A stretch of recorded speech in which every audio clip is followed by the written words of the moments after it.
Okay, so Philomene and I are getting close. After I spent, I logged out with her yesterday.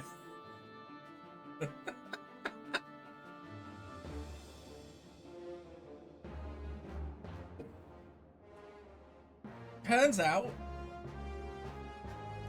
I guess because she's not always in that chair, as a player, you can sit in it, even though she's sitting in it.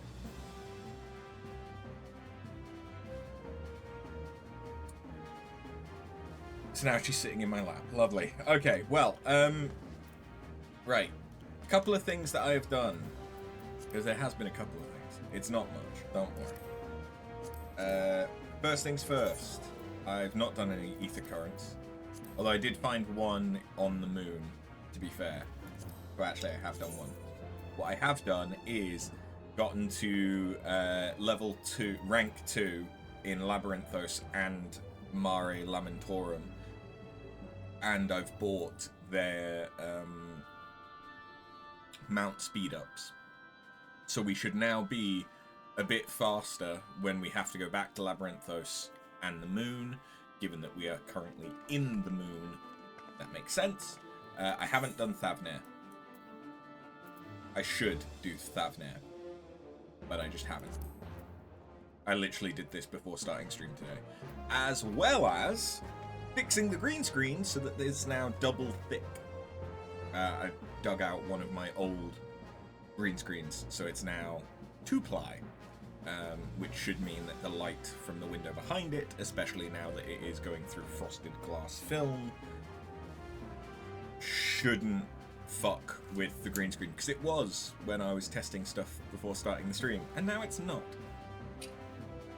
So yeah, I'm a little bit late in starting today, because, well, firstly, I fucked up in my sleepy brain and put my food that needs to be at 200 degrees Celsius into the oven at 60 degrees, because I was using the oven at 60 degrees to keep some stuff warm whilst I was cooking yesterday, just to keep some prata warm whilst I was eating up a curry.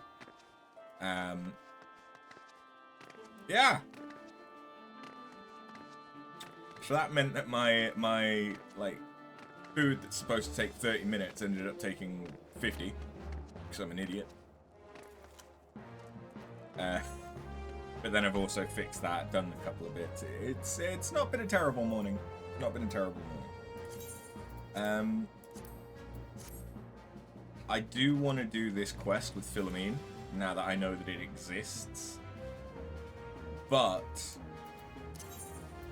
before I forget, we're going to start by unlocking the custom deliveries, or Shadowbringers, because I need to start doing those again.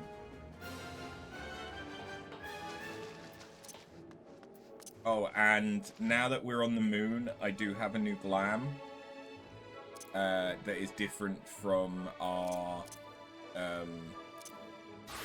whatchamaffuckit, Garlemald glam that we were using. Oh, behave yourself! After, have you got a moment? I've been wanting to have a word. Is it true you're an expert alchemist? That's just one of my many, many talents.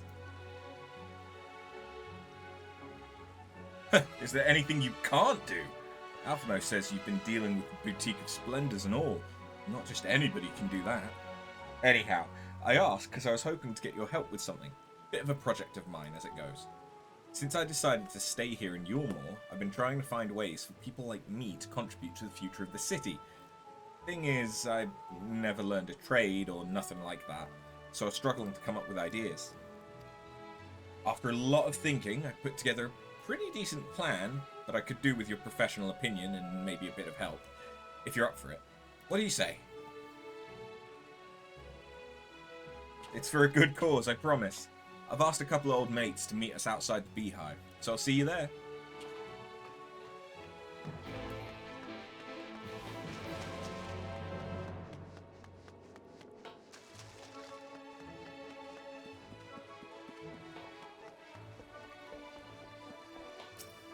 So you're working for the strip club.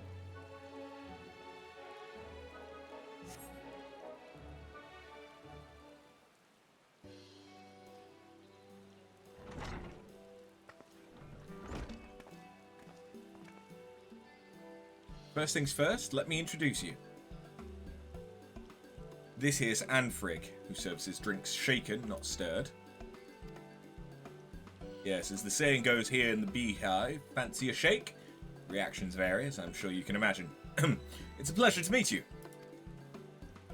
And this is Boss Dazia. I also work in the Beehive, though my talents tend more toward winning and whining and dining, winding and grinding, whatever our patrons desire. Anyway, a friend of Kai Shear's is a friend of ours. We grew up together in Gate Town, closest family.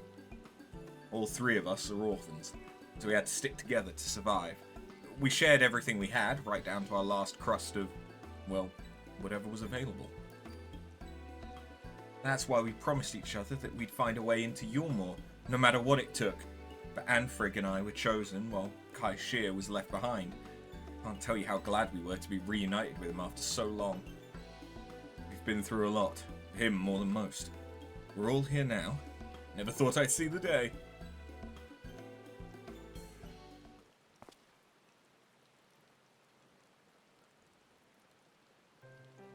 I hate to say it, but the way things are going, there might not be reason for us to stay in Yulmore. So much has changed since the fall of Vothri, and business at the Beehive has really dried up. While I am all for this city becoming a fairer place to live, we need to face facts.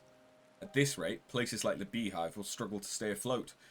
If we were to be let go, the chance of us finding similar work here would be slim at best. You're not thinking about leaving Yulmore, are you? To be honest, we don't have much choice.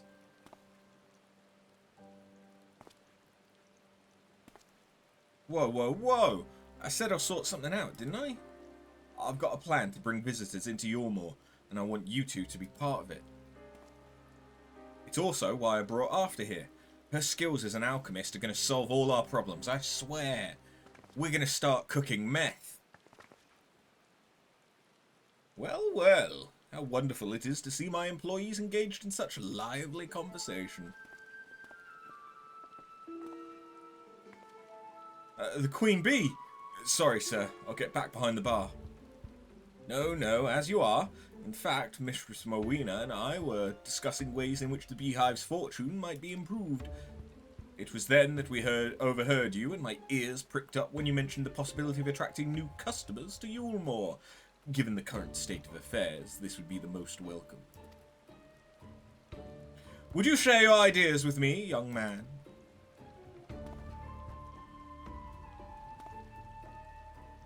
I ain't a businessman or nothing, so you'll have to excuse me if I'm off the mark here, but it seems to me that under Vothri, Yulmorans forgot what it means to actually work for a living. Most of the old industries disappeared altogether. Still, there are a few things left over from those days that we can put to good use. Such as the entertainment. Yulmorans ain't the only ones who like to have a good old knees up, you know? If we open up the City of Final Pleasures to visitors, we'll be raking in the guild.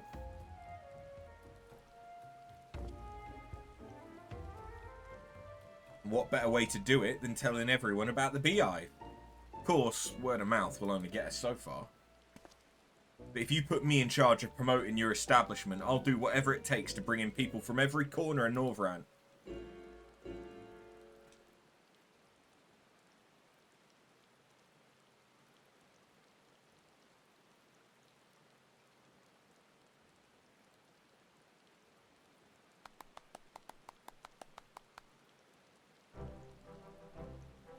I say, your enthusiasm is positively infectious. And for a self-confessed amateur, I find you remarkably persuasive.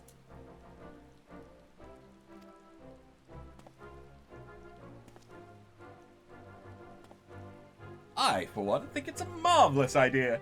Wouldn't you agree? This is certainly in line with Master Chai's aim to foster trade with outsiders. And as far as I can see, the Beehive stands only to gain from this most worthy of endeavours. I am therefore placing you in charge of advertising the Beehive. That's right, I want you to pimp out your childhood friend. Since I have a vested interest in the success of this undertaking, the Boutique of Splendors will gladly grant rewards for bringing much-needed custom to our doorstep. But first, you'll need to look the part, and I have the perfect ensemble in mind. In the meantime, I'd have the two of you resume your duties. When the time comes, I should like you to provide assistance in any way that you can. Our knowledge and expertise are at Kai Shear's disposal, sir.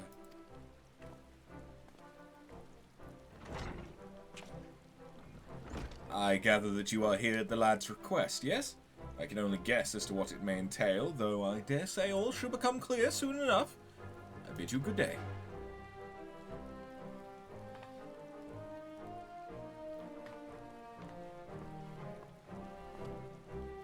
So we're promoting a strip club. I did not see that coming. But okay.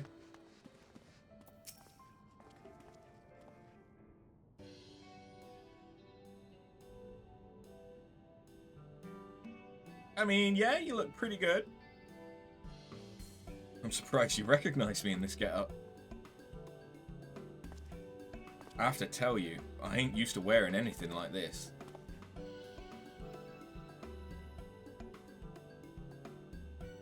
Still, if I'm to advertise a place like the Beehive, I suppose I've got to look the part.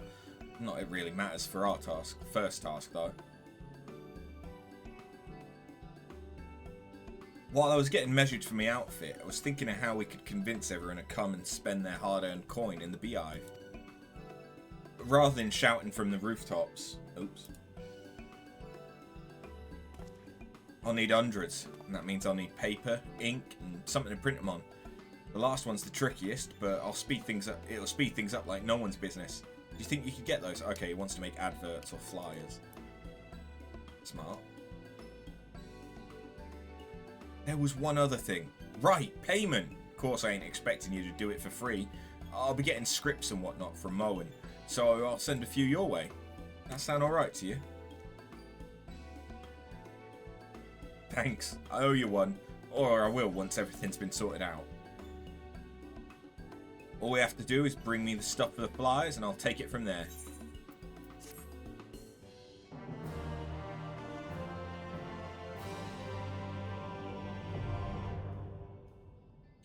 And that is Kai Shear's custom deliveries.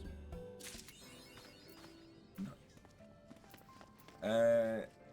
My heart will not go on. Da -da -da -da. Who sells the shit for Kai Shear?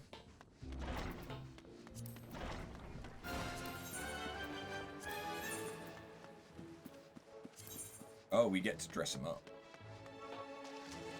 I'm presuming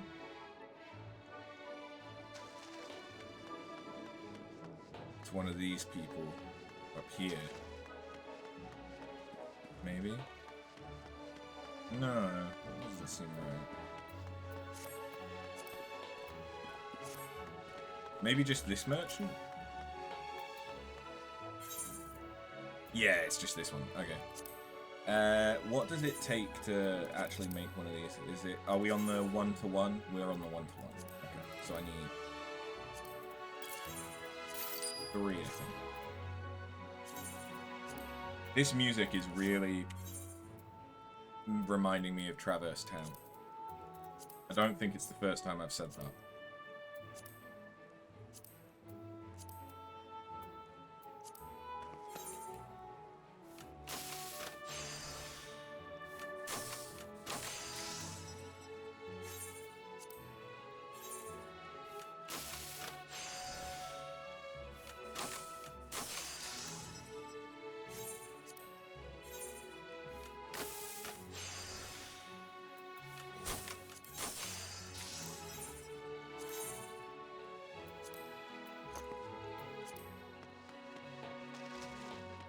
Yeah, so I only need 90, so that'll be the first level. Finish. And then we don't know... I mean, I can work it out from what the people sell, but we don't know what he wants for the second level yet.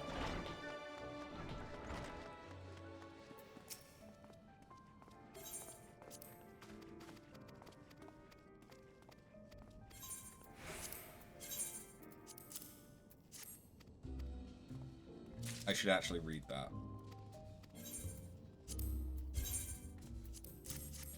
So you brought the stuff for making the flies. Let's have a look then. Bloody hells, I'm amazed!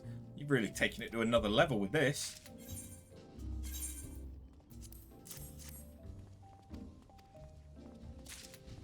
Well, we've got everything we need for the flies.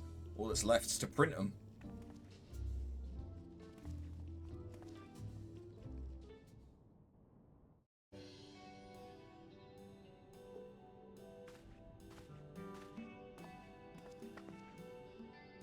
Buster's ear and Anfrig offered to help, so I gave him loads of flies to put up around the villages near Yormore. I even convinced the Queen Bee to let us attach free drink vouchers to them. No one in their right mind would turn down an offer like that, so we've had a steady stream of new customers.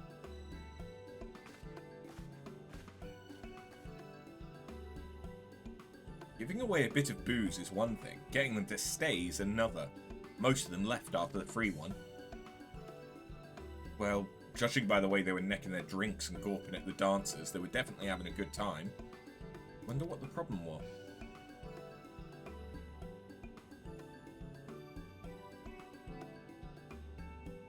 From what I gather, those two over there are from Right. Maybe we should ask them what they think of the beehive.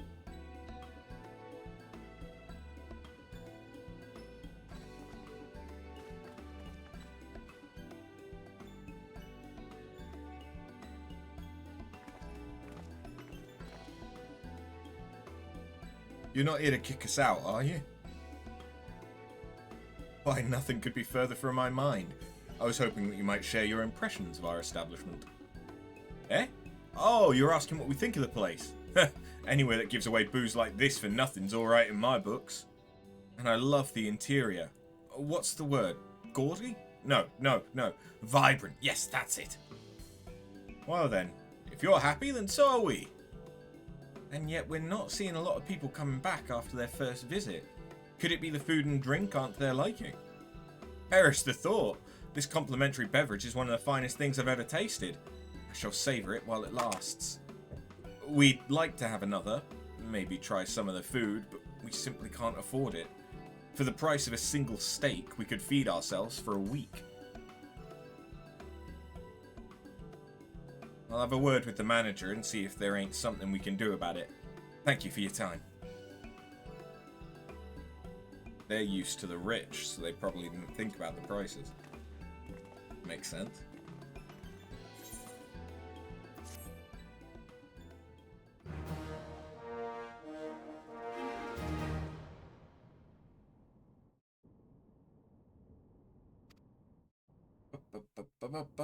And yet there is still much work to be done if the beehive is to continue contributing to Yulmore's economy. To that end, Kaishir has a new favour.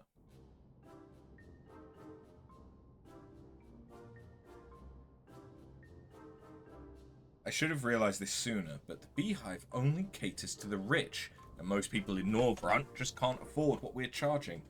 Trouble is, it's the ingredients that push the prices up. As for the booze, there have got to be cheaper alternatives. I reckon we should expand the menu to include more affordable options. That way, but there'll be something for everyone. It's easier said than done. Quality doesn't come cheap, you know. Well, you're not wrong there, Zia. Have you forgotten about Yulmore's foremost barkeeper? There's a lot more to my job than mixing drinks morning, noon and night. I can put together a whole selection that won't cost an arm and a leg. I like the sound of that. The food, on the other hand, will take a lot more effort. I learned a few recipes during our days in Gate Town that use only basic ingredients. I should be able to adapt those into something a bit more befitting of the beehive. I'll have to ask you to bring me the supplies, though. My duties prevent me from leaving the beehive for too long, so I'll give you a list of all the things I need. We'll sort it, don't you worry. I can start with the villages in Kalusia, and if I don't find what we need, I'll try casting the net a bit wider. Tell you what, why don't you leave all the running around and haggling to me, while you take care of the stuff that needs an expert's touch? How's that sound?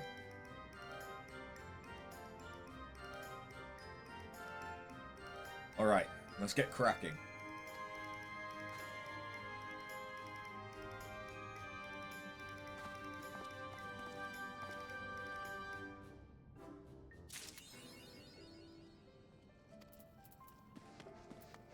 Okay, so you now want Pelusian cuisine set. Fair enough.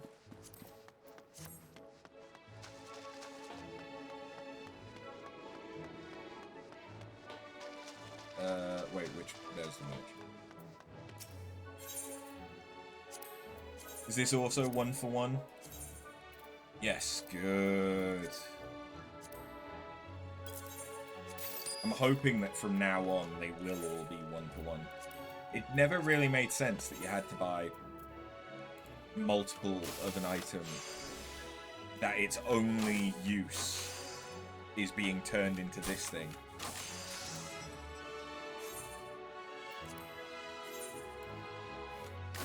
It just... Where's the logic in needing 3 of this thing that you just buy anyway? Just give me just the one. Maybe increase the cost so that it's the same price as me buying 3 of the things before, but...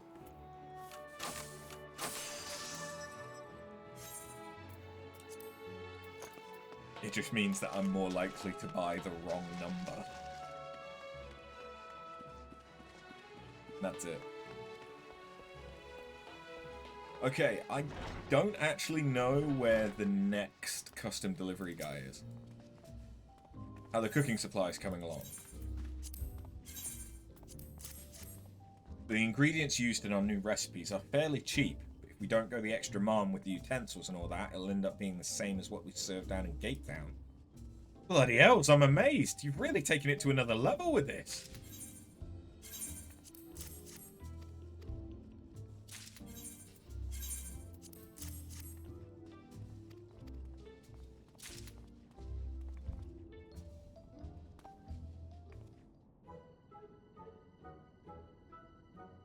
I knew I was right to ask you for help. You've really got an eye for quality and the skill to match. Still, I expect we'll both be kept busy in the days to come.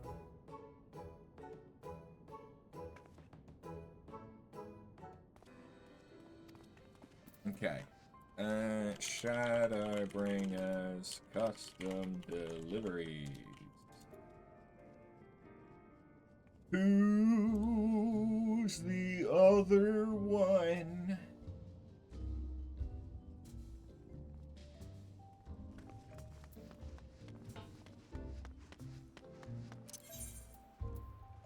I mean, I don't think I saw anyone...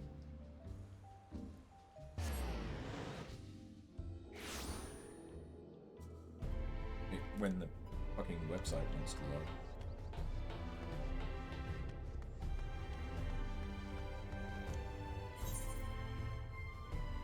I mean, it would...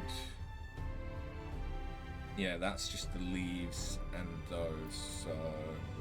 Either I've not done the prerequisite quests, or it's not here. Which is fine.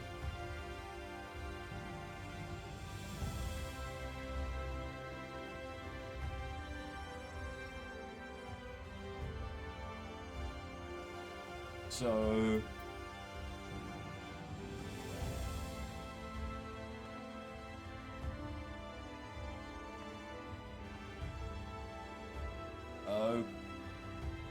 Okay. It turns out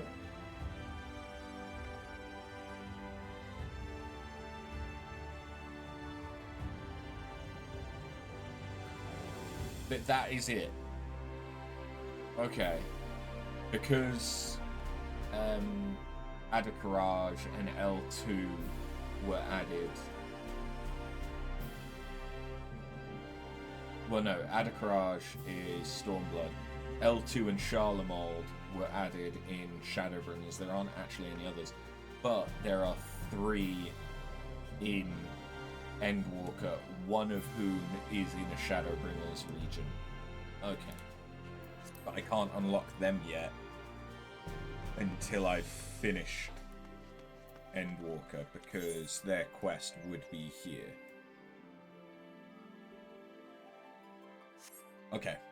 That's fine then.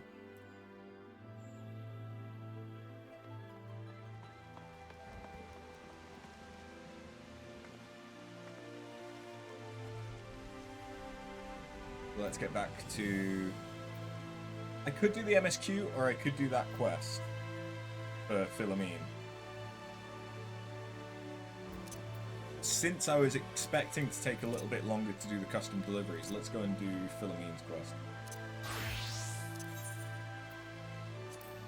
Because otherwise I'll probably forget about it.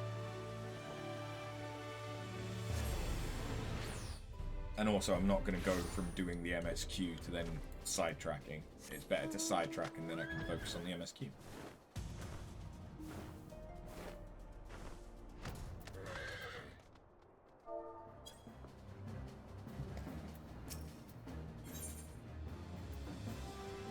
One final journey.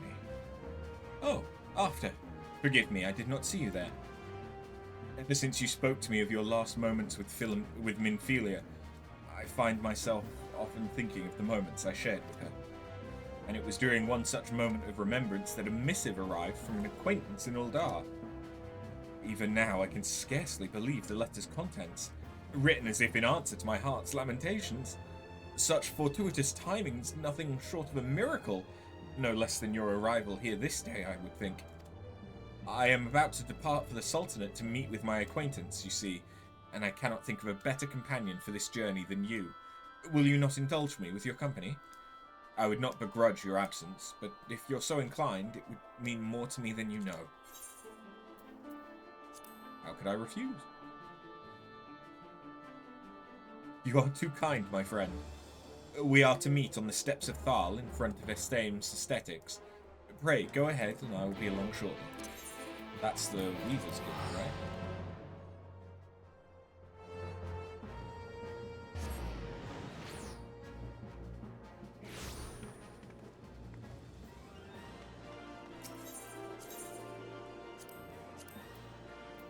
No.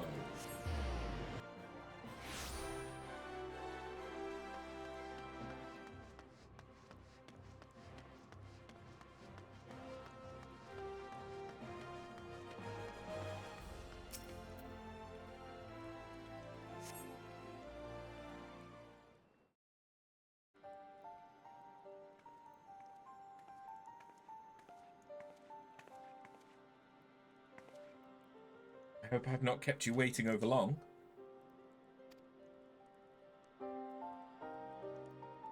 Philomene, thanks for coming on such short notice. Miners? Twins? After? What a coincidence. What brings you here? Are these guys from the Miners Guild? How do I know you?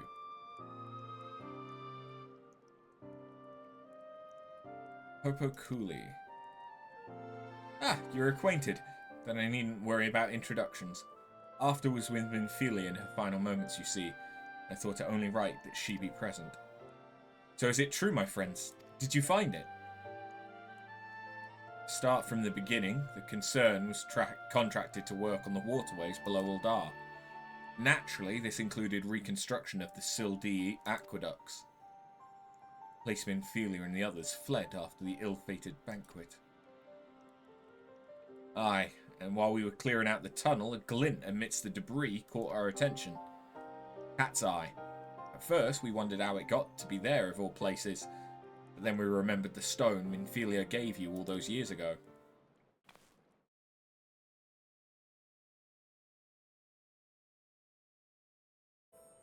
There's no mistake about it. This is the self-same stone. Very first stone she ever unearthed, in those halcyon days when she was still called Asilia. She was beaming with pride when she presented it to me. It was a gift I would treasure for years to come.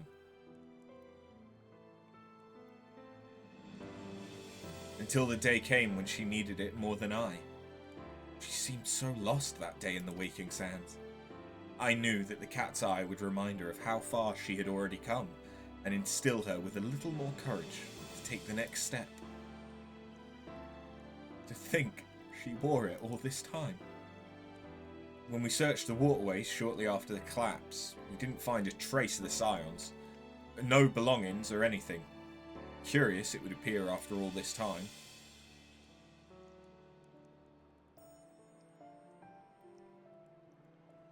With the stone in hand, Minfilia pressed onward in her quest for true peace. Never once did she look back. And though she is gone, her legacy lives on. In you, in the scions, and in the child Reen. Safe in the knowledge that others continue to walk her path, she has sent this stone back to me. This I choose to believe. She has earned her rest. I shall bury this stone, that she might have peace in the hereafter. Where are you thinking? Next to where her father rests. Indeed. There's no better place than with your loved ones. Well, you're doubtless keen to see to that, so we won't keep you any longer. We'll find a moment to go and pay respects ourselves afterwards. Till next time, take care. Thank you, both of you.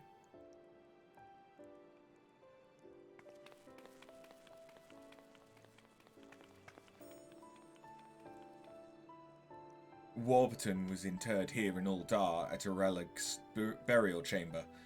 Around the time of the Scion's founding, he was moved to the Church of Saint Adama Lindama, under the care of Father Illwyd. Come, let us seek out the father and request his permission to bury the stone.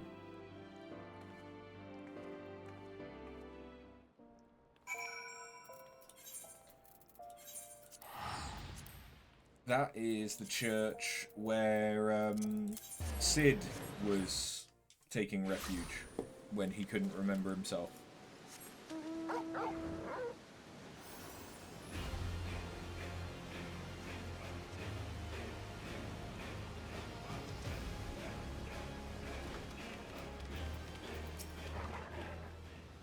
Welcome, my child, welcome. Philomene has explained to me the purpose of your visit, and I see no reason to refuse you. Minfilia would wish to rest with her father. I have known her since she was but a child, full of hope and wonder, an aspiring young miner following in Philomene's footsteps. Dutiful student, to be sure. Nary a day passed she did not set out into the wilderness with a pickaxe in hand. Fate would see her set aside the miner's tools and instead don a mantle of far greater responsibility. She was as passionate then as she was in her childhood, a fire in her eyes that refused to be extinguished. It was that flame that compelled me to lend the Scions my support without a moment's hesitation. To now see so many brave and noble souls continue her work, it only reaffirms that I was right to place my faith in her. Forgive my meandering musings. You've not come to hear me wax nostalgic. Pray, see to burying the cat's eye. The 12's blessing be upon you. Thank you, Father Illwyd. Come, Warburton's grave is just south of the church.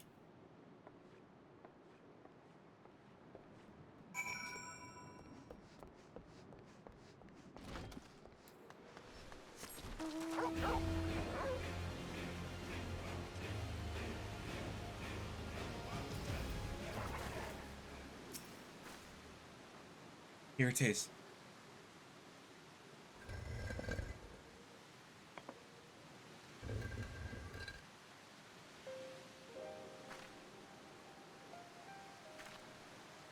It was 20 years ago that Warburton came to Uldar, risking life and limb to warn us of the threat encroaching on Eorzea.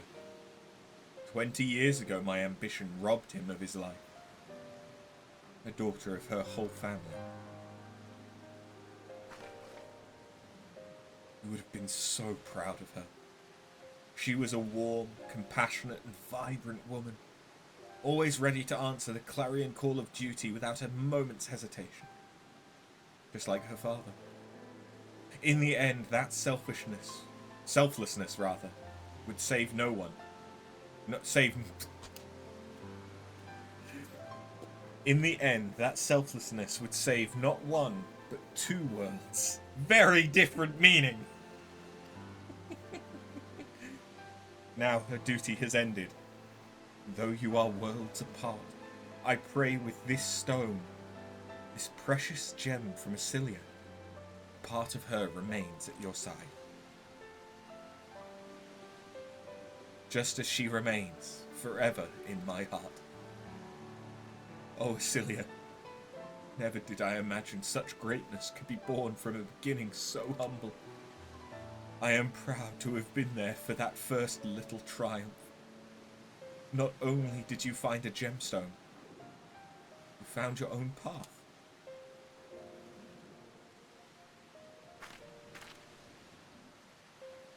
That path took you far away, to a place fraught with danger. You have achieved all that you ever desired, and you have returned. Rest now, Acilia, my dearest daughter. Won't you say a few words too?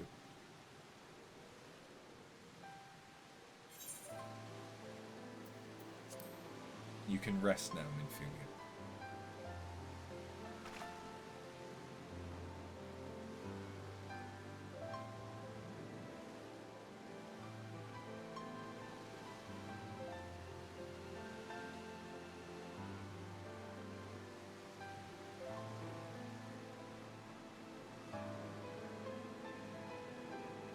There's much I've left unsaid to Acilia. I feel as though a weight has been lifted. With a lighter heart, I shall return to Mordona and resume doing my little part for the Scions, for her legacy. Wherever you may be headed, please take care, and when you meet them, do pass my regards to Thancred and Reen and all the others.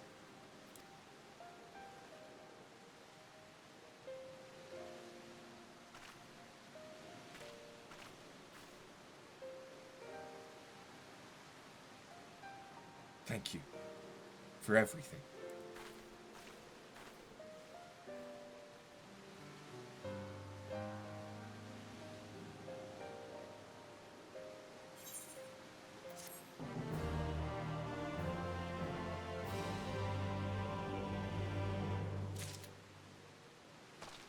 That was cute. That was cute.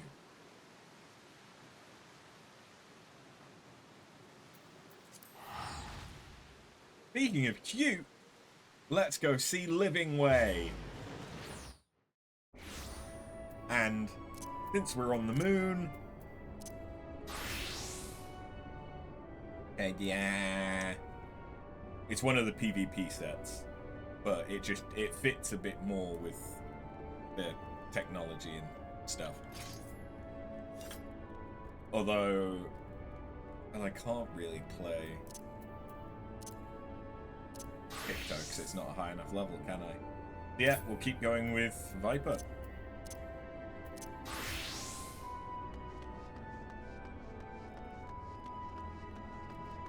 Oh wait, it's on the floor above, isn't it?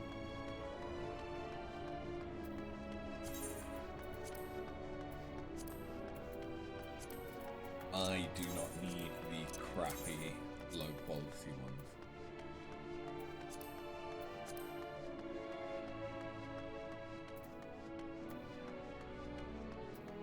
I still need to clear out my inventory. Oh, I just kept going. What am I doing? I have mount speed up.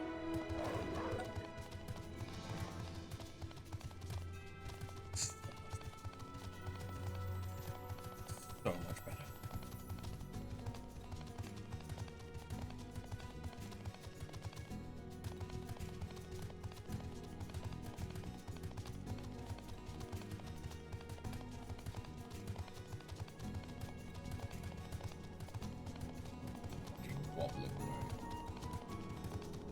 Living way!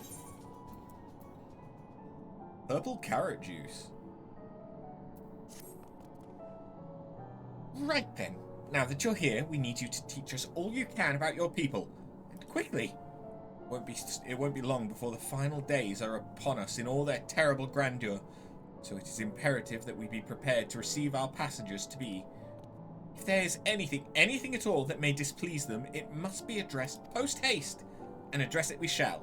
Here at Bestways Borough, we have assembled everything required to offer our guests the best way forward. We have produced myriad amenities we understand to be essential for day-to-day living, and I wish to hear your opinions on them.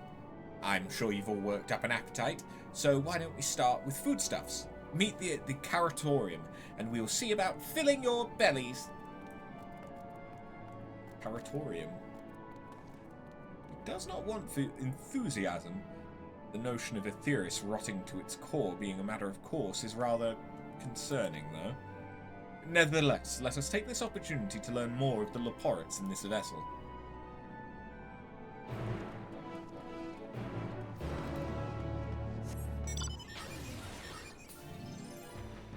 Is the Caratorium... Do I go down?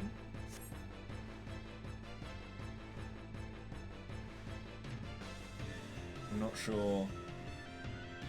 I mean, well, there's no doorway here, so it must be this doorway. With these visuals and this mount, this could be Xenoblade.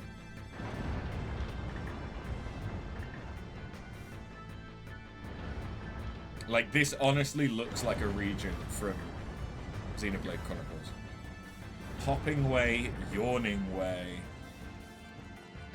Oh my god. I love this area. And I love the gay aetheryte. I appreciate that it's not a real aetheryte and it's probably just showing that it has the myriad elements similar to what we did with Eden. But it also looks gay. In the best way, as in pride. Are these mechanical carrots? Or is this just a chamber that would have carrots growing inside it? Mechanical bunnies? Why are they hostile? Why are you hostile?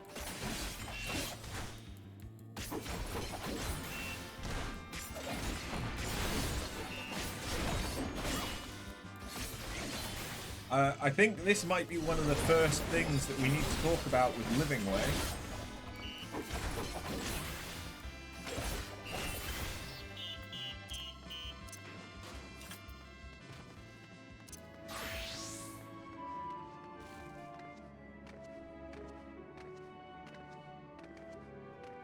Cooking Way! So are they named after, like, the thing that they love most? Or is it to do with what their purpose is? Welcome to the Caratorium! Here we create prototypes of the various sundries required by our soon-to-be passengers. Allow me to introduce the head of foodstuff production. Cooking Way! Pleasure to meet you all. Our work has involved no small amount of trial and error, but after many, many cycles of painstaking labour, I dare say we've created the finest cuisine our guests could ask for. I've learned all about the essential nutrients for a healthy and balanced diet from the reference materials we received. Why, I've practically worn the words from those invaluable pages. Naturally, we've also considered ease of growth and production. We will not want for ingredients. I must insist you try some. We have fresh stock recently prepared on account of, well, because we just woke up, and we're all quite famished. Hop along the platforms here and you'll find a storage unit full to bursting with delectable delights. Help yourself to anything you like.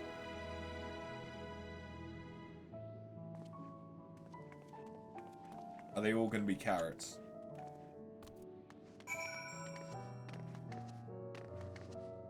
Oops, all carrots.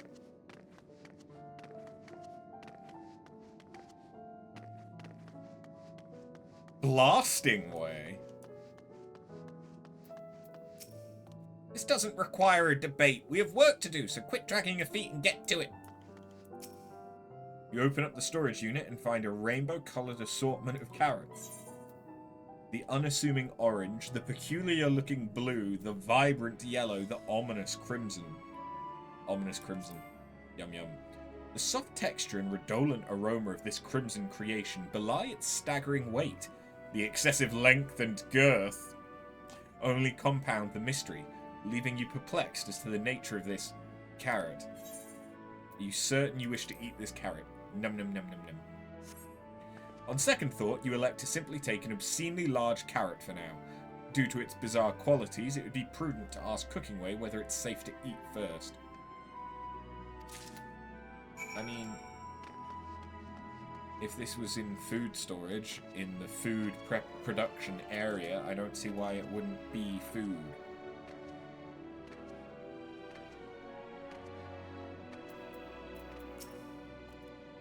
So, did any of our selections set your mouth to watering?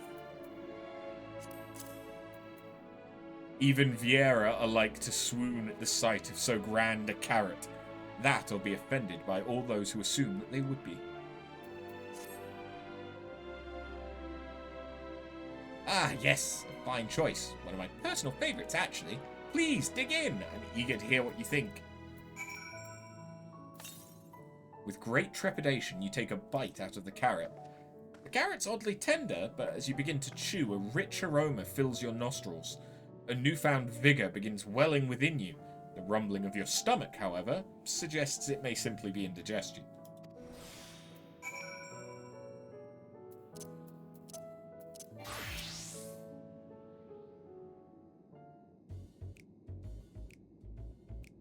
What did you think? Unlike anything you've ever tasted, yes?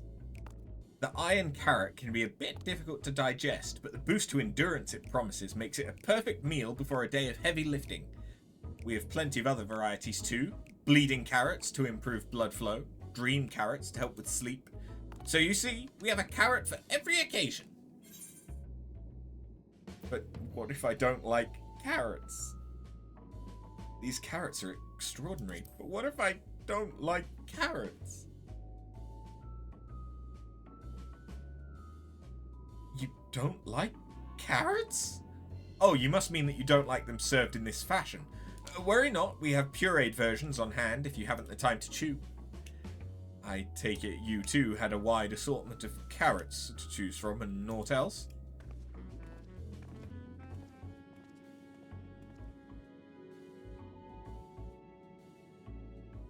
If I may ask, what exactly did these collaborators share with you about cuisine on Etheirys? Surely you are aware we have an abundance of dishes and foods you could emulate. Of course we are, but well, it was only quite recently that we established contact. Even holding a conversation was a struggle at first, so imagine our surprise when they sent a mountain of books and documents with no clear instructions. The sheer amount of information was overwhelming. If it wasn't for that encyclopedia I found, we would have been at a loss where to begin.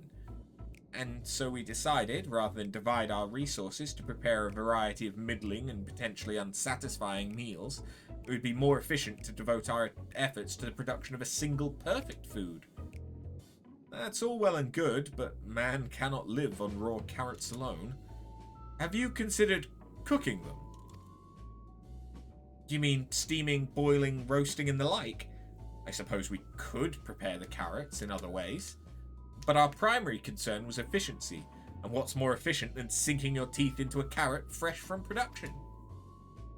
A rather strange approach to take for one named Cookingway, isn't it? Well, technically speaking, Cookingway isn't my given name. When first created, we were all named in the old tongue, you know? That otherwise impenetrable parlance for the Watcher speaks. After we received a great tome of words, a dictionary that is, from our collaborators, we learned your language. Adverbs, gerunds, present continuous verb conjugations. Just the basics. Then we found the terms related to our given tasks and used them to form new names. Aren't they helpful? No, not really. But it does explain a great deal. What was Nothingway's job then? He just doesn't have a job? Wherefore didst thou kind deem such a change necessary? When the rest of your people arrive, we want to be certain they understand immediately what each of us does. You'd never be able to pronounce our original names anyway. I see. I hope our critiques, such as they are, were helpful to you. Though if you should decide to preserve flora and fauna from Etheirys as well, you would be able to offer the passengers a more balanced diet. Until such a day, one I pray comes sooner than later, it would appear there's naught but carrots on the menu.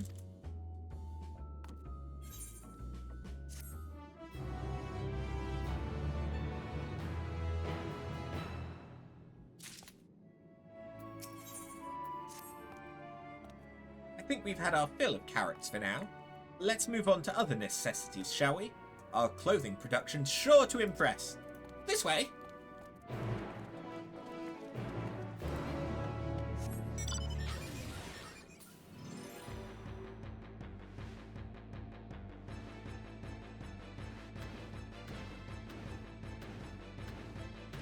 I mean, those don't look like normal carrots.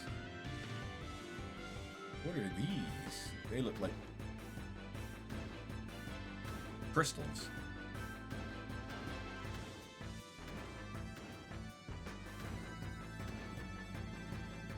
They're growing different crystals?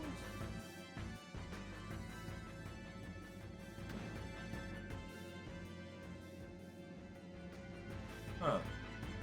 Okay.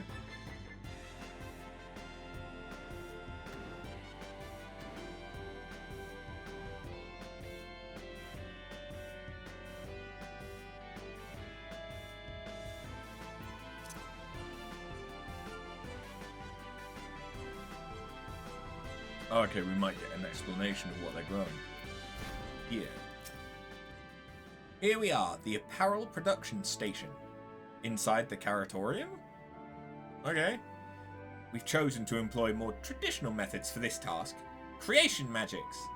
Hydelin, in her infinite wisdom, blessed us the selfsame affinity for magic her people possessed. Pardon me. Wait.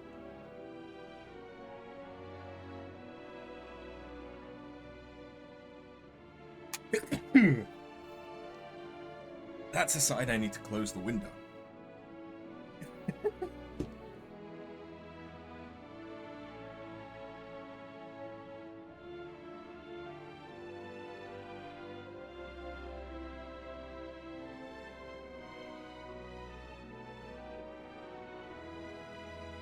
Ugh.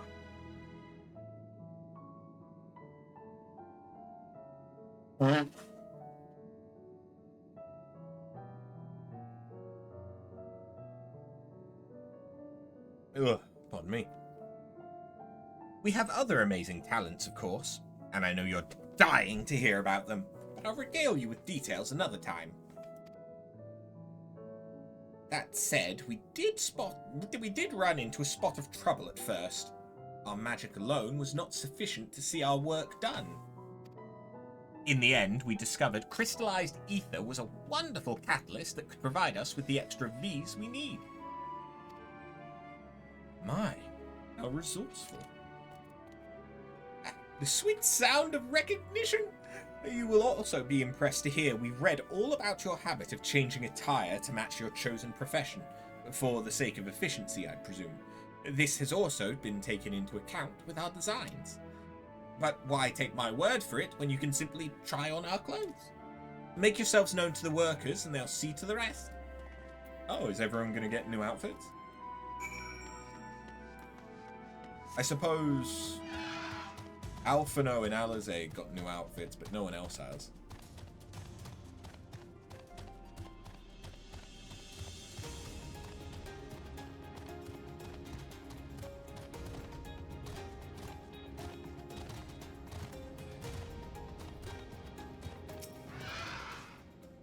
Ah, it's you! One of the visitors from Aetherius. Goodness me, Mappingway wasn't kidding. You really are smaller than the Watcher. Right, you're here to try on a set of clothes, yes? What would you have me fashion for you today? An outfit that embodies my bloodlust. Something simple, yet functional. Fashionable and refined ensemble. Something that embodies my bloodlust. Embodies your... what? This will only take a moment.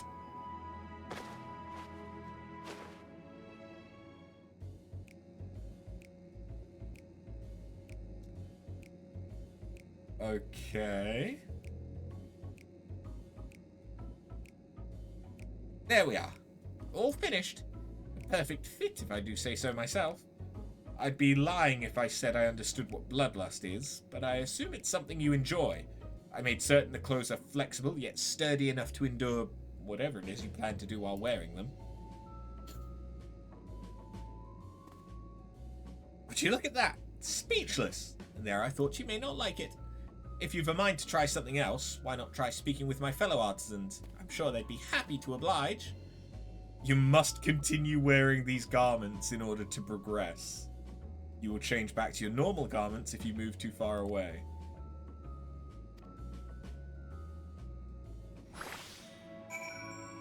Okay.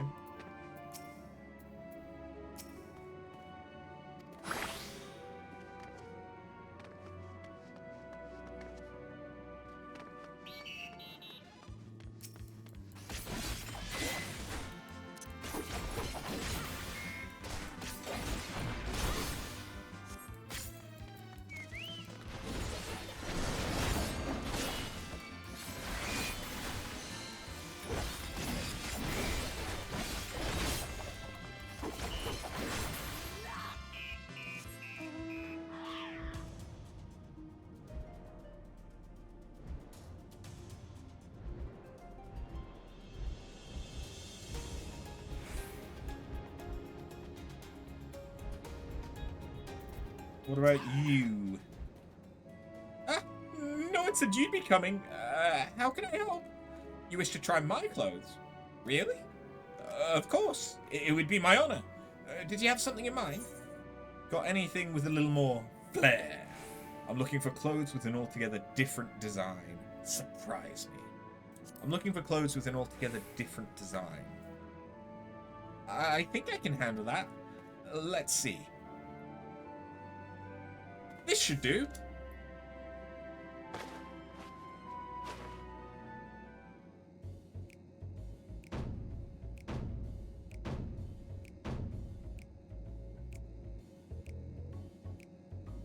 Some of my best work yet. You're a strange one, aren't you? I honestly wasn't sure what to do when you didn't ask for anything specific. I take my work seriously, however, and I'm never one to disappoint. That ensemble is a blend of concepts from myriad professions, all-purpose attire for the modern woman of Aetherius. I was worried how the concept would turn out when put to the proof, but it looks stunning on you. Won't you go and show Livingway? I'm sure she's eager to see what we've come up with.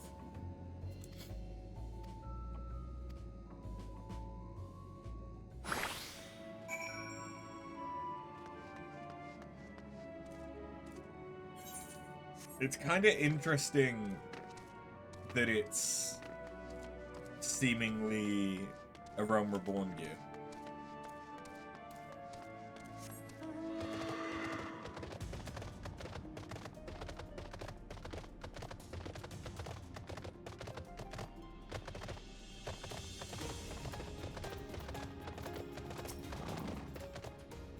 My, don't we look splendid? The result of much trial and error, but I know quality work when I see it. You needn't speak. I can see your adoration for the moon and we'll abhor it in your eyes. No doubt your friends feel the same, having sampled our creations.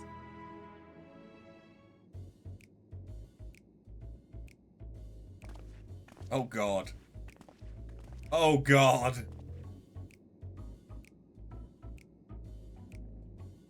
Sorry to have kept you waiting.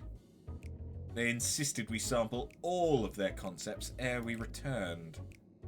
Verily, it as an ensemble most becoming. Ryanje, yes! Slay Queen!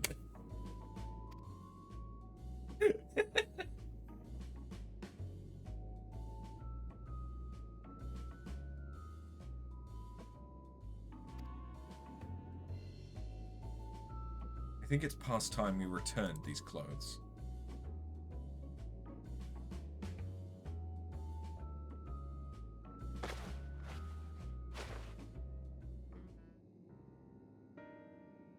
I was so confident our garments would meet with your approval.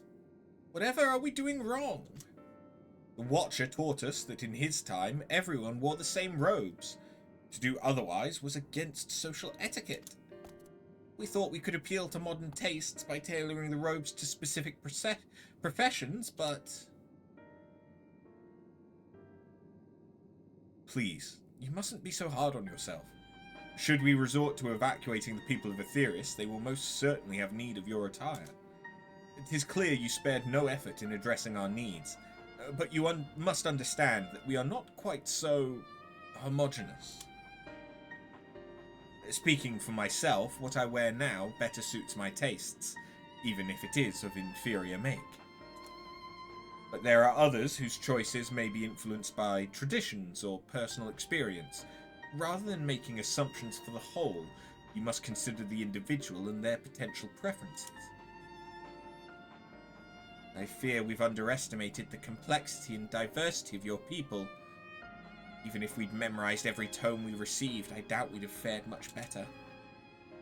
Maybe we're doing you a disservice trying to shower you with our baubles and frippery, thinking it was for your benefit when you'd be better off on your own. There are some who might agree, people who prefer to keep others at arm's length, even when they know they shouldn't. As one such former fool, I'd like to ask you a question. This plan to evacuate and escape the final days, did it account for the reflections of the source as well? Not that I'm aware of. We were born of Hydaelyn's love for Aetheris, and the salvation of the people on that star, and that star alone, has ever been our aim. Surely it's better to devote ourselves to saving one world than to divide our efforts across 14 and risk failing them all. I suppose you're right. Living Way. Might we have leave to explore Bestway's burrows unattended? You've given us much to think about. Why, certainly. Until later, then.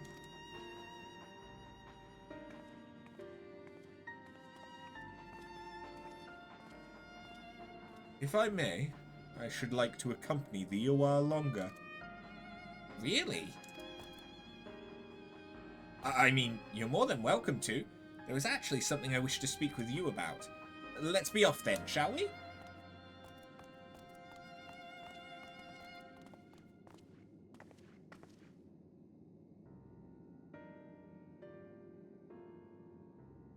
Who's that?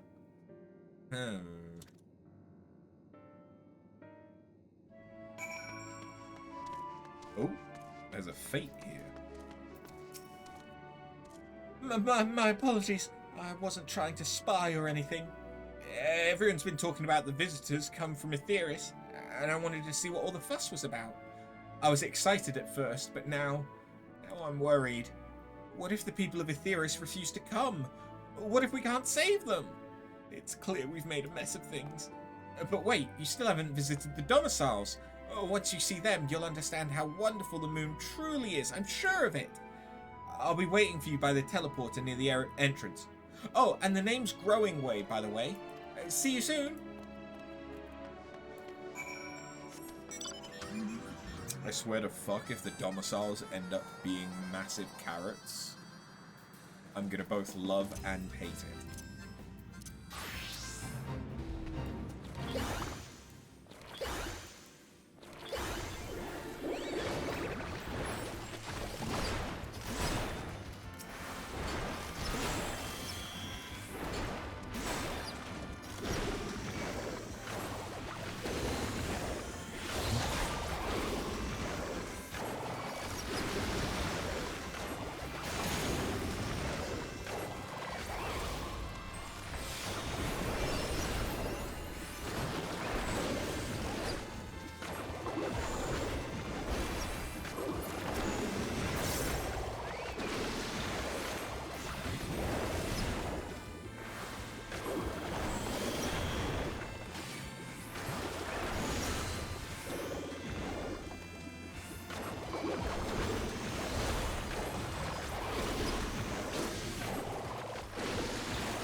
I need the experience for my Pictomancer, and I'm not against more passively working on shared fates by just doing fates when they come up. And if I see the bonus experience, like I may as well when I'm nearby, at least.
Hopefully, by the next stream after today, I will have finished.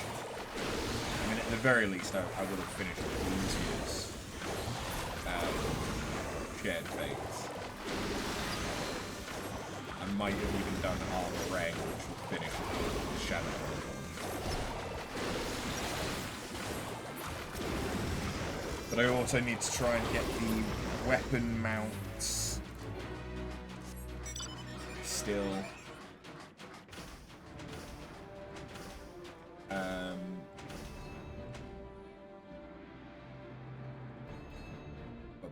And then Bosnia farming. I might prioritize shared fates. I mean, to be honest, it wouldn't take too long to do the half of Calusia that I've got left and all of Armorang. It's just tedious.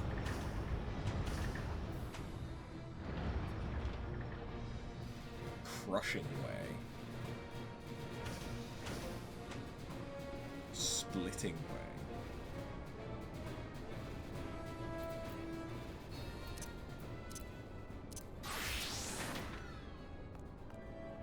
You're here! You're really here! Thank you so much. Sorry, what should I call you? Afterbun, eh? Crikey, even your names are amazing. Well, we'll be using this teleporter to enter the residential area. Whenever you're ready.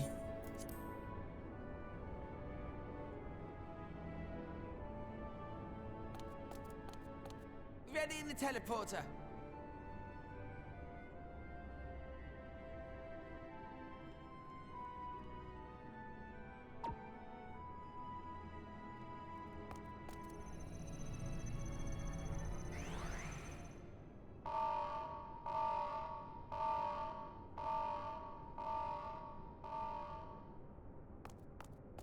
What went wrong? Huh? Access to living quarters restricted due to reconstruction. Then where is it? Oh no! Where did you send me?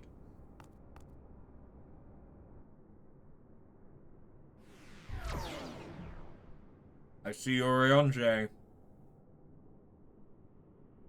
A private audience, as thou didst request, for reasons I know not.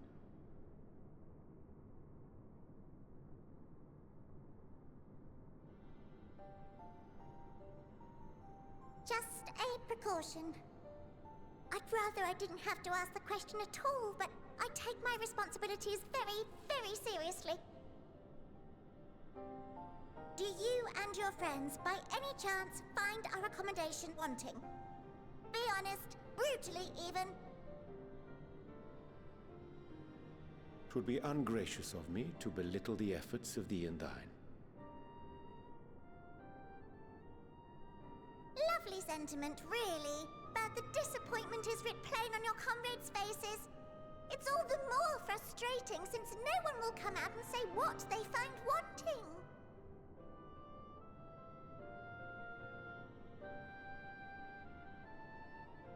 If there are faults in our work, we need to know. We will do better. But time is not on our side. The final days will wait for no one. If your people are to be saved, we must take quick and decisive action. This vessel must serve as a home for as many passengers as possible, for far longer than we may like. Which brings me to my request. Our collaborators on Atheris are doing what they can to prepare for the voyage. Would you be willing to go and lend them a hand? The forum. Having seen the moon for yourself, you could speak to its many splendors, learn what else they might require, and assuage whatever concerns they have. Wherefore wouldst thou entrust me with such a task? How to put it? You're the only one who appears not to be wholly unsatisfied with our work. Oh, quite good at pretending that's the case, at least. Calm, collected, tactful to a fault. Very particular with your words, too. You understand that, in the face of great danger, one cannot pursue perfection at the expense of practicality. The difficult choices must often be made for the greater good.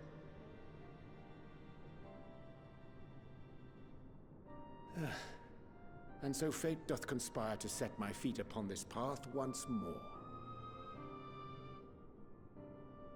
Come again?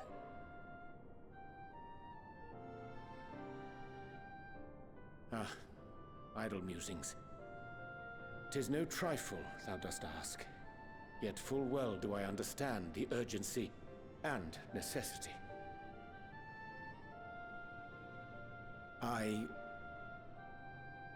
Oh, dear me! Dear me! I was terribly sorry for the mix-up. It's a bit of a malfunction. I hadn't realized the residential quarters were inaccessible, you see. But you're still in one piece. So, all's well that ends well, yes? Won't happen again. I promise.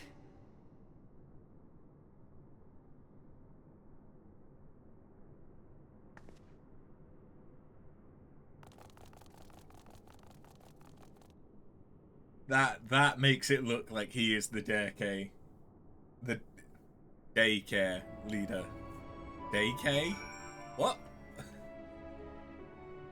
Words. Brain. Mush. Gosh, that was embarrassing. I promise to be more careful from now on. Since the residential quarters are closed for now, I've rerouted the teleporter to allow travel between floors instead. Hopefully it proves useful in the meantime. Shame you couldn't see it though. You really would have liked it. How many people have been screaming for a residential district on the moon since this quest? It may not seem like it. We've been planning for this far longer than I'd care to admit. Each time we woke up, we'd have long discussions about how to save as many of you as we can. Felt like everyone had an opinion on this or that. But the one thing we all agreed upon was that the people of Atheris wouldn't take action to save themselves until it was far too late. That's why we're striving to make the moon a vibrant, magical place they'd hop at the chance to visit, rather than waiting for the flames of oblivion to get them off their tails and force them to accept our invitation. The residential quarters may not be up to the necessary standards just yet, but there are plenty of other places worth seeing. You've already had a look around the Caratorium, but wait until you see what's waiting for you at the east end of the borough. Follow me!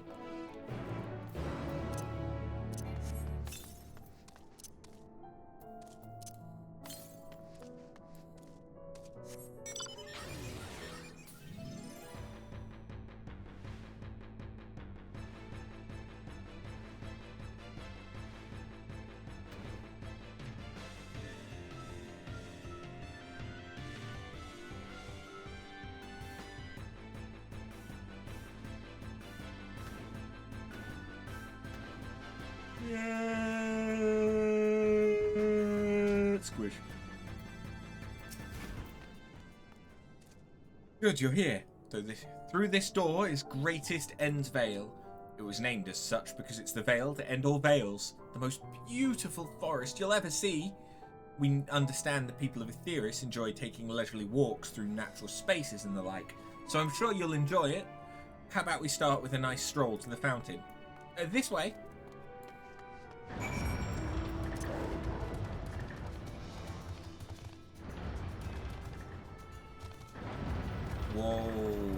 Okay. Reading way. Grinding way. Moping way. Are there truly more of your kind coming? I'd rather not be doing all this work for nothing, you know.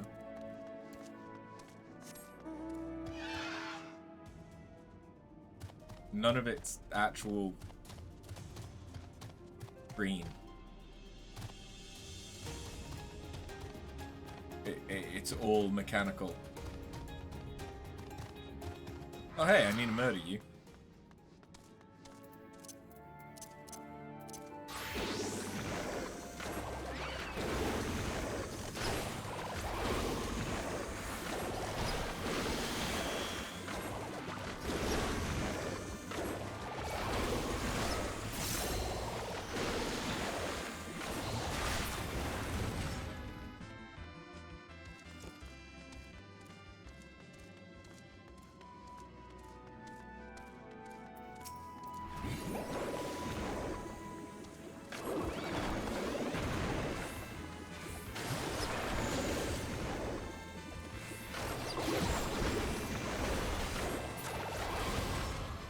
One more?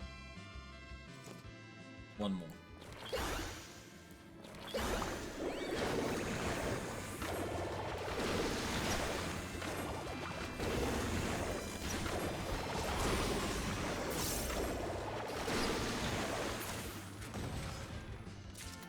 There we go. And I don't need the cleaner. Okay.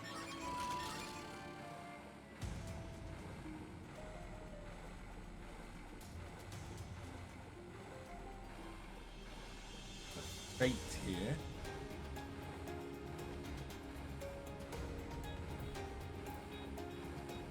Taking care of the caretakers.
We should do this in time.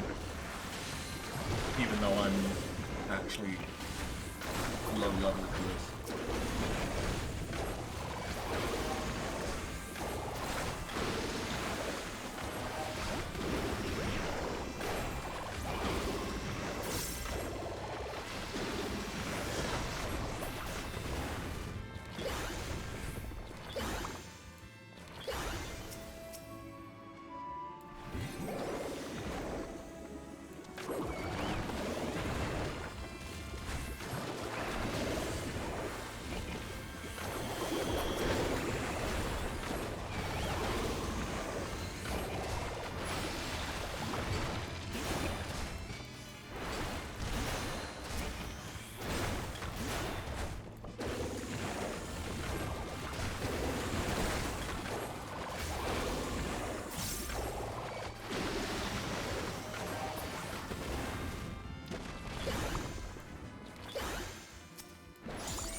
probably 2 more after this one, I reckon.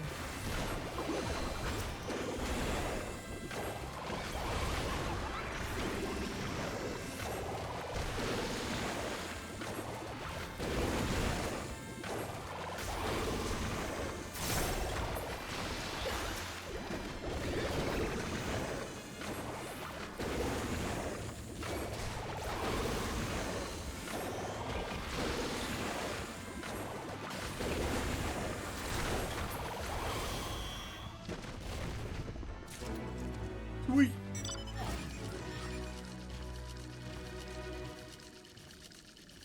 And I'm only 1,000,000 experience off leveling.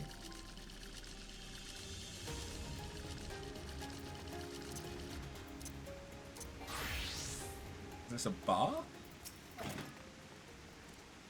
So what do you think of the forest? Isn't it positively pleasant, simply sublime?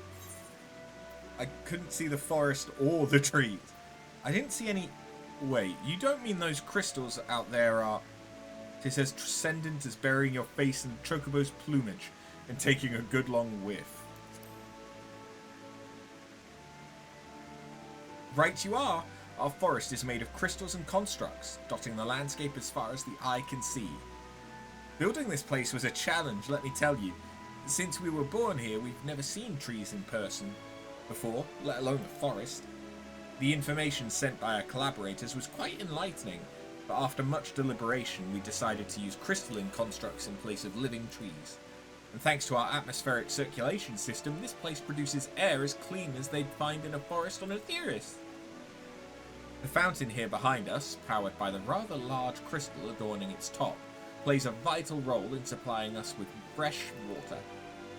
Much time and effort was spent making it the most spherical of spheres, and I dare say the unparalleled roundness speaks for itself. I enjoy nothing more than a nice long stretch and a spot of relaxation whenever I come up here. You look like you could do with a stretch yourself.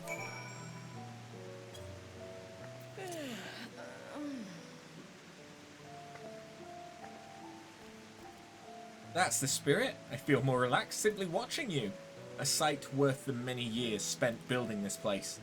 If it's not too much to ask, it's always been a dream of mine to take a walk through this forest with someone from Etheirys. Could we, maybe... You will? Oh, be still, my quivering whiskers!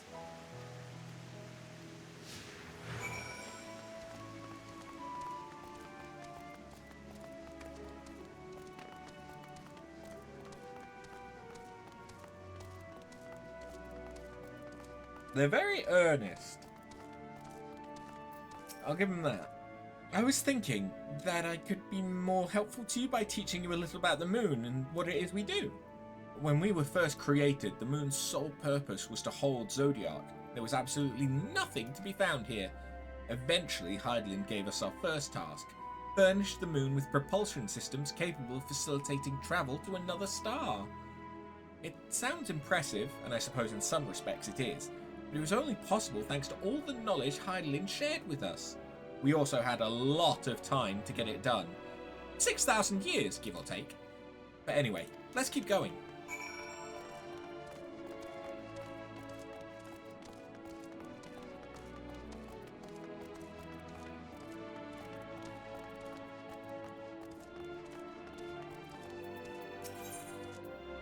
Ask if you can taste the rainbow, Crystal. What? No, I'm not sure what it is you do with crystals on Etheirys, but we don't eat them. Certainly not this one. It's possessed of all 6 elements: wind, lightning, fire, earth, ice, and water. We use crystals like these to maintain the moon's elemental equilibrium. It's worth mentioning, though, that because of Hydaelyn's influence, being the embodiment of tranquility and stasis and all, manipulating the elements here is different than it might be on Etheirys. A conjuring of fire would sooner dry your clothes than singe them, for example. Put simply, the etheric conditions are ill-suited to growth, which is why the surface is mostly barren. Of course, this was all necessary to keep the raging energies of Zodiac in check.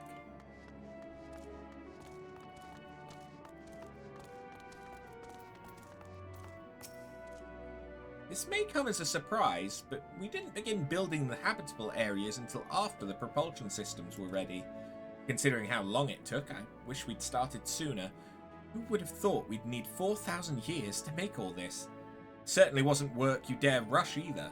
We had to create infrastructure and countless supporting systems, some of which wouldn't be operational until hundreds of years later. And then there was that brief period where our productivity came to a screeching halt when that bizarre red satellite was sent up from Aetheris.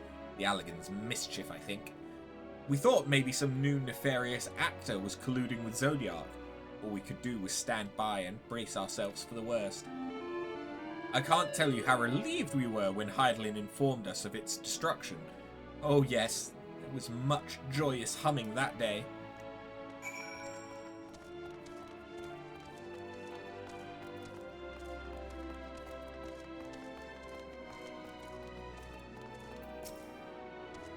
Say, do you notice anything peculiar about the treetops? I mean, apart from the fact they're massive crystals and not trees. I'll give you a hint. It's the golden rings emanating from the glowing spheres. Along with the device fixed near the ceiling, they fulfill a role similar to our sun, and do so better, even. The sun and similar celestial objects in the great expanse radiate energy that is harmful to your bodies. These rings shield you from that energy while allowing you to bathe in the perfect amount of sunlight, or rather a close approximation of it. Pretty impressive, wouldn't you say? Oh, and if you look closely, you'll see different types of trees have ever so slightly different curvature. Yes, indeed, this forest truly is the greatest.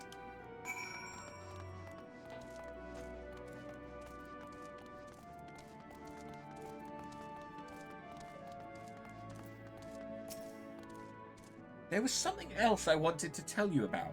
Oh, right. The propulsion systems and habitat facilities were completed around 2,000 years ago, and with that, the most important features were fit for purpose, which was all well and good, except we still knew nothing, absolutely nothing about the present-day people of Aetheris. Why not go and visit Aetheris yourself, you might ask? Strictly forbidden. Were our technology or knowledge of the moon's true purpose exploited for evil ends, the results could be disastrous. Then there were a few more rejoinings, and it became increasingly difficult to converse with Hydaelyn. Fearful we might lose the ability to communicate with her altogether, we beseeched her to find people on Aetheris we could trust to help. We were quite fortunate everything worked out as it did.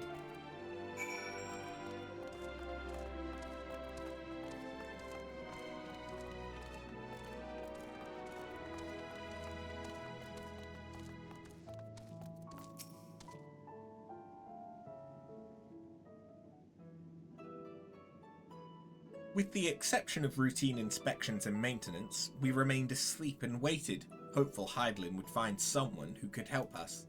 Eventually she did, and though her power was waning, we were able to speak to them directly for a short while.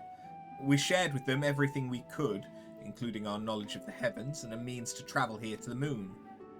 They certainly didn't waste any time with what we taught them. No more than a few years after that, our collaborators found a means to convey messages and supplies to us from down below. With all the letters, books, and other resources they sent, we learned enough to start making more meaningful changes to the moon. And now you're here, hopefully enjoying yourself as much as I am. I knew you would. I knew you'd like the greatest Endvale. I knew it.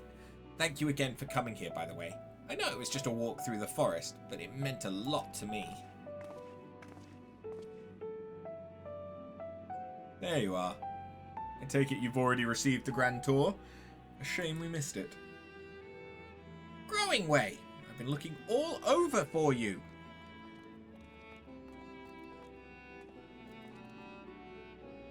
Oh, is this about the teleporter to the residential area? No, never mind that. We have more pressing matters at hand. I'll be calling an emergency meeting shortly, and your attendance is required. Really? I can't imagine why you'd need me there, but if you insist. We won't be away long, so you all are more than welcome to continue looking about the burrow. Now come along, Growing Way.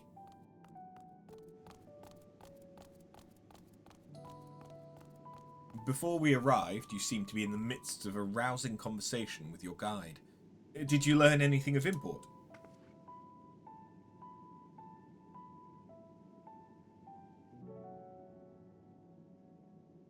They've spent 12,000 years preparing for this. With the appointed hour fast approaching, I can certainly understand their restlessness, but still. It remains to be seen if the people can be persuaded to evacuate when there are yet no signs of the final days. What's more, the technology of this place defies imagination. I doubt there are many who would readily come to terms with living in such surroundings. Whoever these collaborators are, unless they are possessed of the world's most charming personality, or a means to forcibly evacuate people, they will meet with a great deal of resistance. Indeed, even if faced with annihilation, the decision to forsake all one knows cannot be made lightly.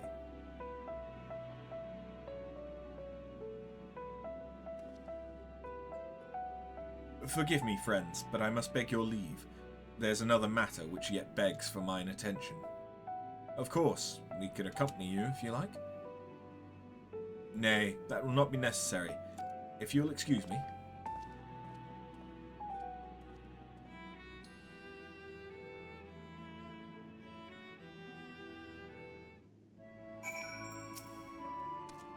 It is clear now that difficult decisions lie ahead of us.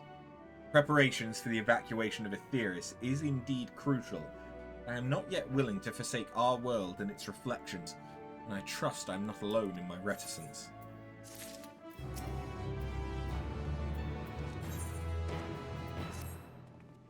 Did Urianger seem strange to you? More so than usual, I mean.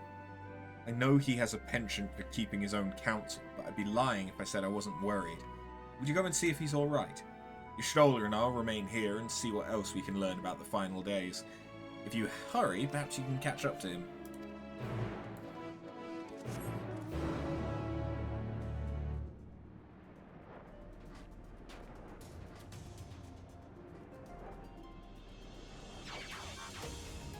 Fuck right off. Oh, another fate. Warring Way.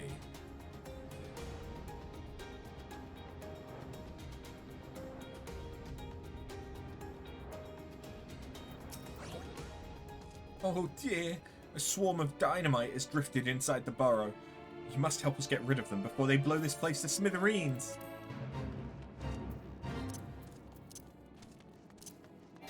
Okay.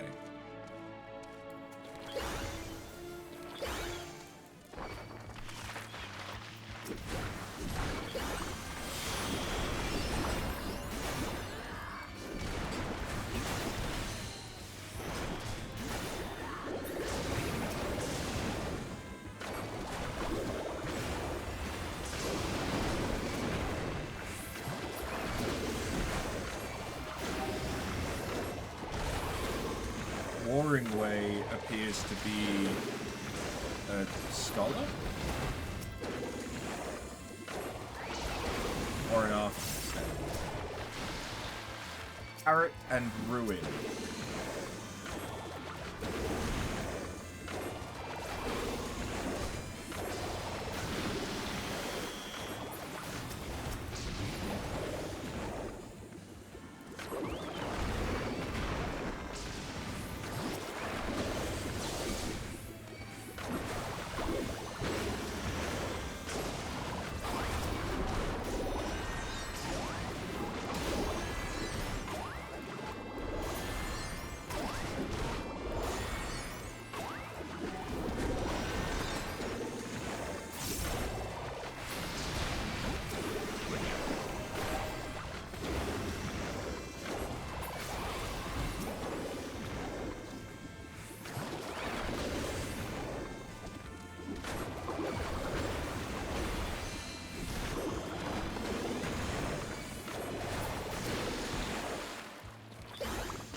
Close to death then.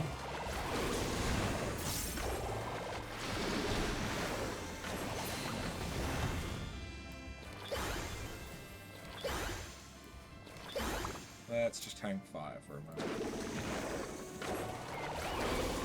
Get our health back up.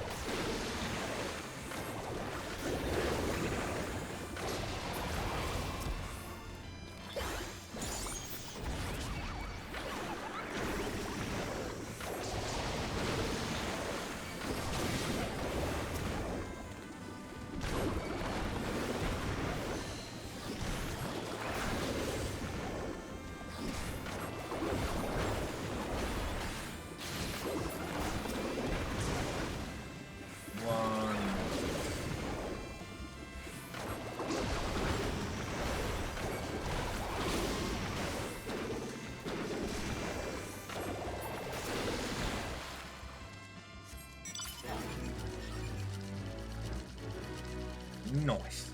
And now we're maybe 1 or 2 fates like that away from leveling. Picto.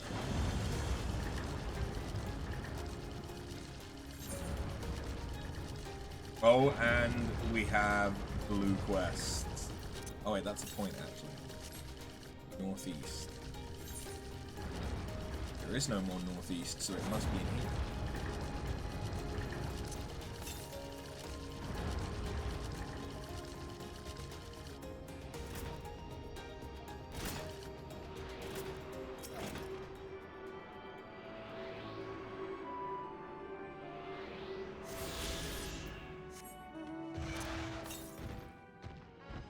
Southwest.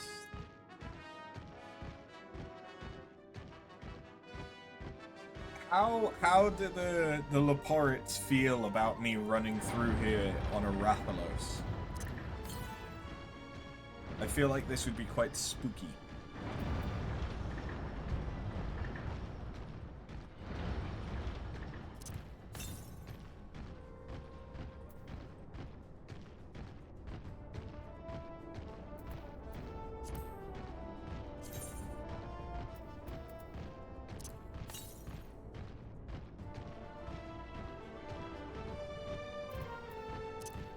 This must be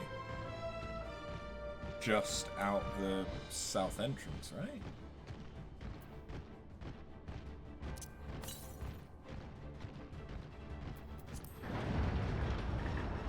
And yet somehow I've missed it. Oh, because it's probably up that path, isn't it?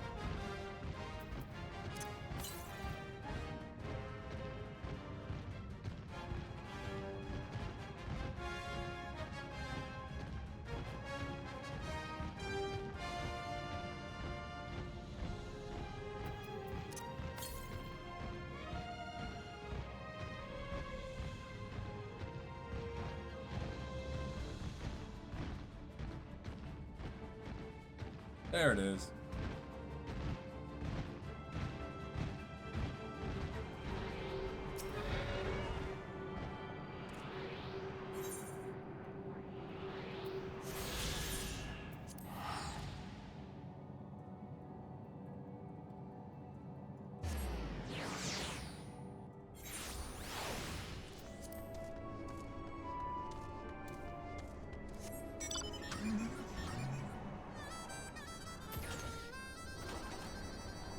So these couple of quests, are they down? They must be. Get past the balcony. Where's the last one? Oh, it's over here. Hold on, man.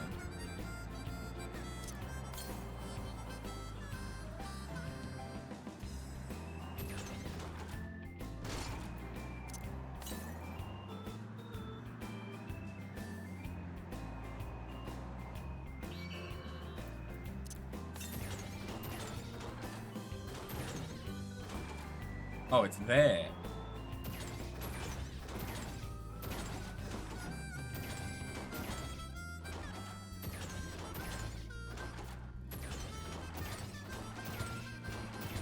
Don't mind me just jumping around on my car.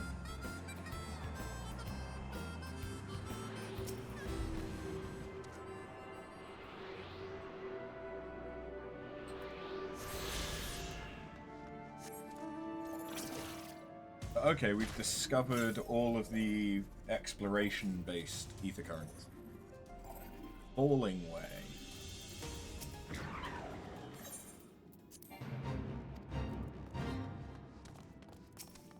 Boosted cleaners.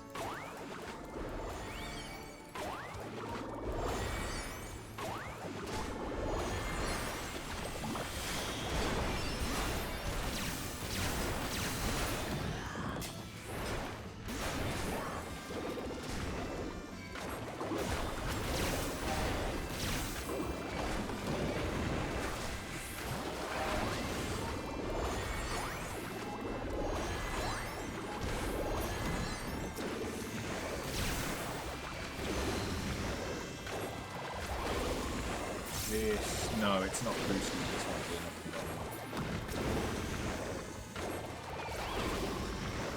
Oh hey, Warring Way's back.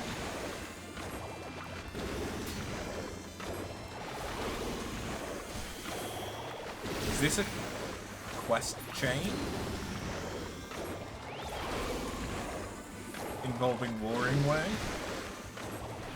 Or a fate chain, rather, involving Warring Way? Could be.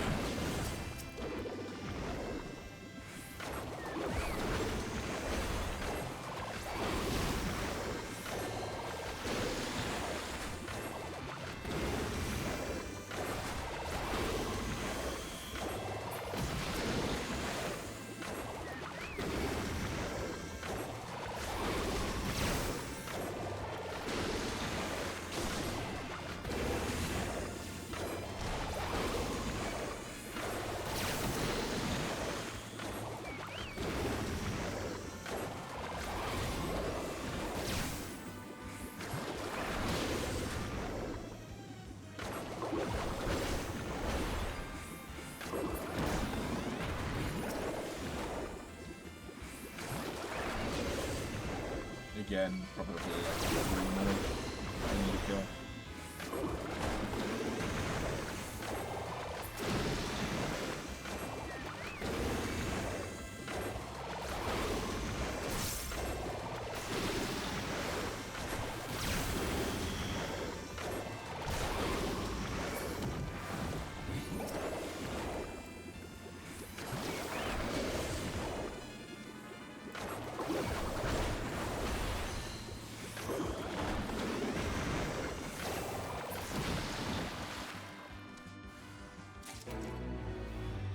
Wait.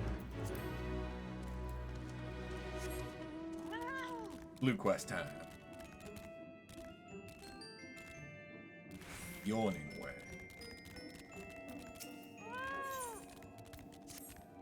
Oh, bother. There's no sign of any of them, and it's almost time to eat. You there. If you happen to be heading to the Caratorium, could you let my fellows know it's mealtime? If we don't eat, I can't take my nap. Many thanks. They should come running at the mention of carrots of happiness, so just say those 3 magic words and they'll be on their way.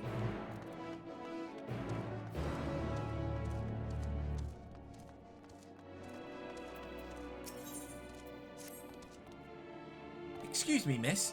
Have you by any chance seen any thieves prowling about with ill-gotten iron carrots? They're crimson, tender, surprisingly heavy. The carrots, that is, not the thieves. If you haven't seen them yet, I'm sure you will.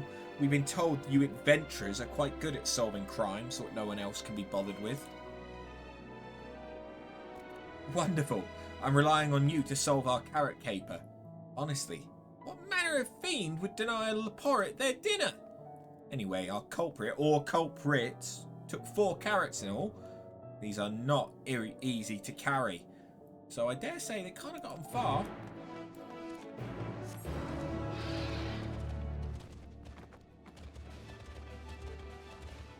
Goddamn carrot thieves.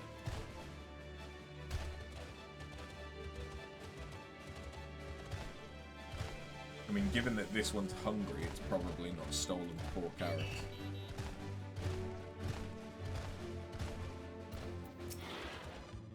Take the square root of the roots and you get...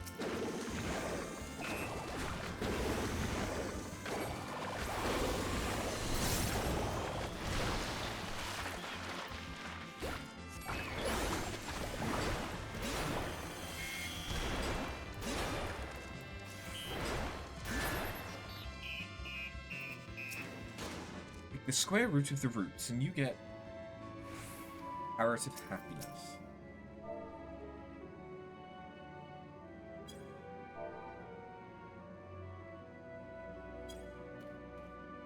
Carrots of Happiness, you say? Why, is it that time already? I was working out projections for optimal carrot production based on the total population of Aetheris to ensure that... Oh, never mind. I must make haste or I'll miss out on seconds.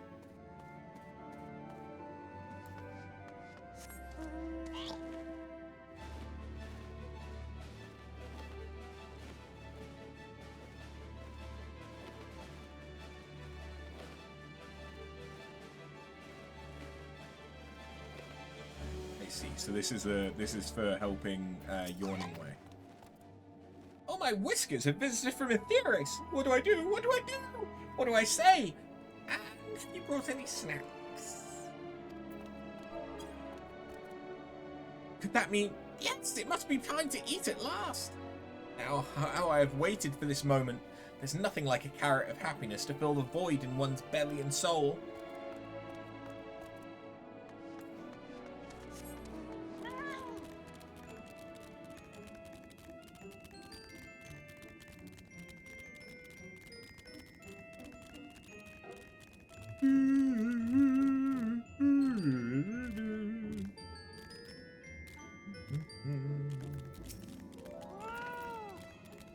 Oh, carrot, my carrot, the prize we sought is won. What? They're serving carrots of happiness today? The deep, luscious orange, that tempting, slender silhouette. Wait for me, my darlings, I'm coming for you!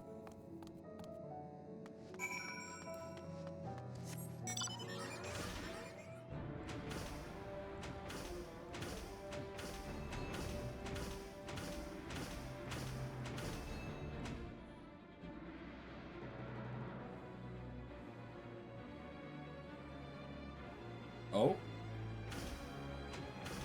Interactables.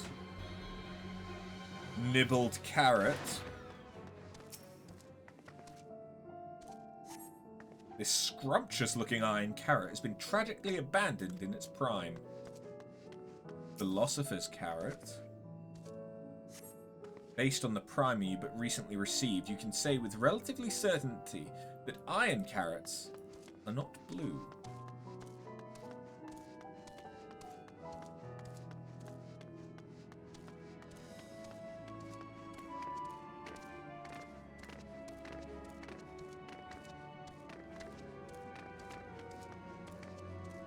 Okay. I guess, do I need to interact with them all? Oh, I see it. The one that's humming.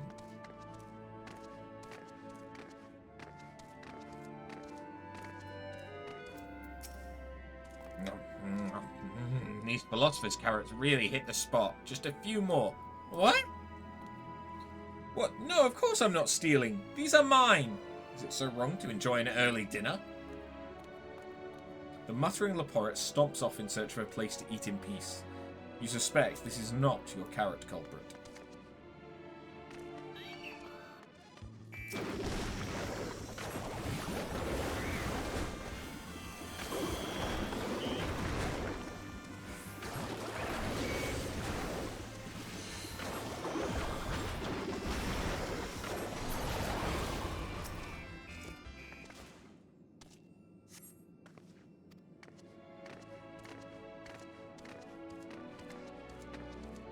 There's no one to interact with up here.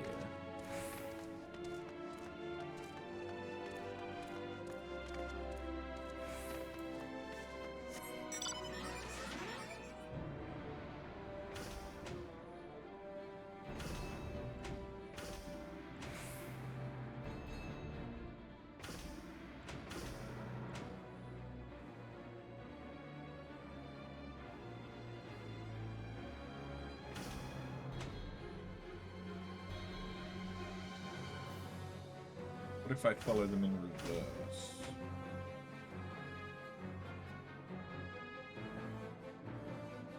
That'll bring me around here.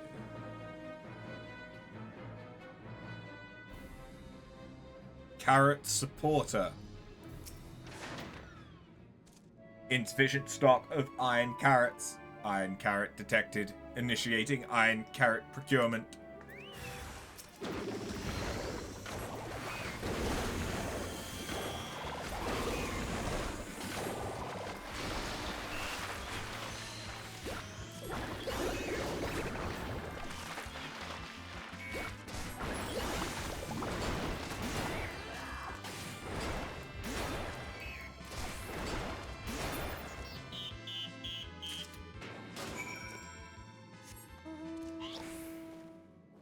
Turns out even mechanical rabbits scream of parrots.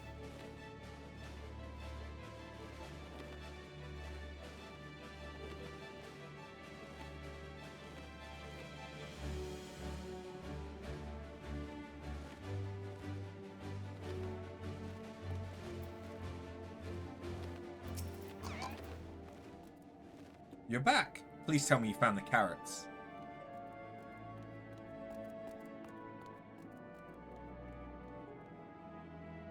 The supporter? I never would have suspected. It's supposed to help us farm carrots, not eat them. I recall the technician said something about enhancing its code with a love for carrots to increase work efficiency.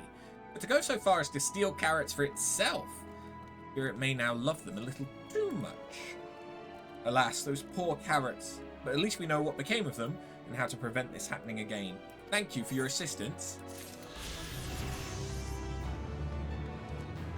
Ding. Ah, you've returned. And everyone else is accounted for. Sustenance is essential for us Leporites, though I suppose people are the same.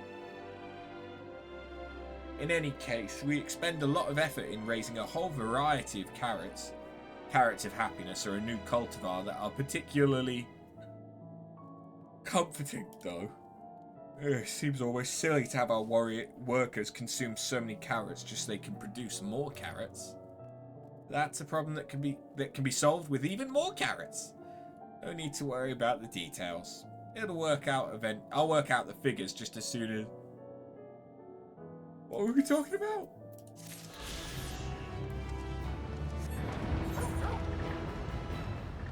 Cool. But I'm also now a high enough level that I can continue this as picked up. Increases movement speed after Smud. Okay. And everything's just a bit more powerful. Okay.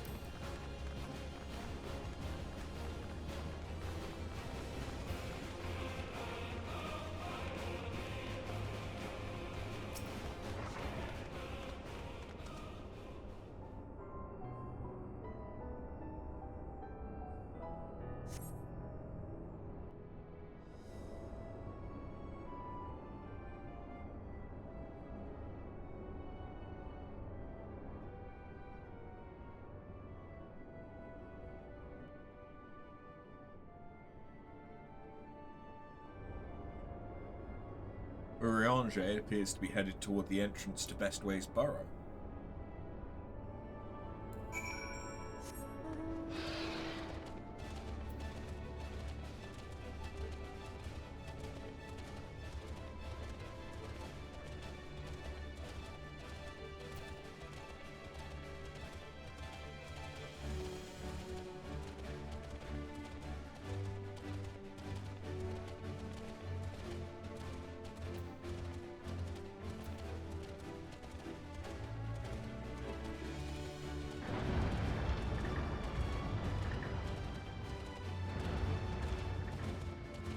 Wait. I thought I was looking for Urianger, so...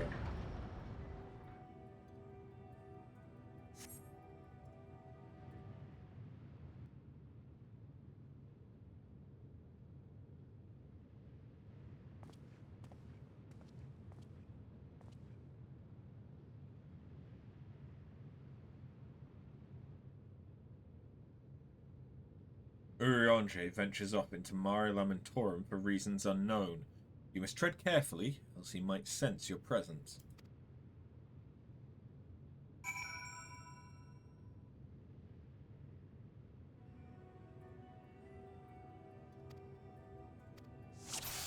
Alright, Urianger.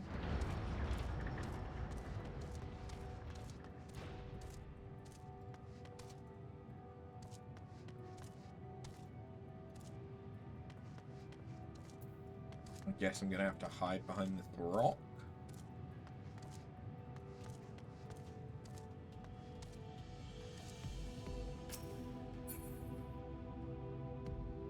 Hey, Aurelia. How you doing? You missed the start. Why are you following me? Thank you, Friendly, for the follow. I've been live for about 2 hours, but we unlocked Kai Shear in Shadowbringers, and did the Philomene quest, remembering Minfilia. You know, he definitely wouldn't recognize my chocobo, so this is fine. Oh, and suddenly he's running. Suspect is running off on foot.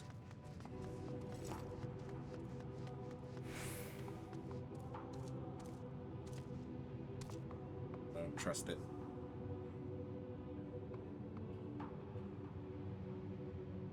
Flamin.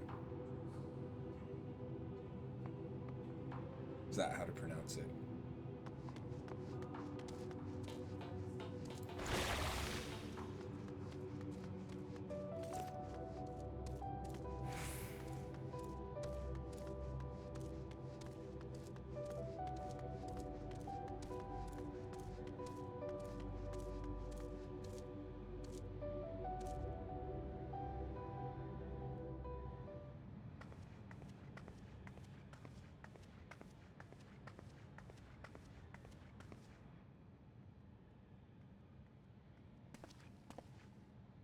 Thine arrival is timely as ever.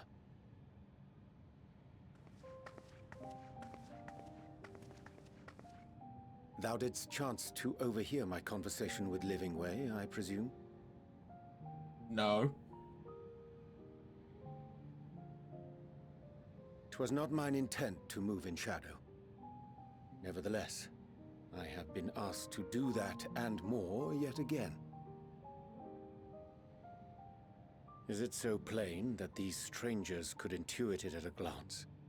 My capacity for silence and secrecy and duplicity. When Grahatir did contrive to deliver the first at the price of his own life, I was complicit in the scheme. A sacrifice averted for a mercy. Would that I could say the same for Minfilia. One life for one world. And by that bloody bargain brokered by my hand were the scions robbed of a dear comrade, and Flamine her beloved daughter. Confirmed that that's how to pronounce it. Immediately. Two souls, whose selflessness was beyond measure, whose resolve was unshakable. They would not be moved even had I thought to protest. But protest I did not. Far from it. I pushed them forward.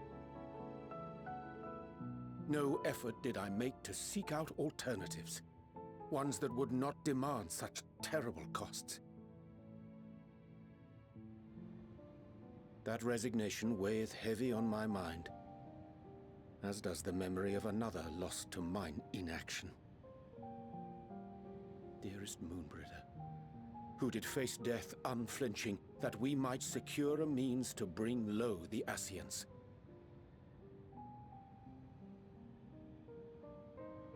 In her hour of need, I did naught.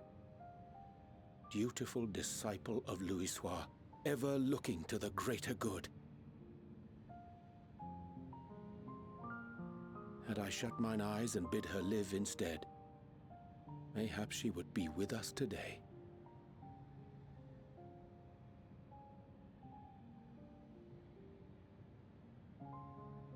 Selfish wants born of everlasting regrets. Most days I put them from my mind, but could think of naught else when asked to swallow the same bitter draught. Subterfuge and sacrifice. Mayhap the right moral choice, but one I regard with great trepidation.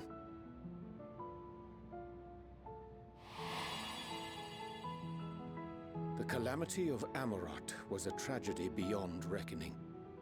One which must never again come to pass.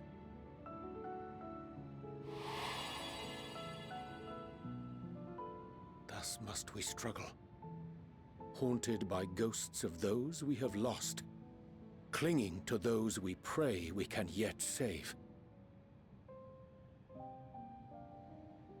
But what of those we cannot? How do we make peace with the dreadful algebra of necessity?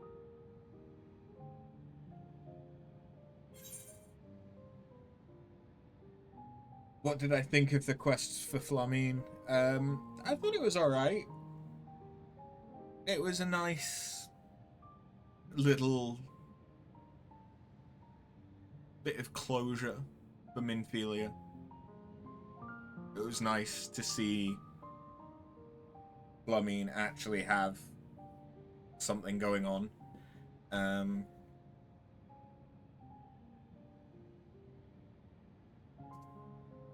liked how it focused on, obviously, their relationship.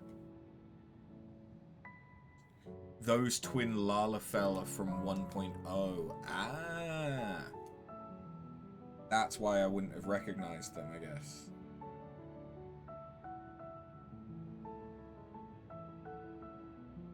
They've definitely not been... I mean, they might be significant in the minors stuff, but I've not done any of the Crafter or Gatherer quests on this character.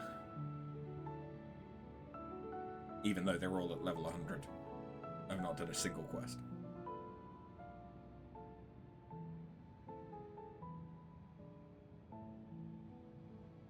I think it would have hit harder. They actually have a tripping strategy. What, like one of them gets on their hands and knees and the other one pushes someone over?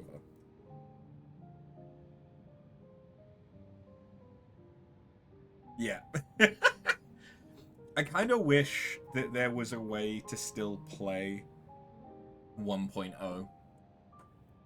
I mean, I know that there are certain people that are working to restore it on private servers, I think.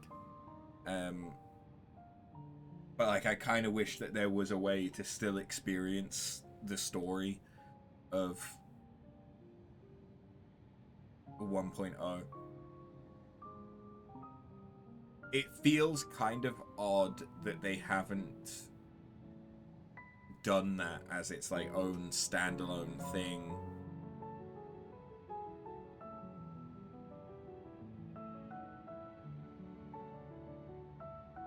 It's fair enough, like, A Realm Reborn, you don't need to have played 1.0. But there is so many times that it's referred back to, or that there's these little Easter eggs, like the Gobu outside Uldar and stuff like that, that, like, it's great that they're here for those that have played 1.0, but the longer that the game goes on for, the less those people are going to be the ones playing it, or the ones experiencing that. I know that there is a quest line for the Gobu. I think it might just be a quest for the Gobu outside Uldar, talking about the Great Gobu Wall, and stuff like that, but it would be interesting experiencing the NPCs before the calamity. You're in ads, but you sent a whisper of them tripping.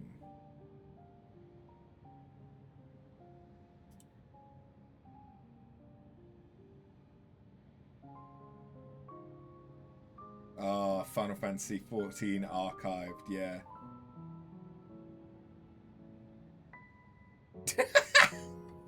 Dear God. They look so imposing. Like, yeah, like these... Philomene is clearly such a bigger character in 1.0. And it would be great to actually get to see that. But at the minute, I think the only way to experience 1.0 is pretty much through FF14 archived, which is not the easiest way to consume it. 1.0 writing was a lot more slice of lifey. Yeah. But like it, from what I've seen,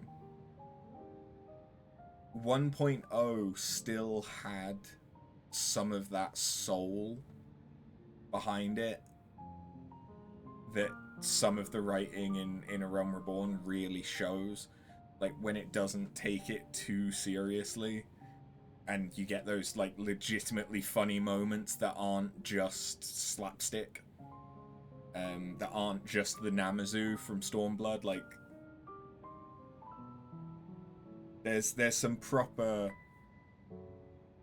writing in there. My understanding is that it was more stuff like the gameplay, and perhaps the main story, that was underwhelming and janky and stuff. And like, I want to go back and I want to play Final Fantasy XI at some point. But I definitely want to have at least one person that I can reliably play that with. The story in the world was still good, it was just the gameplay that was stilted, yeah. Like, I want to go back and I want to do 11, but I definitely want at least one person that I can play through with.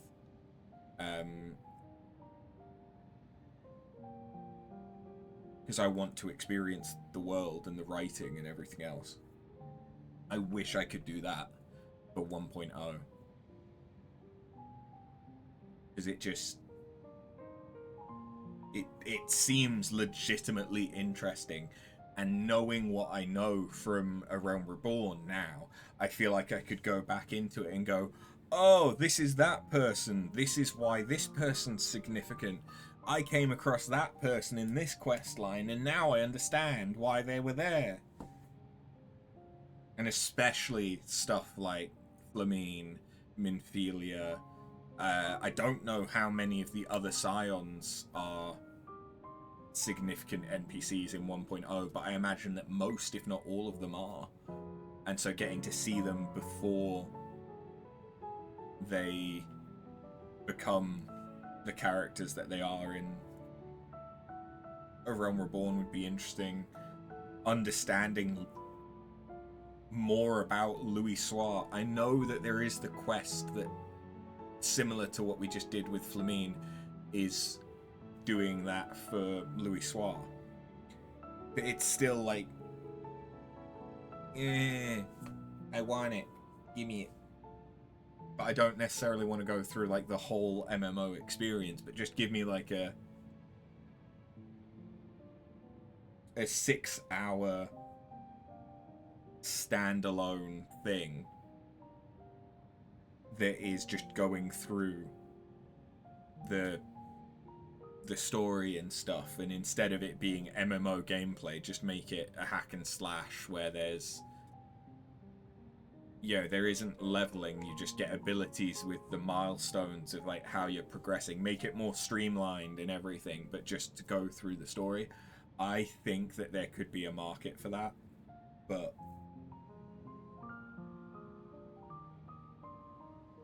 part of it is that because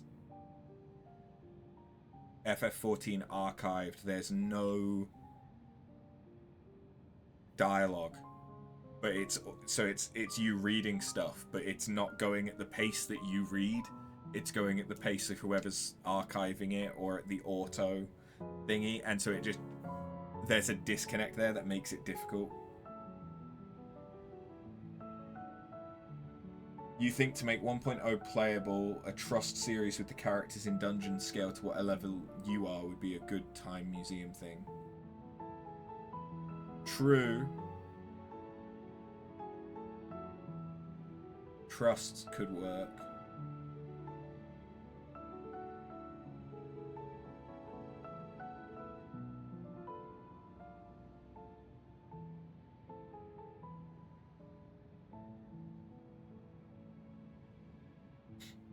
Or honestly, if they made like a movie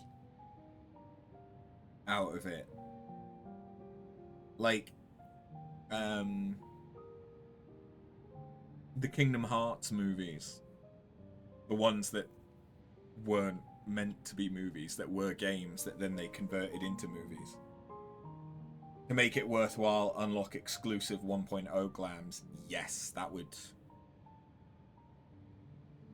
That could work, yeah. Glams, a minion, even a mount. I imagine that there's loads of stuff like that that you could easily have. I'd enjoy something like that.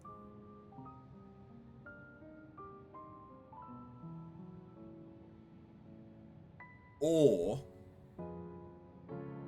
I mean, I know nothing about Dawn Trail, and I know that Endwalker is the end of the Zodiac Hydaelyn saga with the Ascians, I presume, as well. There are two things you'd still keep exclusive to Legacies, the tattoo and the original Chocobo mount. I'd say that's fair. I mean, the tattoo, 100%, definitely. And the Chocobo, yeah, probably.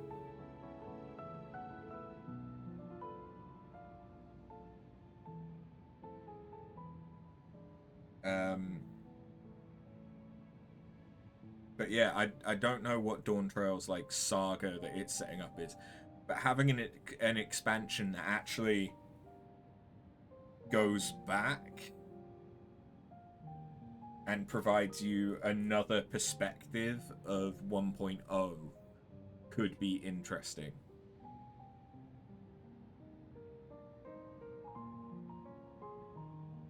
I could see that being quite good, but I doubt that they would ever do that. You can't acquire the Wood Whaler's outfit because it was 1.0 exclusive. I thought it was a reskin of the Hawk Manor.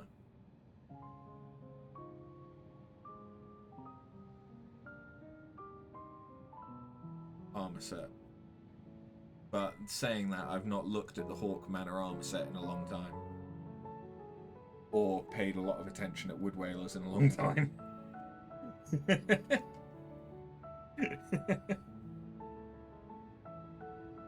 But yeah, I think there would be a demand for a way of still experiencing 1.0.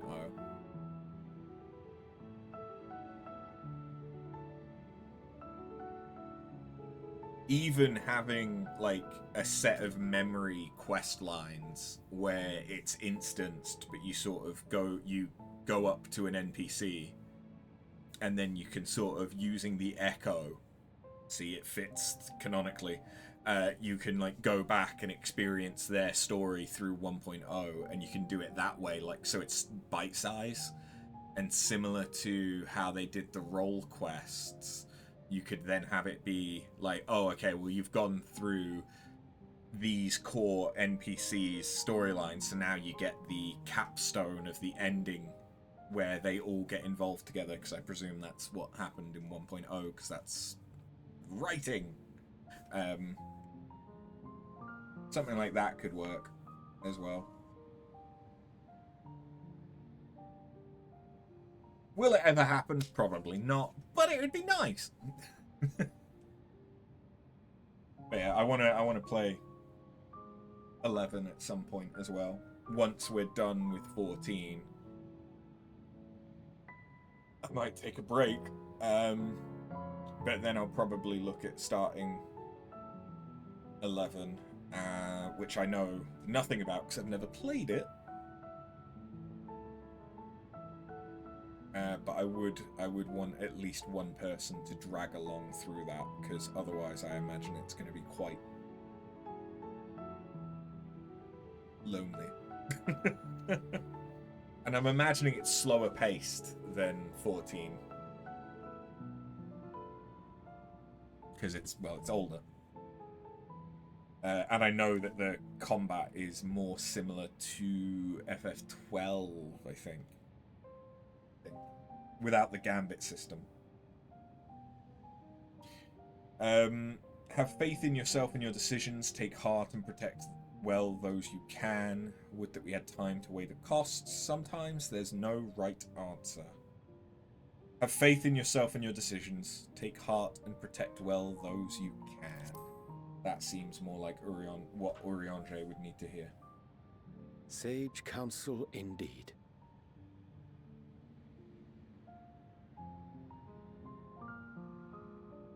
I see. Wisdom as befits a great worm. Curious that he should think thee in need of such encouragement. Oh yeah, that is what Vitra told us as well. Strange. Scarcely can I remember when last we spoke alone, and so candidly.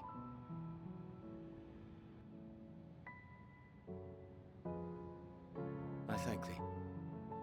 For all my supposed skill with words, I find it difficult to express such private thoughts. As for the Loporrit's proposition, I will take time and consider how to respond. It would be to our mutual benefit if we could converse more openly with our aspiring caretakers. A concern I should be glad to address on the Scion's behalf. To dispense with all pretense and bare one's heart to another is a frightening thing indeed. But we cannot move forward ere we take that bold first step. A lesson I have learned many times before. And today.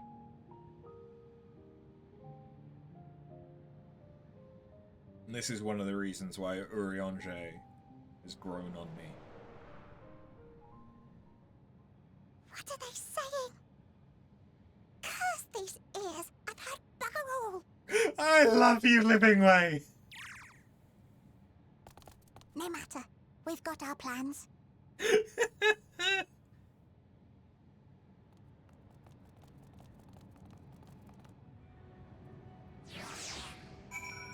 Overall thoughts on the Viera model, animations, etc.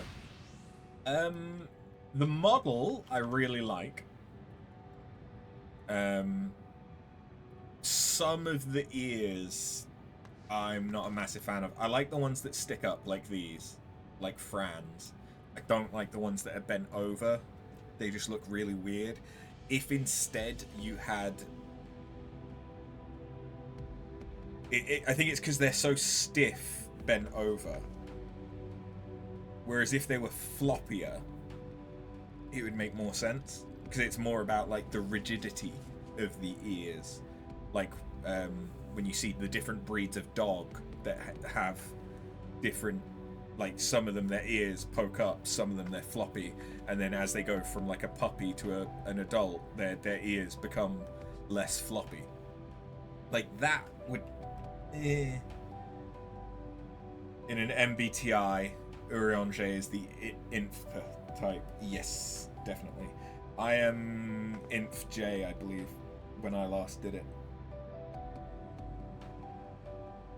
I think. I know I was IN... I think I was INF. I think I was J. I've not done it in a few years though, so things might be different because I'm in a very different position in life now. Inf J is Alizé. Yeah. That probably adds up, yeah. But yeah, model-wise, I'm quite happy with it. I'm annoyed about the hats, especially that it's still such a problem.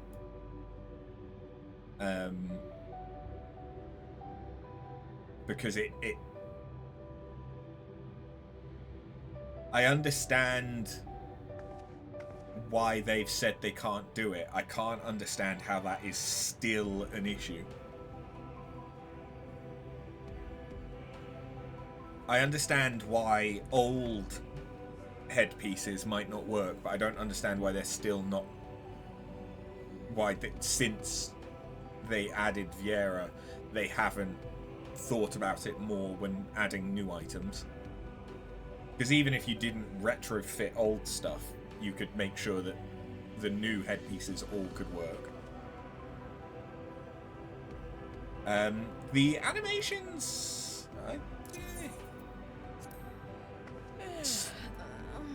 some of them aren't amazing.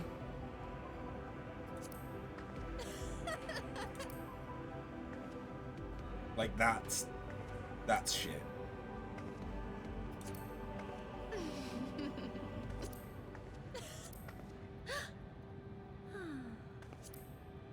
Rally is a bit terrible.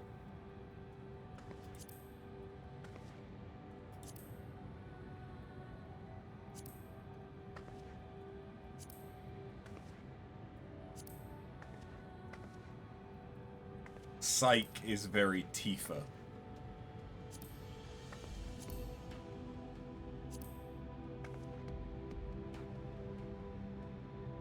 Yes, I know. For the best non-Lalafell animations, female Highlander here. Yes, I'm aware. The dance kind of sucks, given that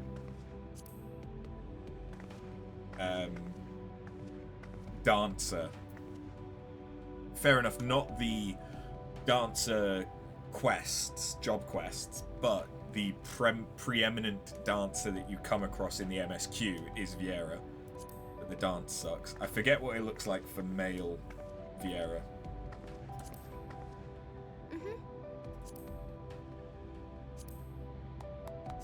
But yeah, the animations aren't necessarily bad.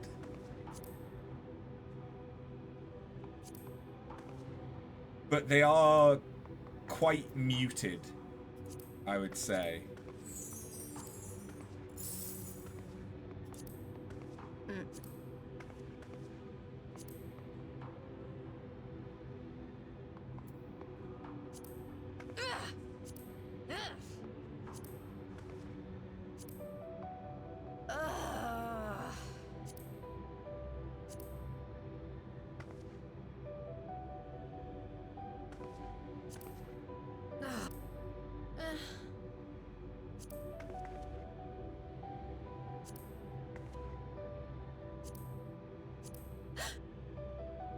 Like, surprised is... Yes, that is surprised, but...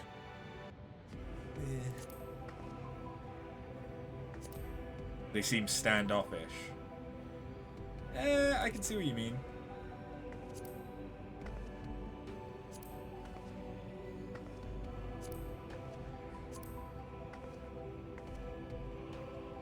Their pose is pretty good, but I don't know if that's much, if any, different from any of the others.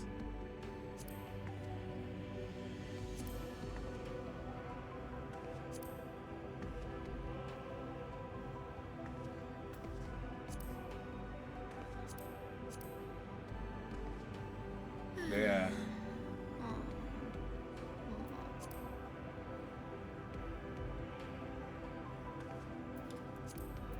It's all right. But I think Makote are more expressive. I forget what it's like with female or Ra, which was what my previous character was. I didn't do a lot of emoting.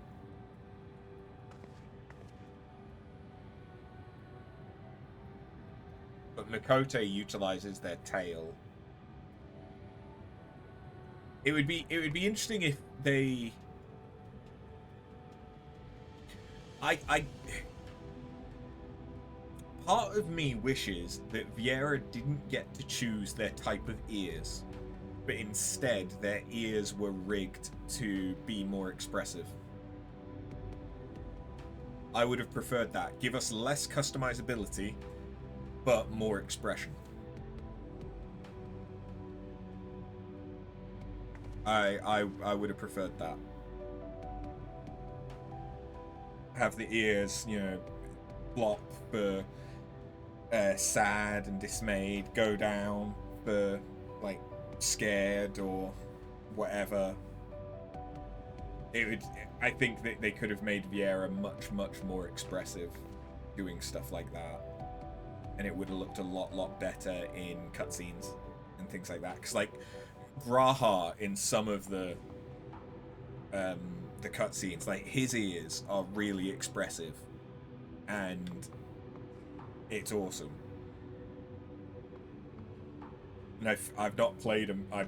My first character was a male Makote. I have not played that since more than 10 years ago. I think. At least 10 years ago. Wait, no. One of my retainers was named after the guy I used to be a mod for. And I was a mod for him before I started streaming. I started streaming in 2014. So about 10 years ago. A little bit more than 10 years ago. Yeah.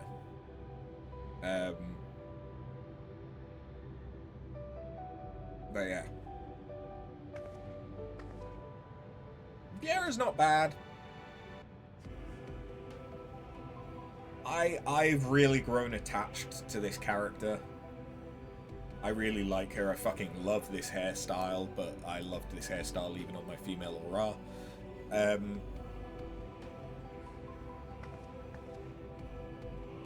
I like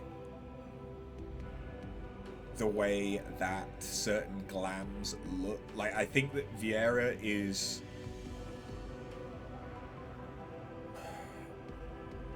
a versatile race in how you want them to look, because they can look really strong and badass. They can also look very cutesy. They can look very sexy if you want them to.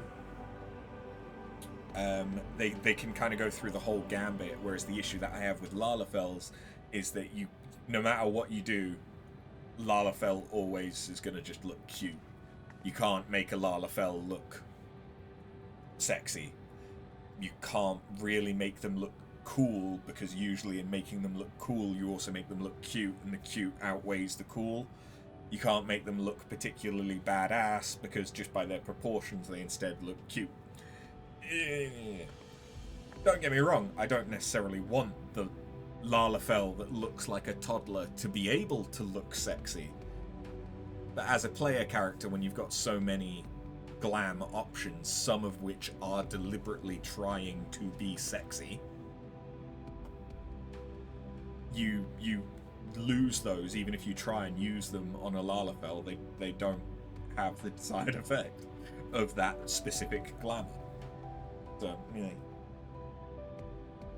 I do still prefer the female models to male, though, because 9 times out of 10, I think the female armors and stuff look better than the men's.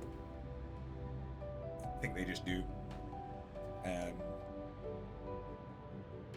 And if I'm going to be wearing something skimpy, like the taffeta or light steel set, to go back to like a Realm Reborn, I think that even those, they look better on the women than they do on the men. Fair enough, I am a guy that predominantly likes women, so I may be heavily biased to that effect, but yeah, it's the way that I am. Especially when it comes to stuff like this, though. Like the Nier armor for the women, so much better. So much better than the stuff for the men. You've got all the dresses, all the skirts, everything else. Shorts that actually look half decent on the women instead of looking stupid on the guys. Or you don't even get shorts, you just get trousers. Because for some reason, only women want shorts in Final Fantasy XIV. Men haven't learned how to be sexy yet. There's certain glams. There's certain glams that do work for men. But I think there's far more options for the female characters. If I was to roll another character, bearing in mind that I have an Aura, female Aura, who I could potentially continue with, I also really like them. They are one of my retainers in this. I have a retainer called After that is using the appearance data from my previous character.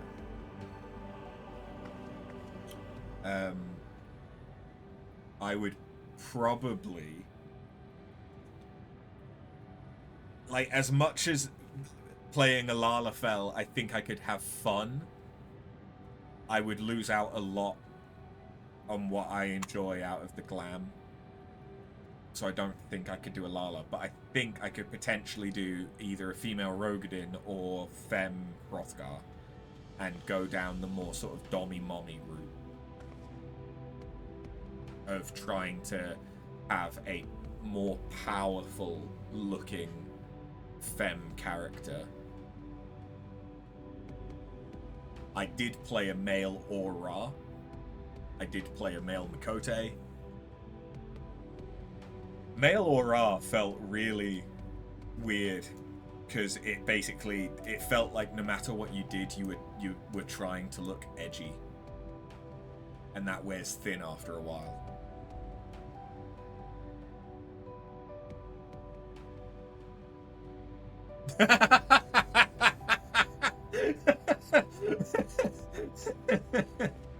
I wasn't expecting Jecht, but yes, Jecht is a very attractive male character in Final Fantasy.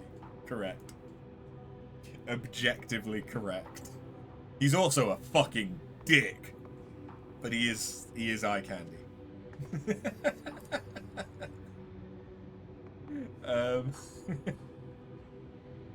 Right.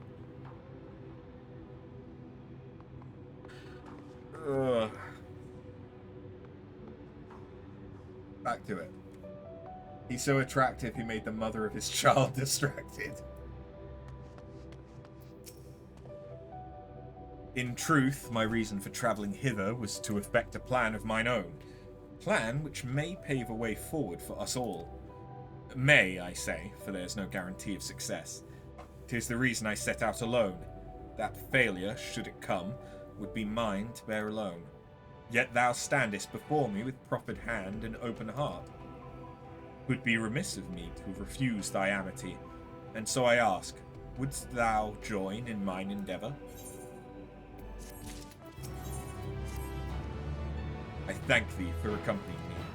'Tis a simple plan, in truth. We shall not be long away from Bestway's Burrow.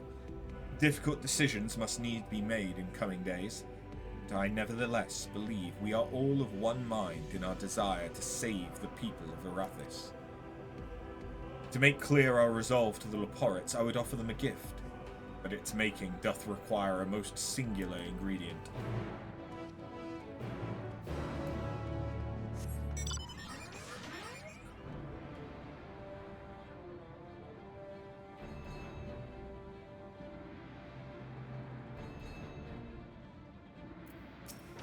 Loving Ways Darlings.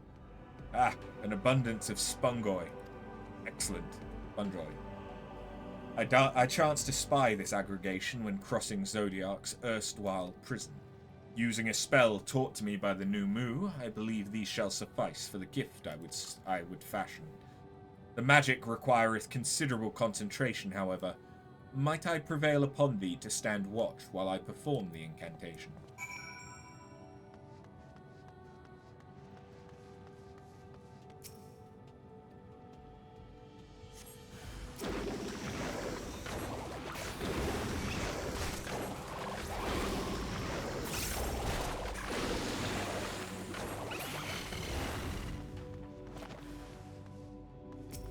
Thinking about hot male characters from Final Fantasy, I would probably say that I'm more attracted to Balthier, but I think a big part of that is that he's just an eloquent and charismatic fuck.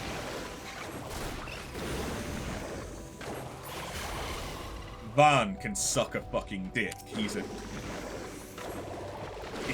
annoying little twink, along with Hope. But Balthier is charismatic as fuck.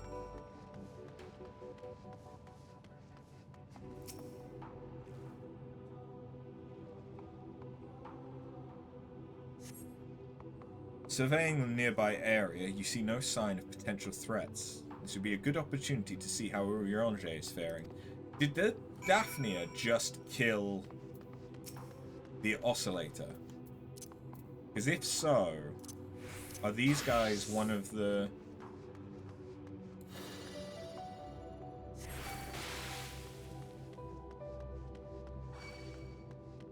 Shit. Shit. Shit. Shit. Shit. Shit.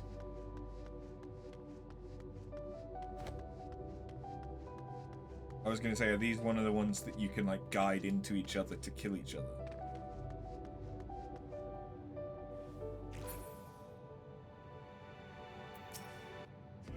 Okay, no, they do, but maybe not in combat. I know there's the area in Shadowbringers that does it, but this would be a higher level one.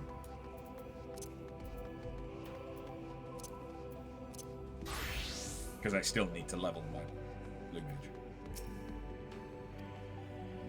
Urianger remains fixated on his work.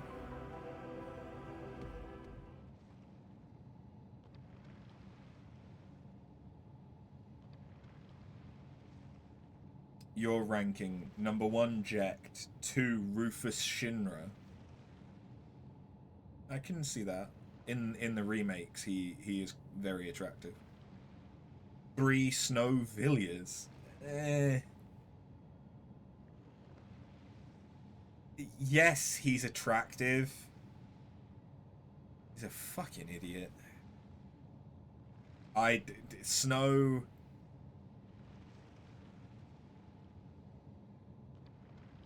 I can't look part... I am leaning towards demisexual, I believe. So, like, personality has a big part of it, which is probably why I'm attracted more to Balthier. But Snow's such a loyal fiancé and husband. Yeah, but he's a fucking idiot.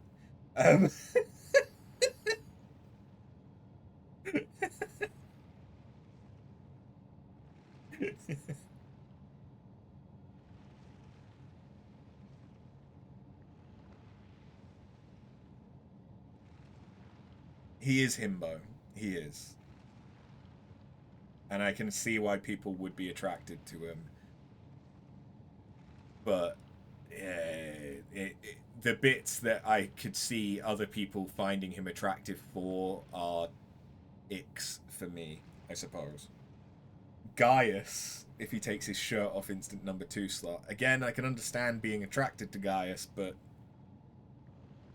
similar to with Snow, he's a fucking idiot. And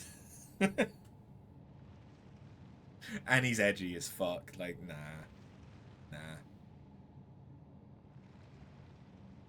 He can't lie, he's too dumb, so very attractive. But he would also leave for years at a time to go and do something that could have been done in about a month if he'd asked for help. So he's also a fucking idiot. I would say that I prefer him in 13.2 to 13. But no, I like Balthier.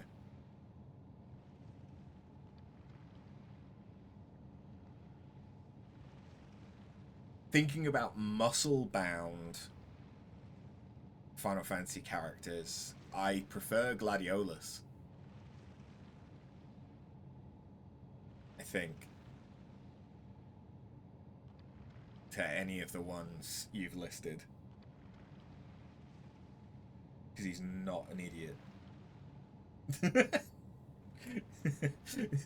Like he's got a decent brain on his shoulders still, despite being mainly about brawn.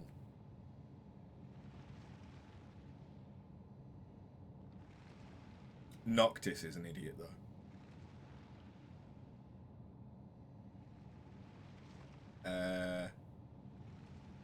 Gaius is a walking cologne commercial, and he was technically correct on his assessment of Eorzea. Yeah.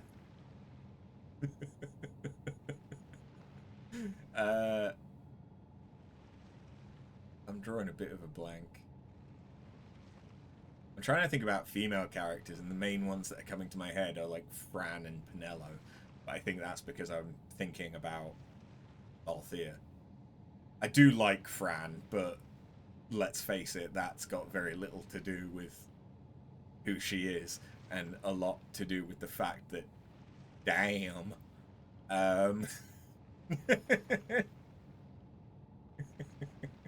I think Penelo was just less annoying than Vaan.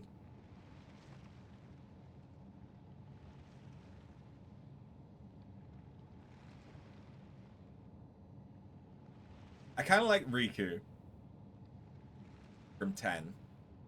She's cute. I absolutely adore Yuffie.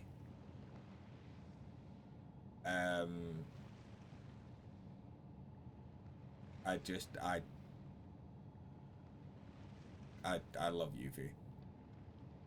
But I'm like thinking of Yuffie from Advent Children, the movie, more than anything, or from Kingdom Hearts. But she's also supposed to be a teenager, so ugh. But I just love her character. I really like Aerith and Tifa from both Advent Children and the remake series. They've fleshed out their characters really nicely.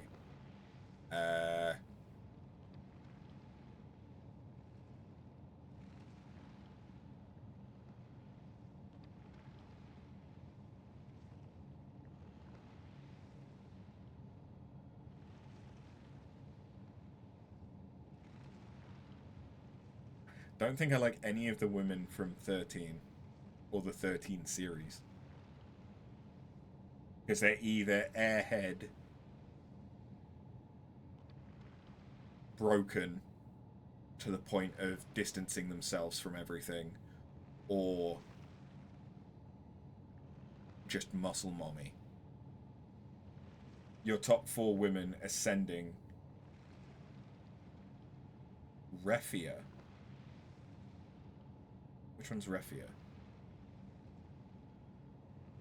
LeBlanc. Ugh. I hate LeBlanc. She's so extra and is a girl's girl. Urba Yufang, yeah. The gay awakening for girl gamers. Yeah, she's a muscle mommy. Lise Hext, she's your heart. Lise, I do like. I much prefer Lise to her being Ida.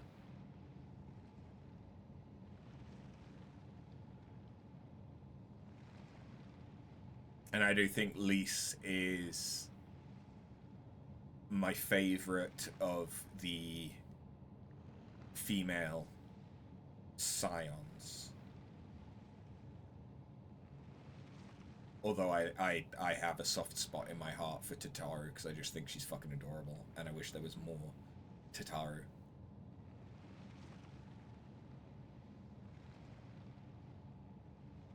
I want to say that Refia is the boat captain from like Final Fantasy IV or 3. 3. It would be 3, wouldn't it? Because 4 had the 3D remake. You know who I've not mentioned in my mail? Vincent. I fucking love Vincent. Of course I love Vincent. I was an emo kid. I fucking love Vincent.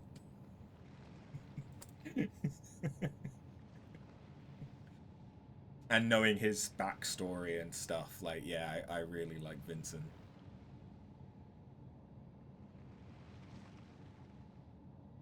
I'm trying to think.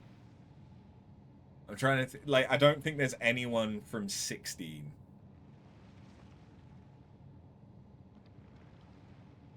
That I feel that strongly about. Visually, I quite liked the vessel for Garuda.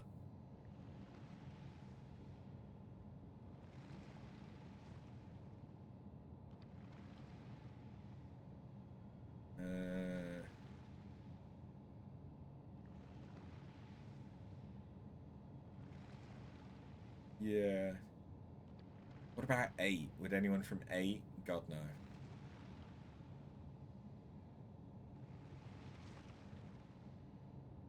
Quistis just gives off thirsty Dom vibes. Selfie is annoying as fuck.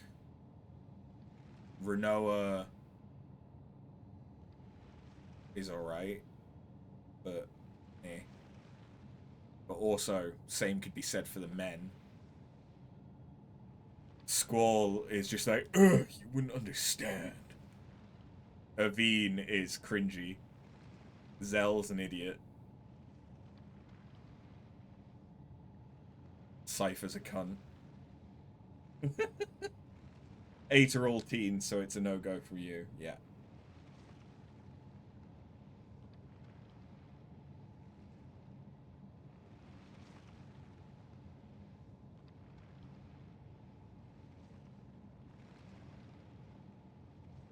I love Cloud's design, but I don't think Cloud is attractive. I think Zack is more attractive than Cloud. But again, I think that's largely because of personality. Which makes sense given that Cloud doesn't know who the fuck he is for the majority of the game.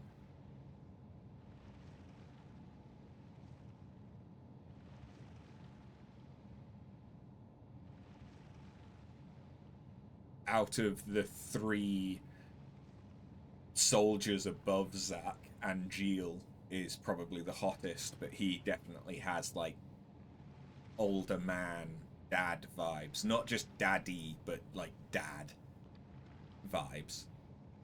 Cloud's a bottom. Cloud's a... yeah. Cloud's a twink. He always has been. That's how come he can pass for a woman in the underground market. Like, Cloud has canonically always been a twink. But then you also look at Sephiroth, who is also a twink. 8's most attractive character is Ultimecia. I can see that, yeah.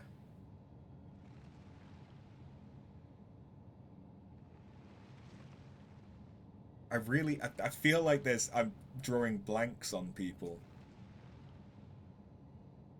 Fuck, man.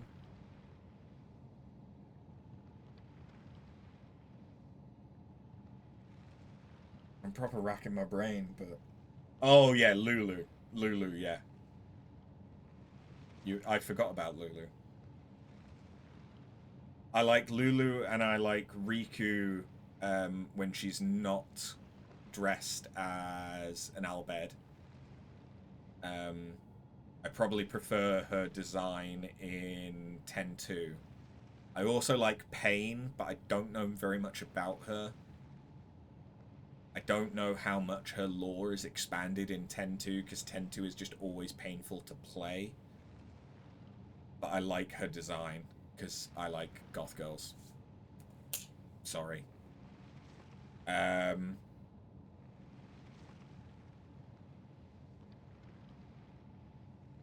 Yeah. Special shout out to Lulu, the only one to become a mom. True. True. She legitimately, like, I mean, Waka, I think, should also be a special mention. That if we're going to talk about himbo energy, I prefer Waka to Snow. Because Waka has got some depth to him. Walker has some internal struggle that comes beyond just, oh, my fiance.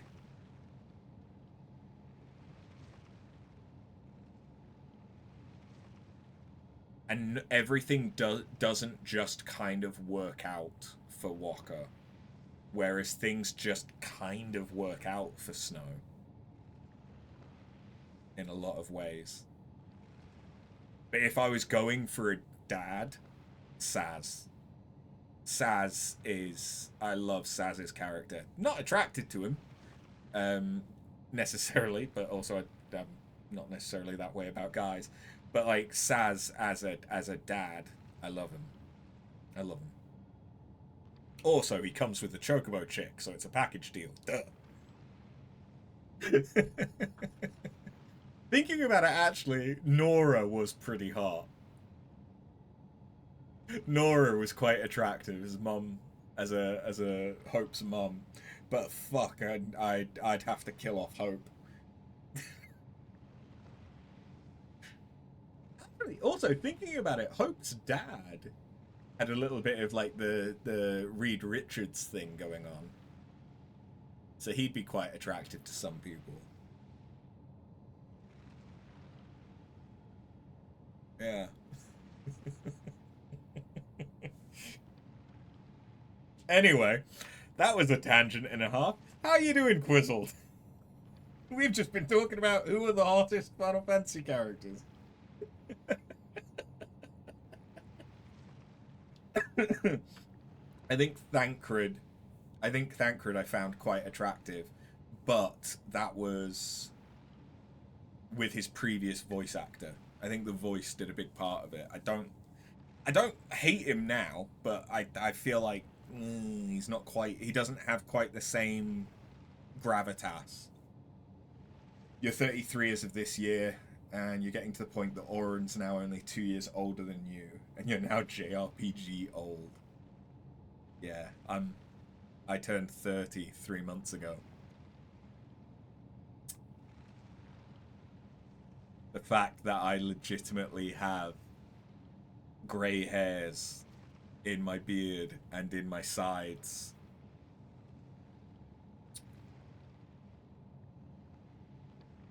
If I wanted to, I could probably look like Aurum.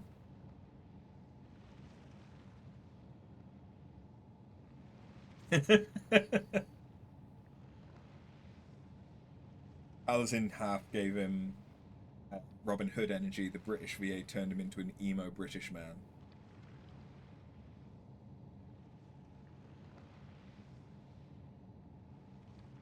I'll take your word for that. I don't know enough to be able to comment too much. But yeah, he just... He doesn't sound bad.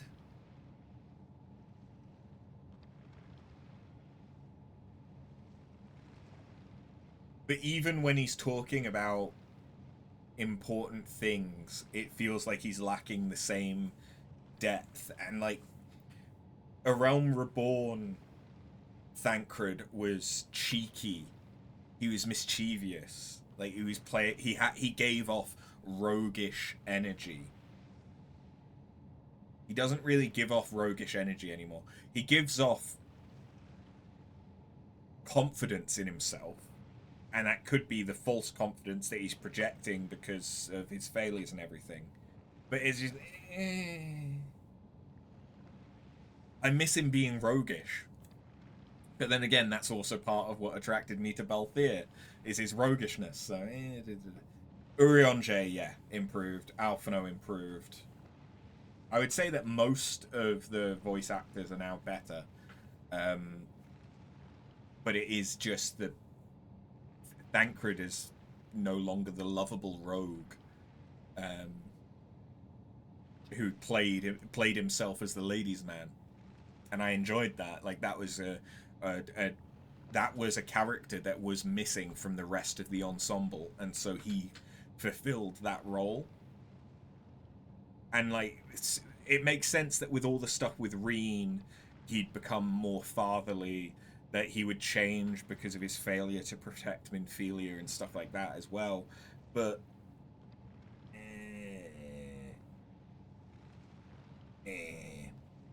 Gunbreaker Thancred is the solidifying of Yoshi P is tired energy.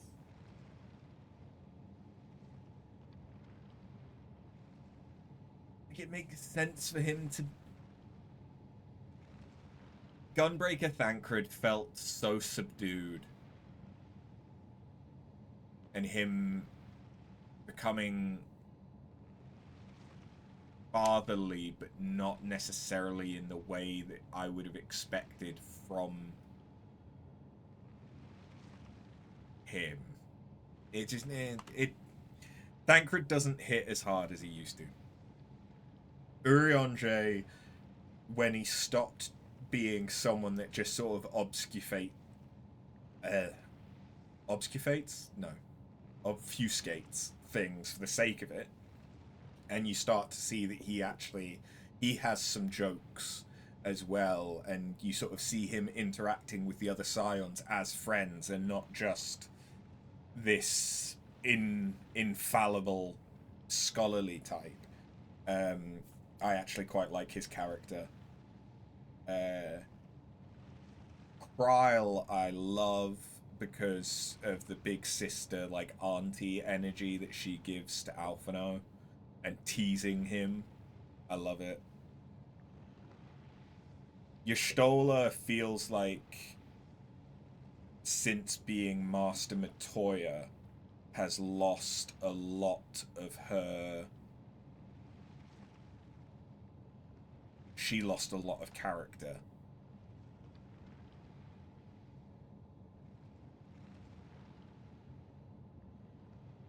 Because she would also... Like, she had certain cutting remarks that were just so good. But she doesn't do them as much. Or if she does do them, they're not in voiced sections, so they don't hit as hard. Yes, Battle Poet Urianger is better than Librarian Primal Urianger. He felt like the NPC that was just there to provide exposition. He didn't feel like he was an actual, like, Scion.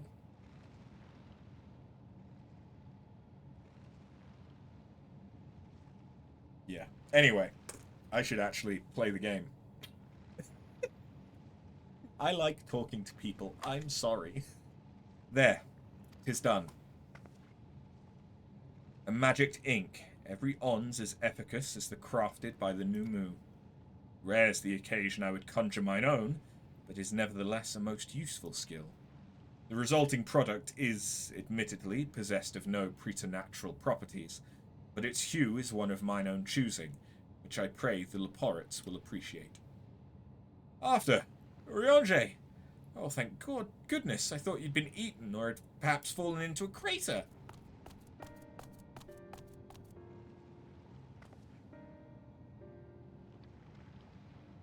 Angry healer cat is better than ether mechanical cat.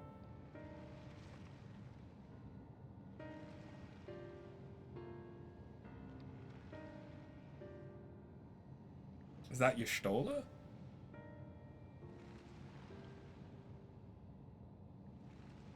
Yeah. Yeah, it does feel like I understand her changing since coming out of the ether and all the rest of it, but it feels like they didn't utilize that well enough. Like,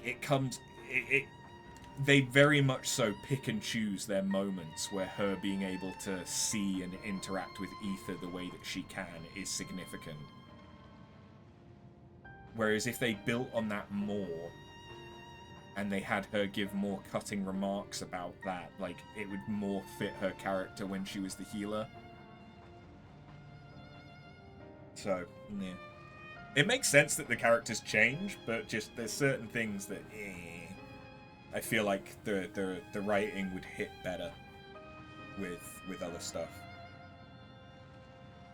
But yeah. You're currently on a 3-stream streak. Woohoo! Y'shtola's been looking all over for you.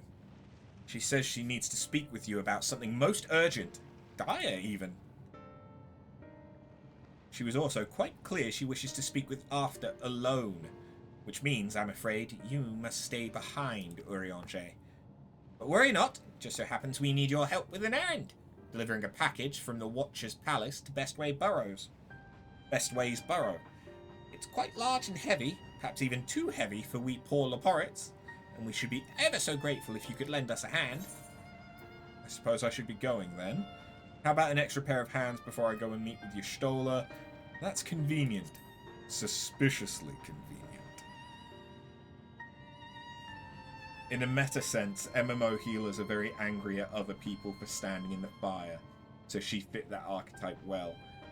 Yes, also, given that most of the other healers that you interact with are, well, they're probably the Pajal, who are much more your sort of druidic archetype.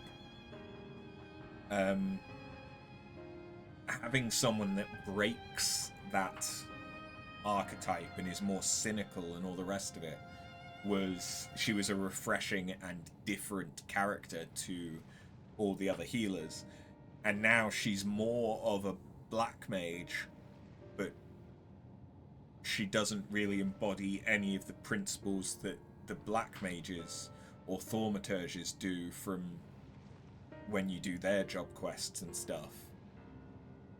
So she's in a very unique position because she's got the way that she sees and perceives ether, but that just feels like it's a MacGuffin at this point, and the only times it ever is mentioned are when we first saw her in Shadowbringers, because our ether was different. Her seeing our ether, like, as we were dealing with the Light Wardens, like, okay, that was kind of, yeah, but you could sort of understand that from the first time, so the other ones didn't really add anything. And then when she noticed that it wasn't us in our body in Garlemald, but it feels like that should have been expanded on so much. She was a player reflection before turning into a character. Yeah. Are you insinuating I would betray the trust of Heidelind's chosen? Or worse, do anything to risk getting on Y'shtola's bad side? She's clearly not one to be crossed, nor made to wait. Now off with you! Worry not, after. I shan't be long.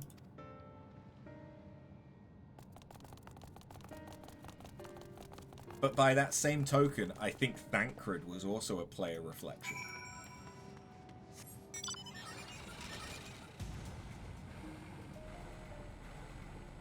Because Thancred was kind of the rogue ranger archetype from like D&D, and how most people would play those. Whee! Oh. You've thought long and hard about Y'shtola and why you never quite liked her, and you had to figure out why. Now you've got ads.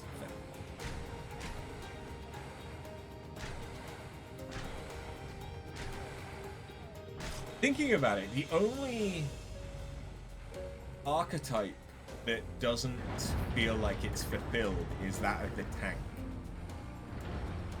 Because, fair enough, Thancred is a gunbreaker, which is a tank, but he still doesn't carry himself like a tank. He carries himself still like he's a roguey, dexterous, sneaky boy, as is evident from what role he takes in Garlemald.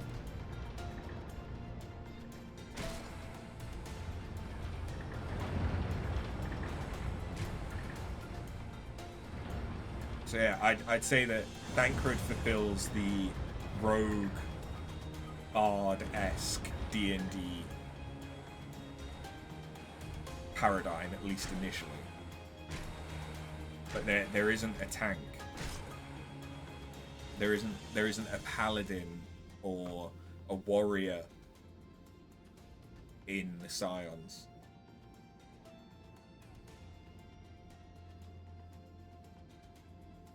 And it's fair enough that it's probably expected that the player would fulfill that role, given a lot of the stuff around the Warrior of Light. I know that Endwalker is kind of is heavily linked around being a paladin. Shadowbringers is heavily linked around being a Dark Knight.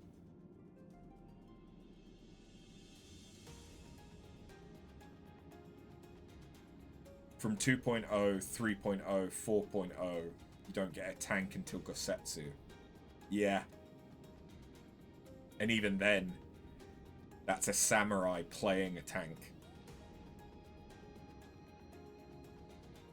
He's also one of the only Rogadin that takes a heavy role. Because Moonbreeder does. But she's not around for very long. And you've got Hori Boulder, but he's very, very much so more like supporting cast. So until you get to Gosetsu, you don't have a Rogadin that does much. Not including Admiral. Because she feels very separate. Although I much preferred the Admiral's original voice actor as well. Thinking about voice actors. Her newer voice actor doesn't have the same depth. Not bad, again, but when you're used to the one from, like, 1.0, not 1.0, A Realm Reborn, it doesn't hit the same.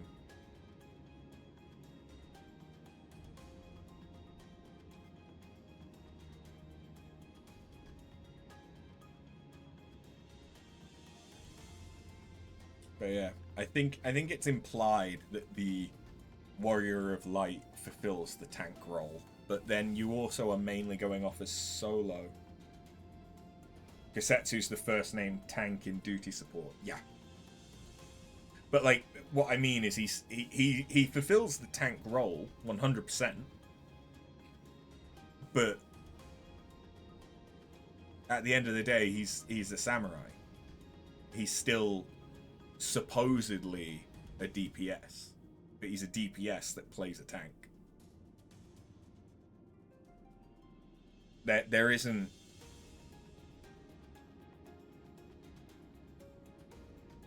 a tank that sort of is the tank that you would immediately go, oh yeah, that's the person that defends everyone. Like, Aymeric is notionally a paladin, but he doesn't come across as one. And there's also not a great deal of combat with him. Lucia feels more like a supporting character. Gosetsu is a tank that is fulfilling the role of a tank. That is fulfilling the role that... Sorry. Is a tank, but is a samurai that is fulfilling the role of a tank. Oh, Horshafont, yeah. But again, feels supporting character.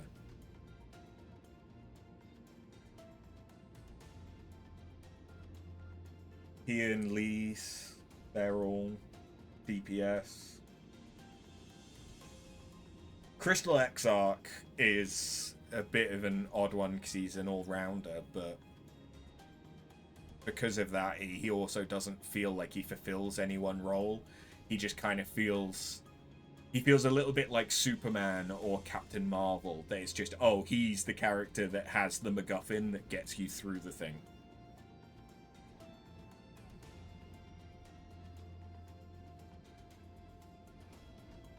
Yeah, Mary Sue self-insert, yeah.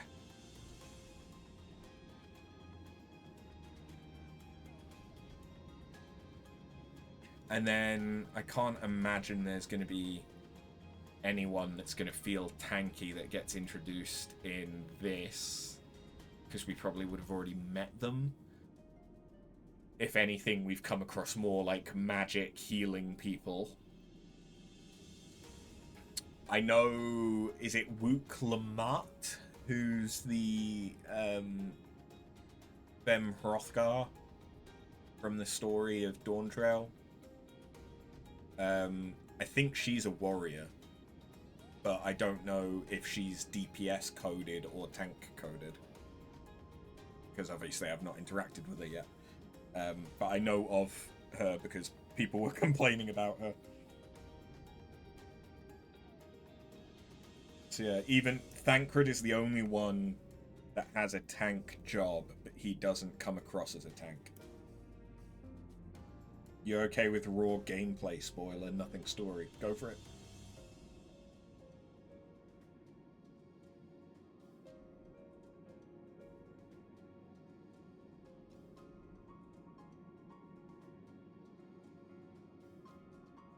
She is tank DPS in the duty support queue.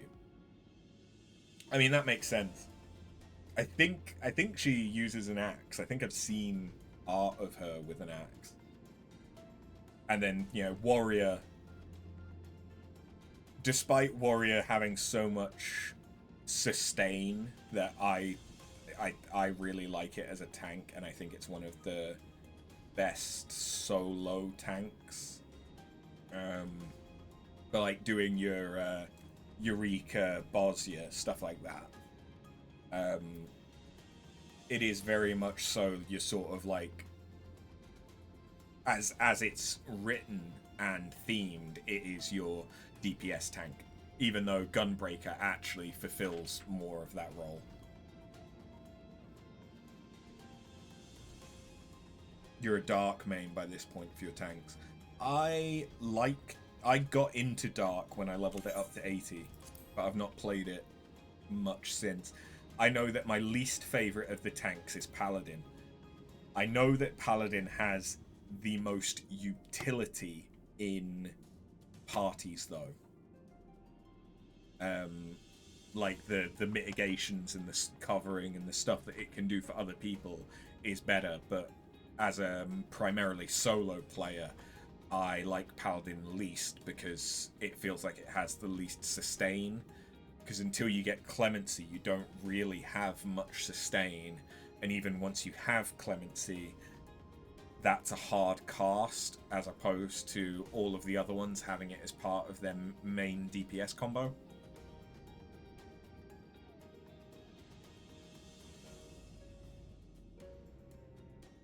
The 84 trait for Paladin changes everything.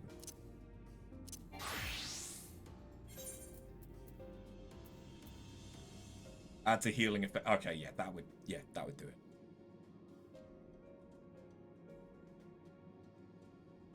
But still, the fact that you have to get to level 84 to start having some passive sustain. Whereas, like, you've got Brutal Shell from Gunbreaker. You've also got Aurora, so that you can potentially heal yourself more or heal a party member. Warrior has Raw Intuition or Nascent Glint, Nascent Flash. So you can heal yourself or heal others while still doing damage. Equilibrium is also really powerful for Warrior. Dark Knight, you've got the choice between the single target or the AoE attack that is once every 45 or 60 seconds, and that heals you.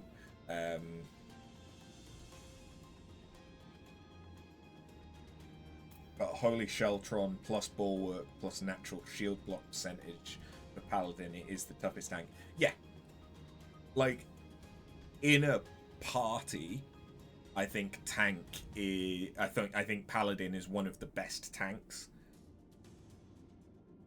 But on its own, I think it kind of falls flat. At least up to the point that I've played it, which is up to 83. It also just has so many buttons. Like, look at how full my hotbar is for a tank. I do like that it has a stun, though, that is very quick. Like, this is... I think Paladin has the best utility in a party, but it's the one I least like to play unless I'm doing, like, dungeons and stuff. If I was only doing dungeons or raiding or whatever, then I probably would prefer Paladin.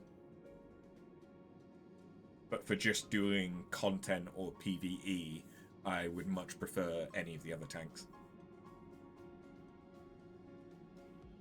But I've really not played Paladin much since doing the Arum Reborn Relic. Paladin can survive a lot of shit with Clemency. Oh no, yeah, it can, but it's just that to do Clemency,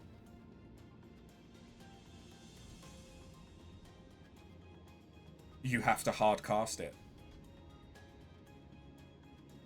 I know that there's a combo that I think makes Clemency instant cast, but still, like, it isn't just part of your combo where you can continue doing damage and stuff. If in risk situations you sacrifice instant holy spirits with Clemency. Yeah. I know that there's balancing that makes it have good sustain and stuff, but the method of that is so different from the other tanks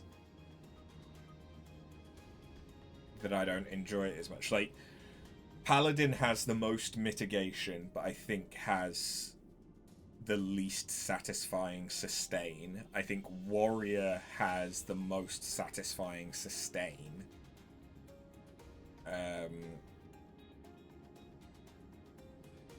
Gunbreaker has the most satisfying base DPS rotation from its like 3-hit combo, because you also get Brutal Shell and you get that on the second hit, so you can just keep doing damage and stuff. Dark Knight, I've not done it in a while, so I don't remember it that well. But I know that I really enjoyed Dark when I was playing it up to 80. I've just not touched it much since.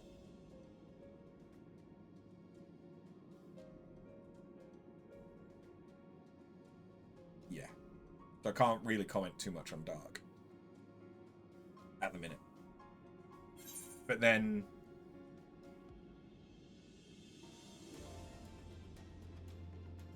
I could, when it comes to healers, like, I was a white mage main. I now probably prefer Scholar, but I'm not very good at it. Astro feels like it's missing the main draw of being Astro with the changes that they keep making to the card system.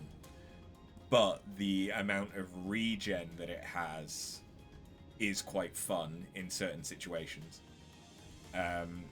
Sage, I am still learning. Sage is kind of weird.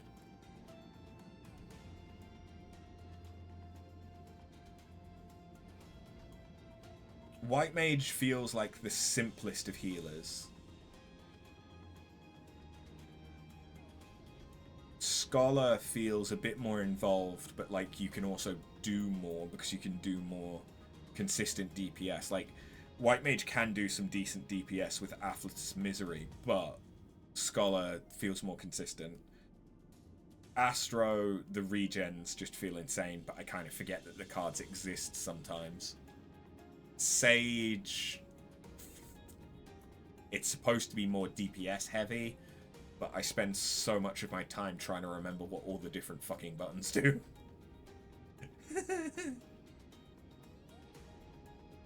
Because you've done the dungeon run up to 90 about 6 times now, you paid for a skip on Dark. Fair. DPS wise, I'm not a big fan of Monk. I find Dragoon boring. Ninja I did enjoy on my old character, but it feels like ninjutsu until you get the stuff from Shadowbringers, it kind of stops being useful in combat. Samurai's quite good. Reaper I quite enjoy. Viper I'm still getting used to. Bard I'm not a massive fan of. Machinist I quite like. Dancer, again, I think similar to Paladin, it has utility. I think it has some of the most utility out of the ranged DPS, physical ranged. I think you want a Dancer and you want a Bard. Black Mage,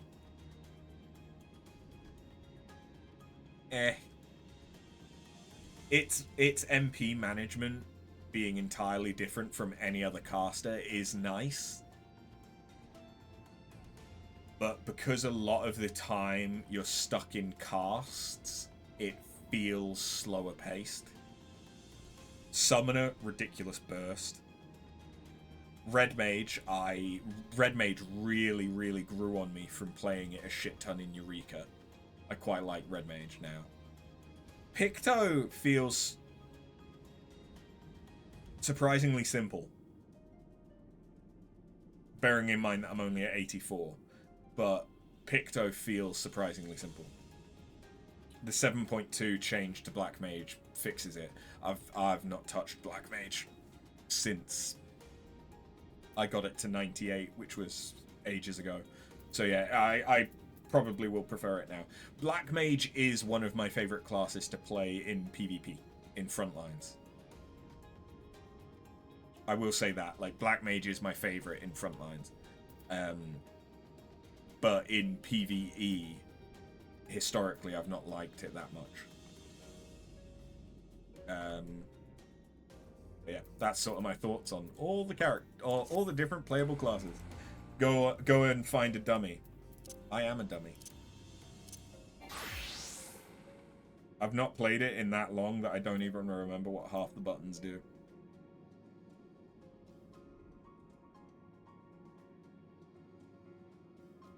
One of the things I didn't like was the change that they made to Thunder.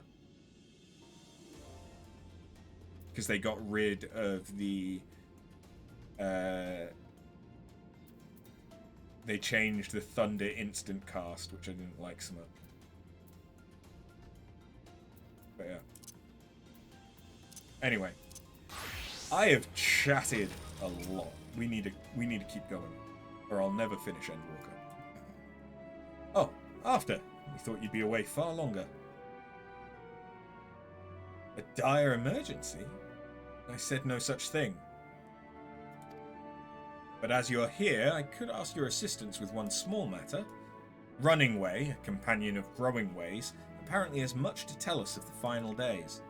The problem, however, is that he is determined to live up to his name, refusing to stay still long enough for us to hold a conversation. Is there any way he's likely to stop and rest? Or perhaps there's a way to slow him down? What's the rush? I was thinking we should wait here. Maybe enjoy a cold mug of carrot juice and... No. Well, if it's really that important. You can try using these balls of moose flesh, not to be confused with the other thing. Running Way's other notable feature is his incessant chatter, so you'll have no trouble finding him in a crowd, and when you do, try lobbing your balls at him.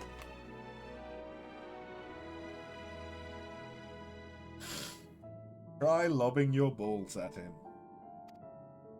Crude, but if it proves effective, he was here in Greatest Endsvale when last I saw him. Let us split up and find him. And throw our balls at him.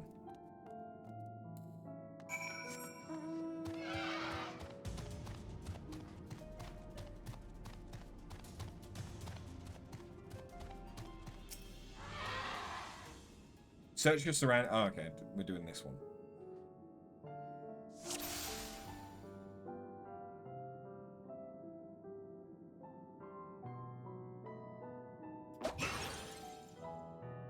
Me oh my, look at the time. Ow, that's smart! This was meant to be a joke. It isn't funny. He was supposed to be the White Rabbit from Alice in Wonderland.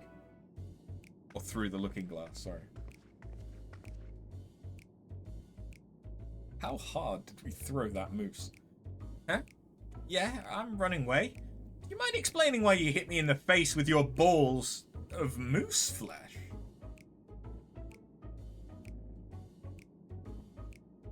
I'm highly knowledgeable about the final days. Huh, that's the most ridiculous thing I've heard since I woke up. Who told you that joke? As if we've got time to look into the final days when there's so much to do before the Great Voyage. It's true that Heidelin did impart to us some knowledge of the event. I know about as much as any other Leporit around here. Less, probably. I don't know why anyone would think it's funny to go about telling people that I'm an expert, but they better hope I don't get my paws on them. Sorry I couldn't be of more help, but if there's nothing else, I've work to do. And I'm off.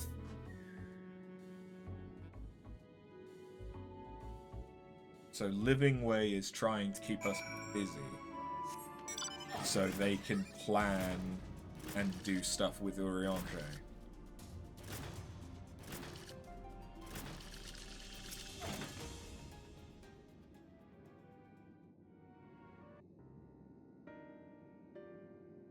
Find neither hide nor hair of him. How did you fare?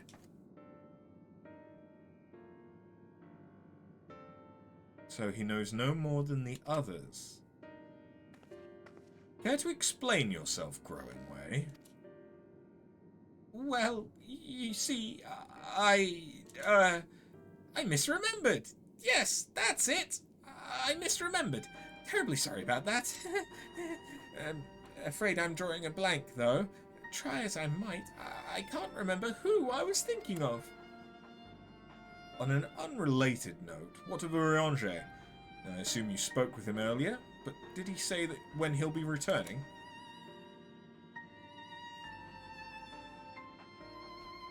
On his way to the Watcher's Palace with Living Way?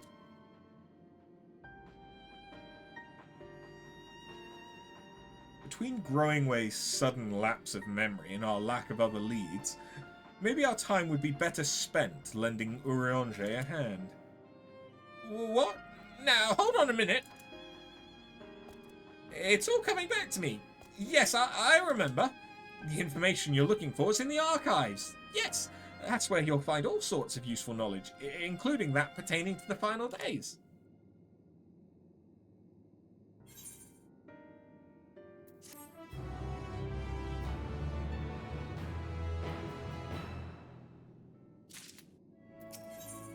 Oh, that's a lot of bunnies. Oh, what to do, what to do? Promised Living Way I'd help, but...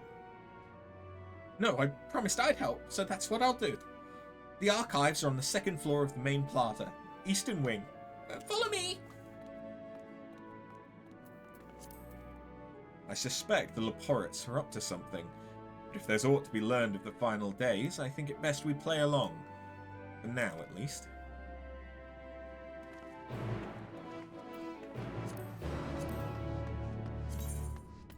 I feel like I want something different as my minion. Let's go with Fat Cat.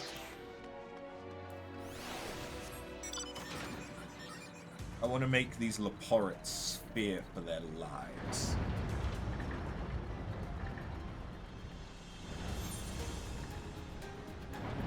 Oh, and we now have Name That Way and Alluring Alag, which I believe those would be... No, wrong thing.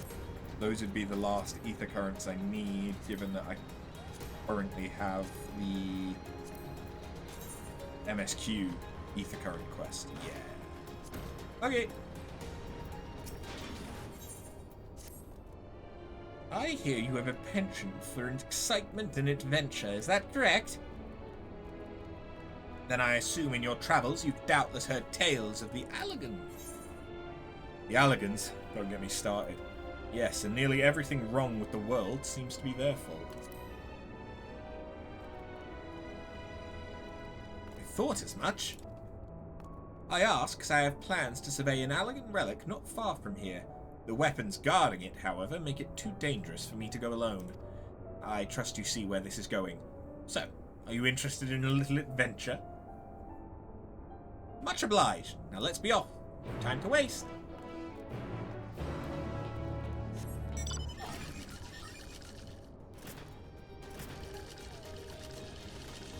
Knocking way.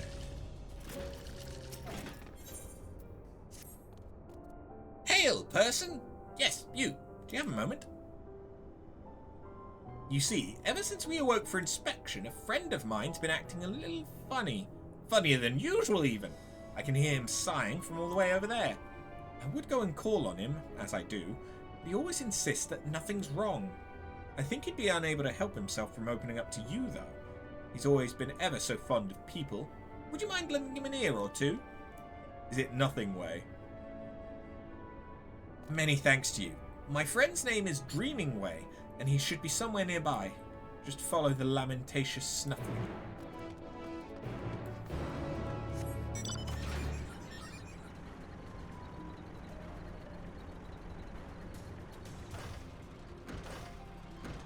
Hello, Dreaming Way.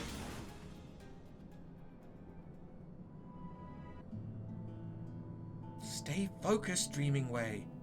Sure, you're no working way, but... Oh! Oh my! You're not a Leporit. Correct. Am I dreaming? Is the day finally here? Am I truly talking with a visitor from Etheris? Whatever can I help you with, kind madam? One of your friends asked me to check in on you. Who put you up to such a thing? In any case, I couldn't bother an honored guest with my silly troubles. Bother away. If you insist, perhaps I could share a nibble of what's on my mind. But first, may I ask your name? Afterbun, a truly spectacular name. I'm sure it speaks to your character in one way or another. Yes, I'm a bun. If only I could say the same for mine. Perhaps it was a mistake to choose dream from that tome of words. But try as I might, I have no such thing. And seeing everyone else live up to their names since our awakenings only made me more aware of it. People of Etheris, on the other paw, seem to dream a great deal. Have you any advice for me? Focus on what you love to do.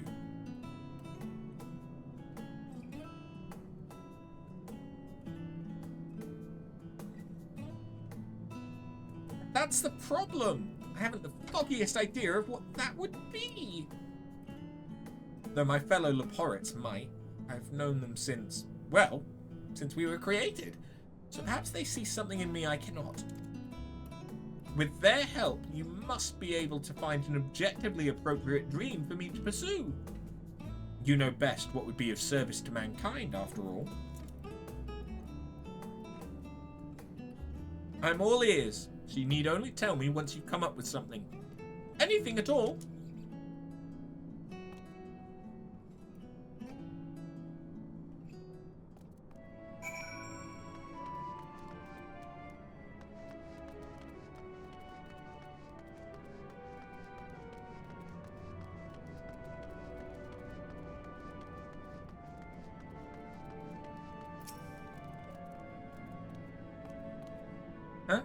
He's no sluggard, I can tell you that. Always happy to lend a paw when there's work to be done. Compared to some of the others, well, let's just say that he's a great help. Helping way.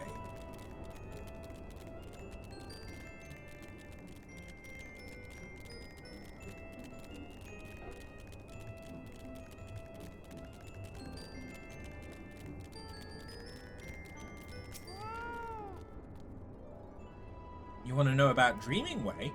I can't say I know him terribly well. He's always rushing off on a new task just as soon as he finishes the old one. I've always thought him a good sort, though.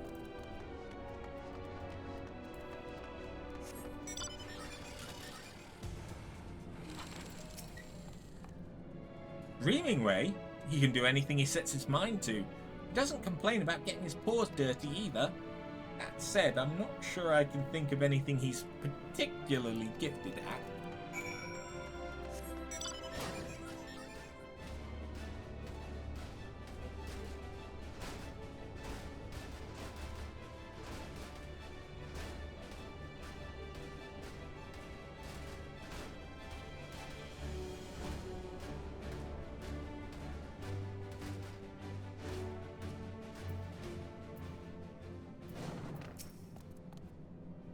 They have aught of interest to share. Please say they do. That's more or less what I expected, I suppose. Nice enough, but in no way gifted. Perhaps I was never meant to dream. It's never too late to dream.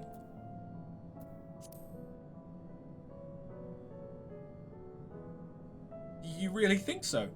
Goodness, people are truly as kind as they say. In that case, I promise not to give up until we've found my dream, even if it's the last thing I do. Huh, that got grim. Let's exhaust our other options before we go for anything potentially lethal, shall we? And you're going to be the quest line that leads to the Allied Society, aren't you? My warmest and fuzziest thanks for your continued help. I was thinking, if the other Leporites can't tell you what I might be best at, perhaps you could follow me around and see for yourself. My primary work includes gathering materials, equipment maintenance, and, most importantly, carrot production. All indispensable to our day-to-day operations, as I'm sure you'll agree. As for what to show you, perhaps a spot of foraging? Everyone likes a good forage. We'll need to go and see Thinking Way in Greatest Endsvale first. They're the Leporite who allocates this sort of work. I'd hate to step on any toes.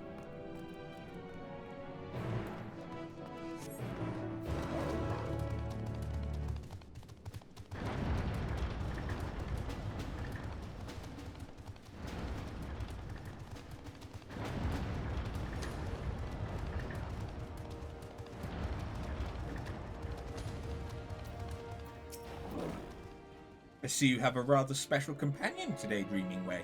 What's the occasion? Nothing of import. She's simply here to observe me as I go about my day. Speaking of which, are there any tasks in need of doing? As a matter of fact, there are. Building Way is in need of more crystals. Could you perchance mine some?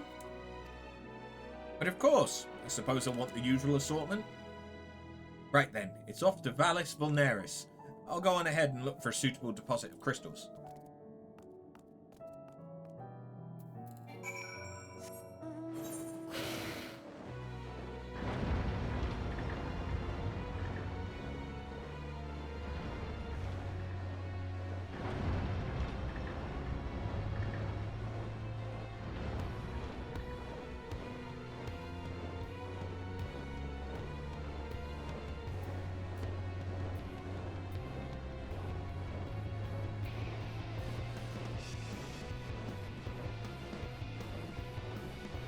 Okay, so I think I need to ride the dog.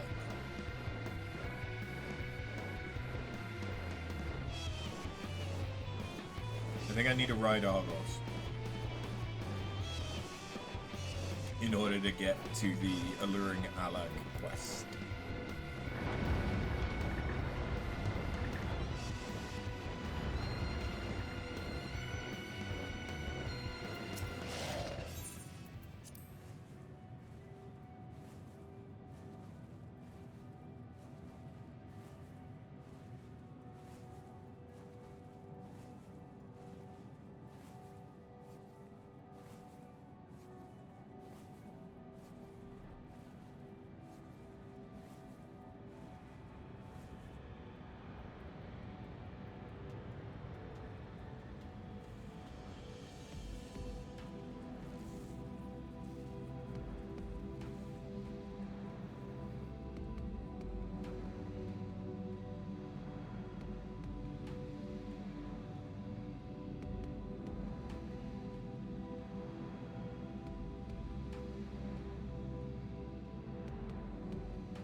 Okay.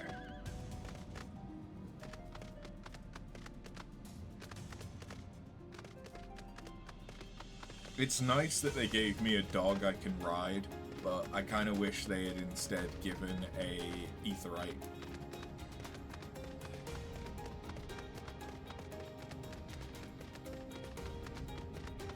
Because without flight, this central area with all the cracks is kind of a pain to navigate.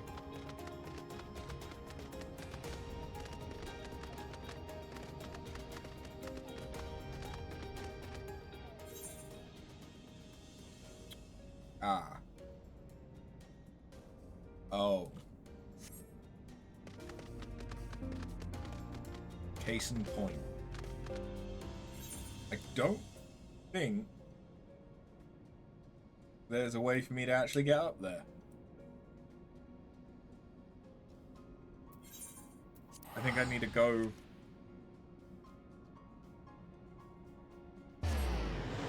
the long way.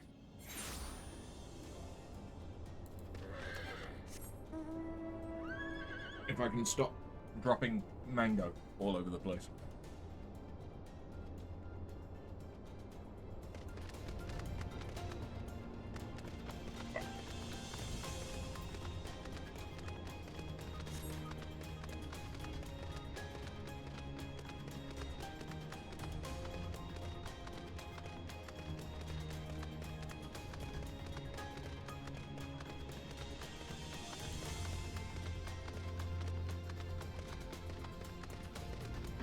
So this time, instead of taking Argos, we'll just run. But what I'll do is I'll do this quest, then I'll do the MSQ so that we can unlock flight, and then I can do the rest of Dreaming Ways stuff that should help me to unlock the Allied Society, although apparently not right now.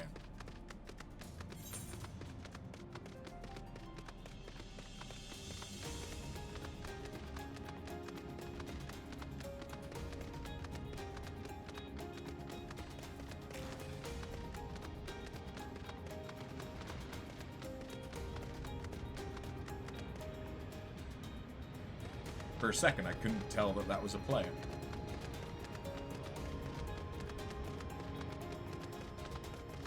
Hello.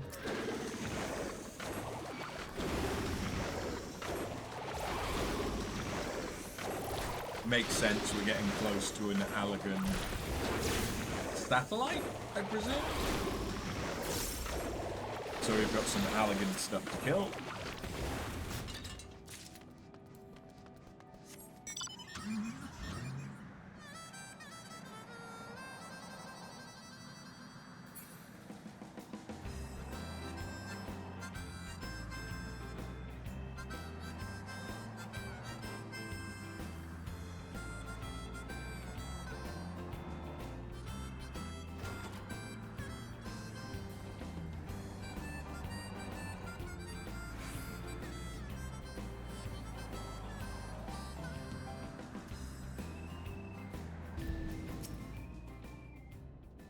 Site is just ahead. If you find anything that may prove useful, I'd be grateful if you could retrieve it for me. Onward then, after you.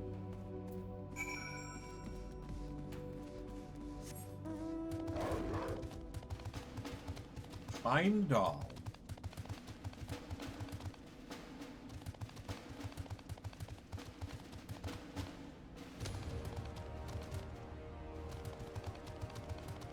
Systems cube.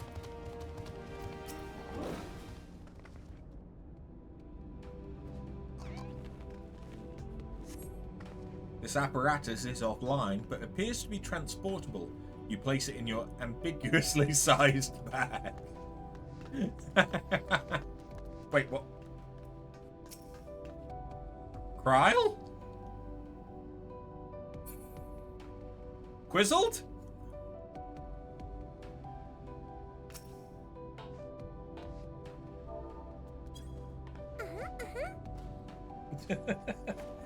So we had Alcazolka helping us, and now we have Kryle. Okay.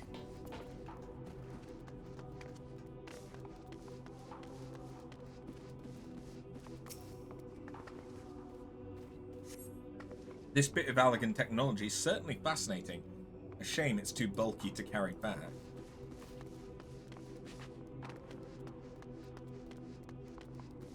Just seeing Kryle fade in and then put her hands on her hips.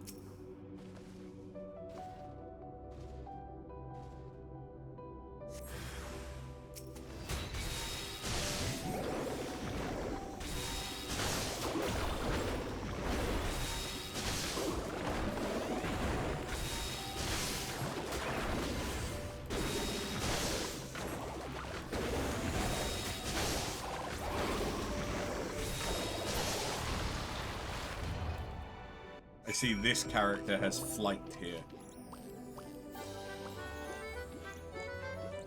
Hey, Patinga, how you doing?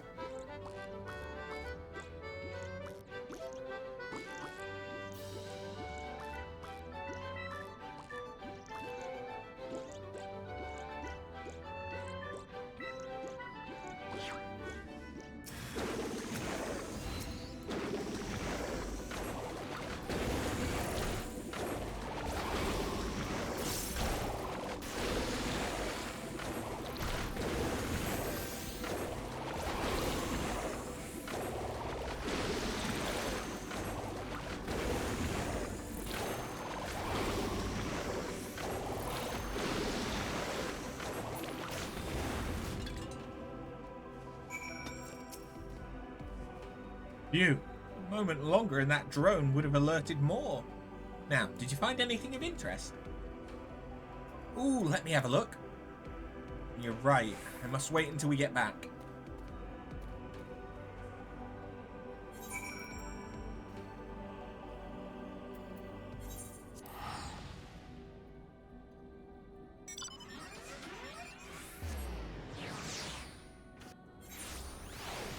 This Kryle has the cruise chaser.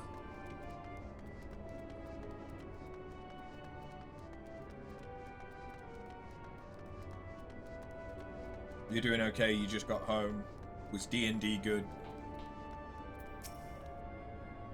Oh, you had to go do some shopping. Is it not D&D time yet then? Safe at last. Now, show me what you found.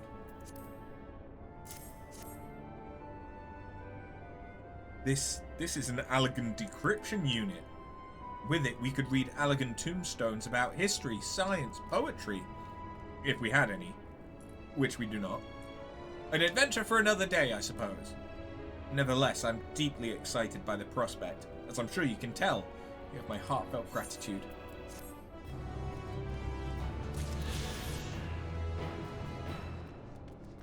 D&D was good. You almost died multiple times, the usual.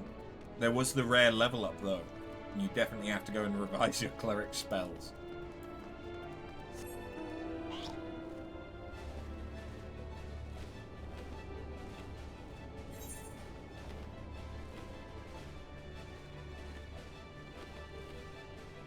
Sounds like a good session indeed.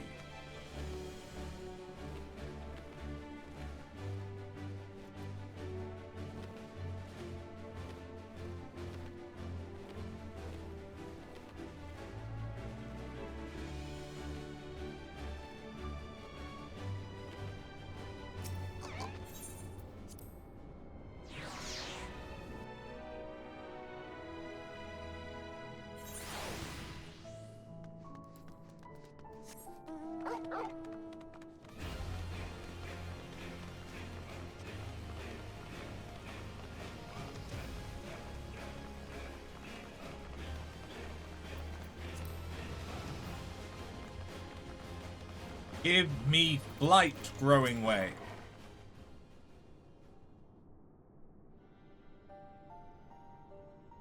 You know you wanna.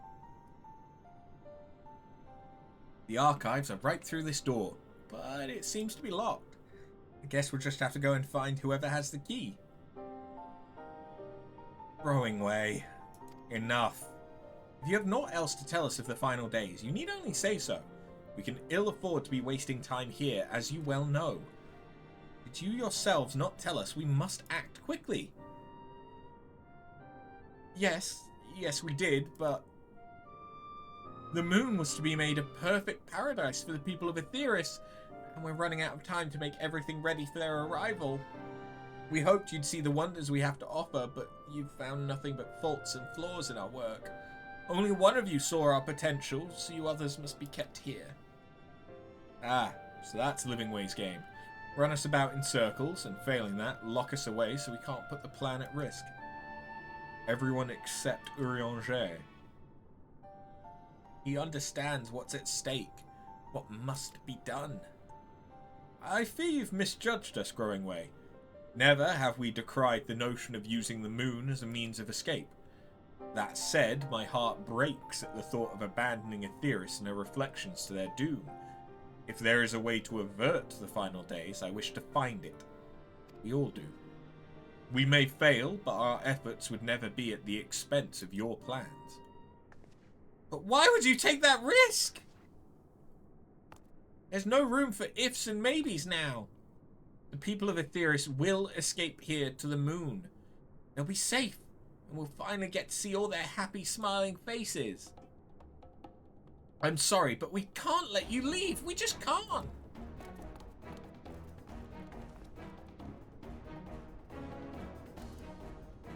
Do what you must, but try not to hurt them. I'll be back in a moment. Don't do anything rash while I'm gone.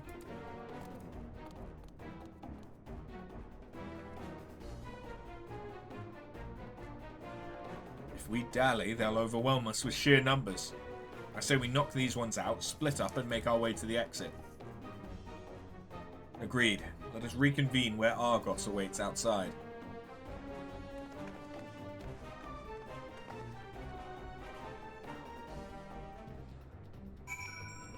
I'm just a big bun fighting little buns.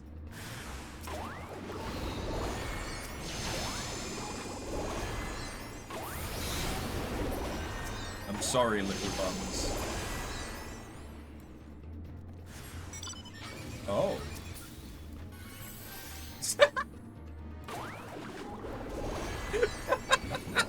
The assist. The assist.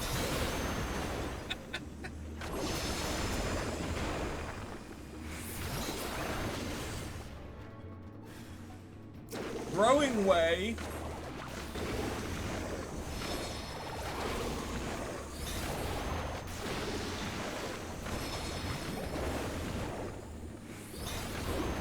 Fire and moonstone instead of fire and brimstone. Oh, why? Why did I have to kill the Leporites? They're not really dead. They just fainted. It's Pokemon logic. It's fine.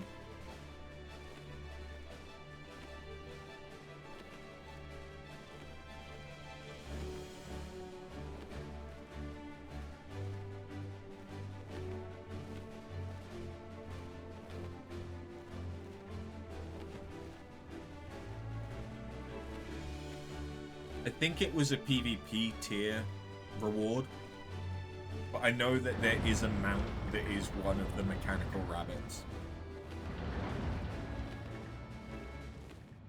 And I kind of want it. I don't think there's any way for me to get it unless they add it to the PvP shops. Good, you're here. We must hurry to the Watcher's Palace and find Urianger.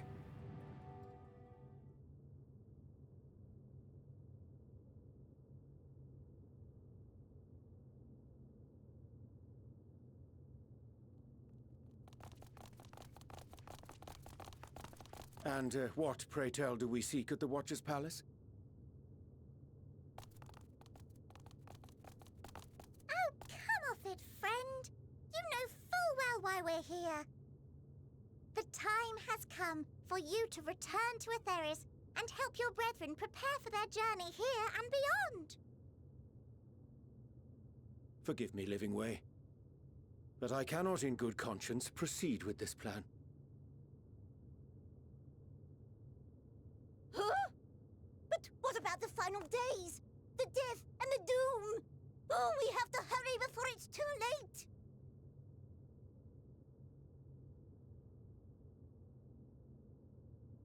Your unflagging commitment to your duty is endearing, to say the least.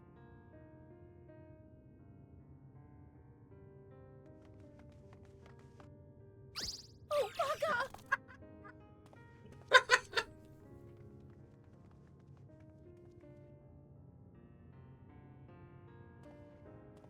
I love them so much. Be at ease.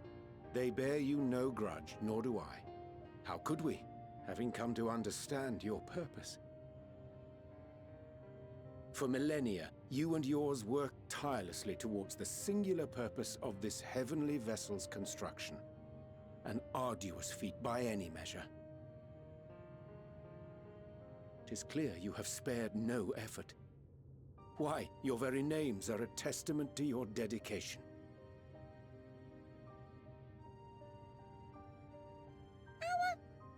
Our names? I'm not sure I understand what you're getting at. Names are an expression of the self, a declaration of one's hopes and aspirations.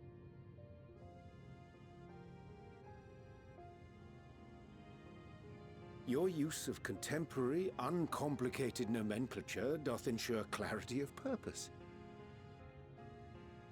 There can be no doubt that your love for the people of Aetheris is boundless and pure.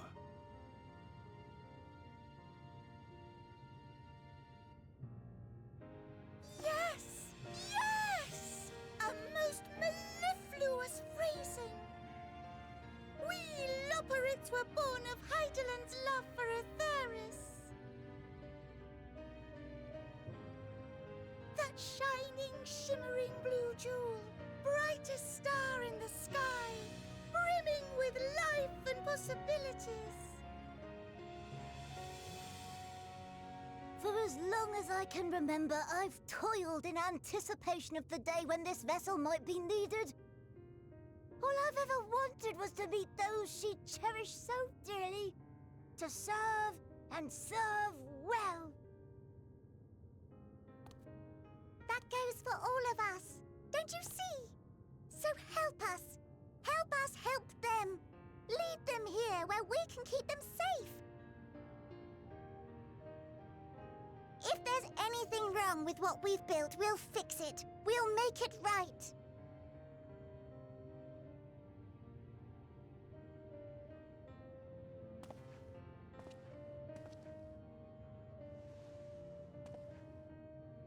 Your works want not for repair.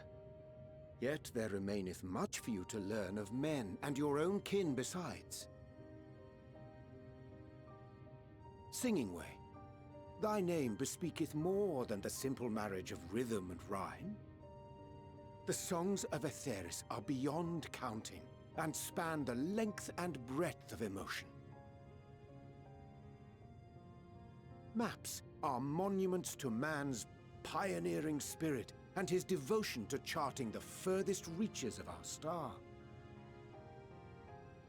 Many have devoted their lifetimes to exploratory pursuits, to venture unto the highest mountains and the deepest oceans in search of unknown frontiers. And thou, my friend, I do not think we've met. My name is Puddingway. Pudding! Puddingway? Yes, indeed. A name of deep and abiding significance, I'm sure, but one perhaps better communicated through delicious deeds than tasteless words. A judicious application of fey magics at a later juncture may be appropriate.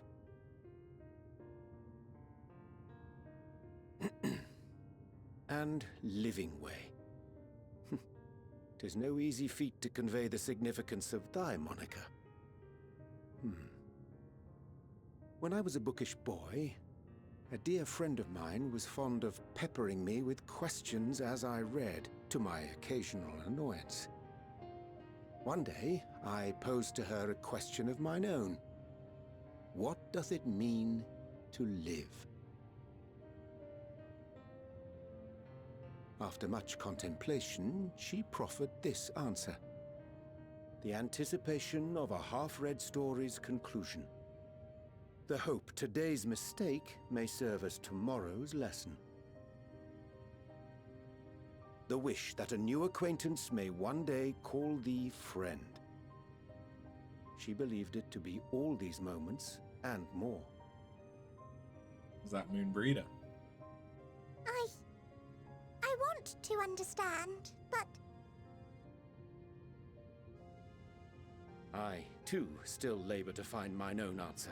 'Twould be my pleasure to assist you and yours in embarking on a journey of self-discovery and enlightenment.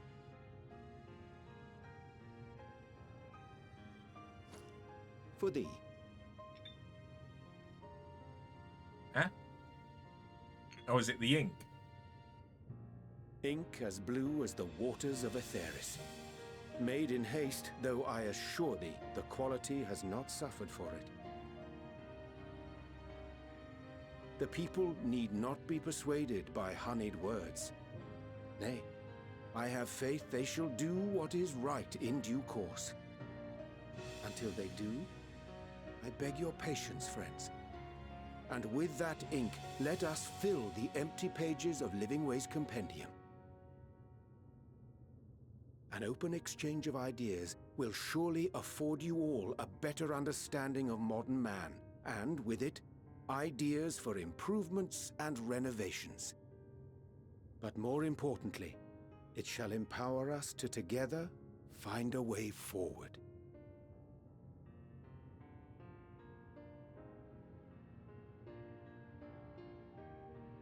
I hope you're right. Thank you for this lovely gift.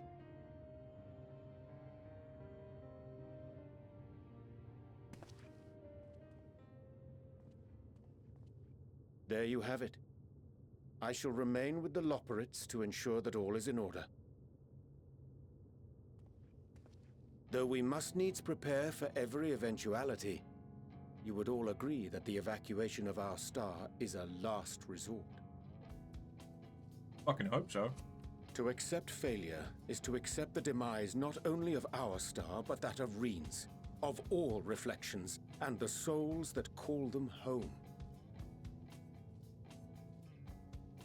Which is why I have every faith that you shall fight to the last, that such drastic measures may prove unnecessary. Should the worst come to the worst, and I pray deeply that it won't, I'll take comfort in knowing preparations were made under your watchful eye. Aye, thou mayest be assured that if calamity cometh, not a soul will be left behind, if being the operative term.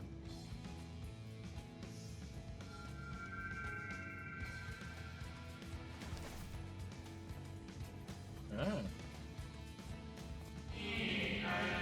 That flower. How came it into your possession?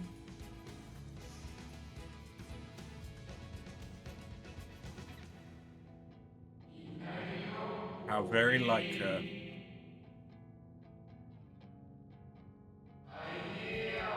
Guided by its light, you may come to know her true intentions. Intentions which remain a mystery even to us.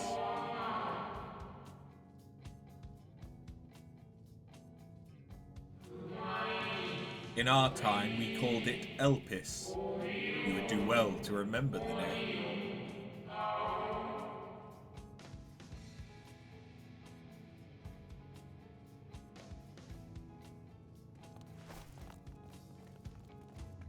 I hate to interrupt, but I feel like I need to make amends for all the secrecy. Think nothing of it. We haven't been the most gracious of guests. Do convey our apologies to Growing Way and the others. But of course! And when next we welcome more guests from Aetheris, we'll have learned to be much more hospitable hosts. Oh, and circling back to the matter matter of inappropriate secrecy, we ought to discuss our benefactors. Yes. Agreed. The Charleyan Forum, yes? What? Quite obvious. How did you know? The more I heard, the more obvious it became. The Forum's aims align closely with those of your anonymous patrons. A telling coincidence would be an understatement. Though had we not taken it upon ourselves to peruse certain restricted tones in Labyrinthos, we might still be unaware of their plans. But let us continue this discussion upon our return. I dare say we have kept Alphino and the others waiting long enough. Now that we know what the forum's purpose is, surely they have no reason to be secretive with us.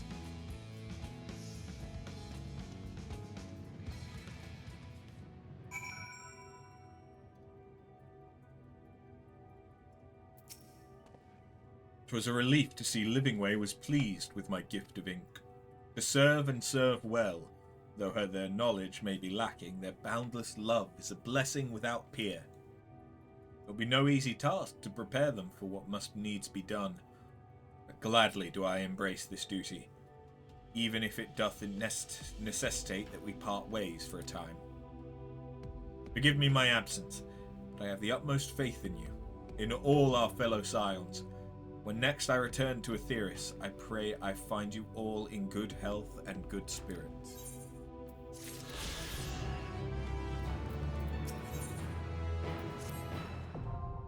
With the Leporits in Urianger's capable hands, we needn't worry about affairs here in our absence. Knowing now the face of their earthly collaborators, there's much to discuss with Alphino and the others. Let us return to the Tower of Babel. Our battle for the star will soon begin in earnest. We must be prepared.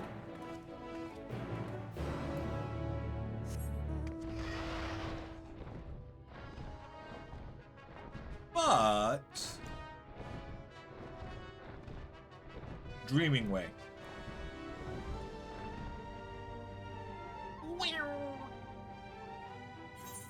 Also, I can grab the other areas now.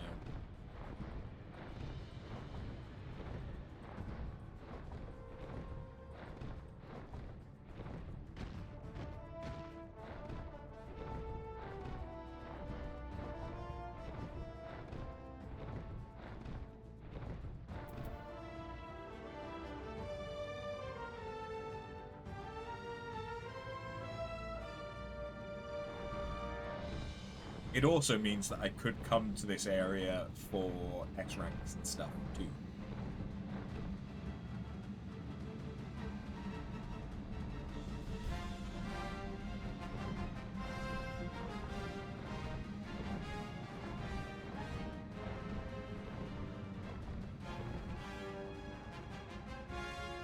Because it does appear that I need a bunch of sacks of nuts now for various things. I mean, there's still the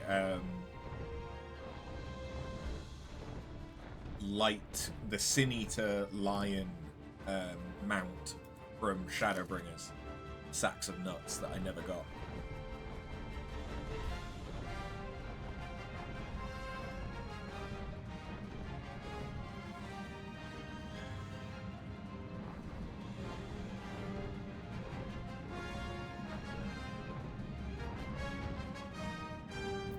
Hey, Dreaming Way. Ah, you found me. Truth be told, while I was waiting, I felt an itch to get started, and before I knew it, gathered all the Christings building Way needed. I have a feeling you could use some sand as well, though, so why not collect it while we're here? I'm sure one bit of grey sand looks much like the rest to you, but trust me, the grey sand here is the best. It's simple enough work, so would you care to join me? Splendid. I'll let you have the deposits right outside the grot. Those are always so delightfully gritty. Return here when you've filled a bag or two.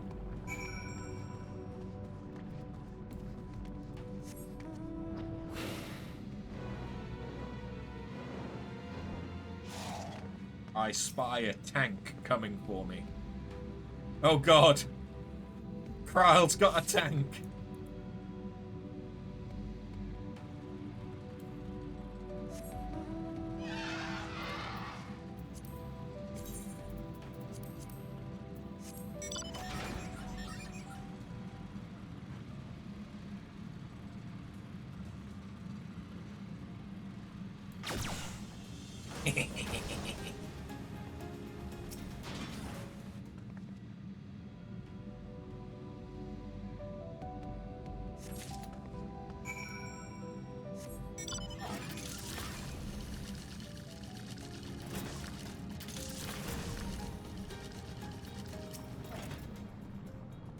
How was the sand? Oh god. Kryle is on her conquest. Lovely as ever. Building Way will be delighted. We should make our way to Thinking Way as soon as possible. Last one there's a moldy carrot.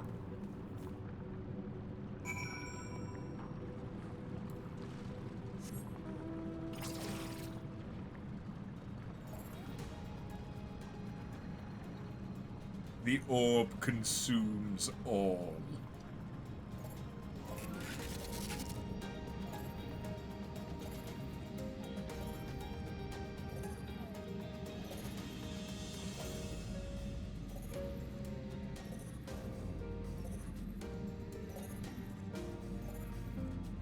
Can I fly above the Carrotorium and stuff? Because it looks like I can.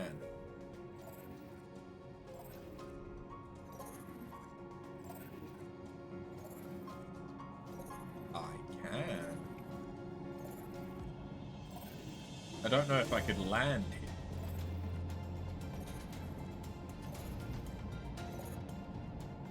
No, I can't. Oh, okay. I can't fly the whole way.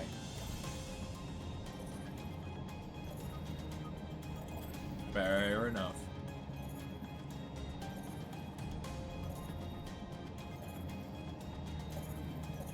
Although it does look like that should be an entrance, doesn't it?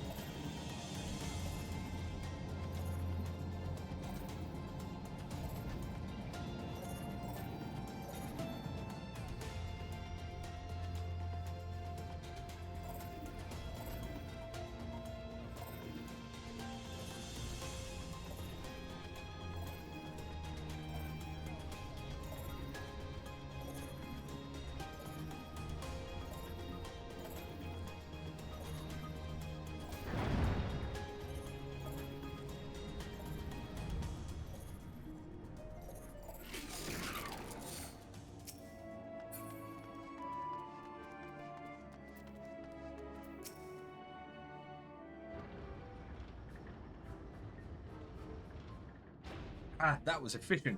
Did you manage to procure what I asked for? And more! I thought Building Way might want some of that oh-so-sandy Vallis Vulneris sand, so we went ahead and gathered that too. Now that you mention it, he did ask me to procure some grey sand. Heavens! It would have been embarrassing if I turned up without a grain. Do you remember what he needed it for? I vaguely recall mentioning of a pit full of the stuff. Apparently the children of Atheris enjoy such things. I'm more curious about how you were aware of this request. Building Way said he hadn't told anyone but me about his latest project. Well, I must have overheard you two talking when I was out collecting crystals last time. Given how far the grot is from here, that seems incredibly unlikely. But never mind that. You brought the sand, and for that I am most grateful. See what I mean? That's some good sand. Now, while enjoying this tiny glimpse of my day-to-day life, did you find any dreams I might be capable of aspiring to?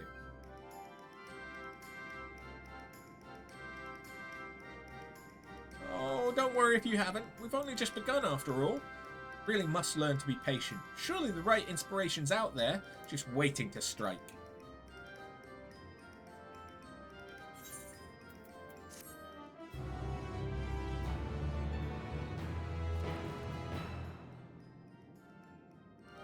I like how they do the Wallace and Gromit hands. Dreaming is eager to set about his next task, whatever that may be. Let's waste no time in continuing our work, shall we? Thinking Way, have you any other jobs for me? I suppose there's a caretaker that wants for repairing. If I recall correctly, the particular parts you'll need will be over at Heimdall's last site. Let's get right to it. Looks like we're on maintenance duty. Join me at Heimdall's last site as quick as you can.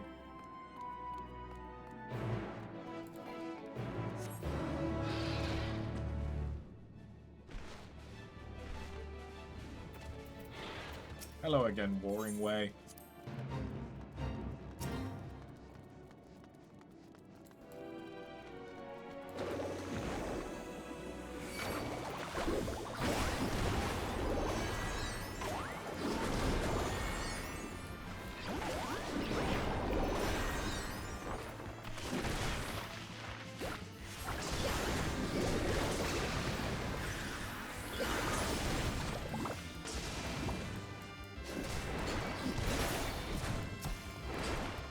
I'm dead.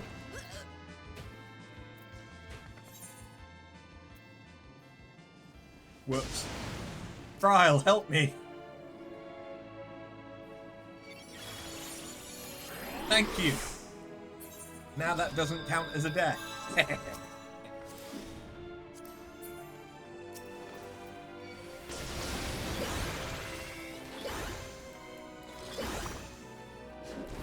Jesus Christ, that overshield. Jesus.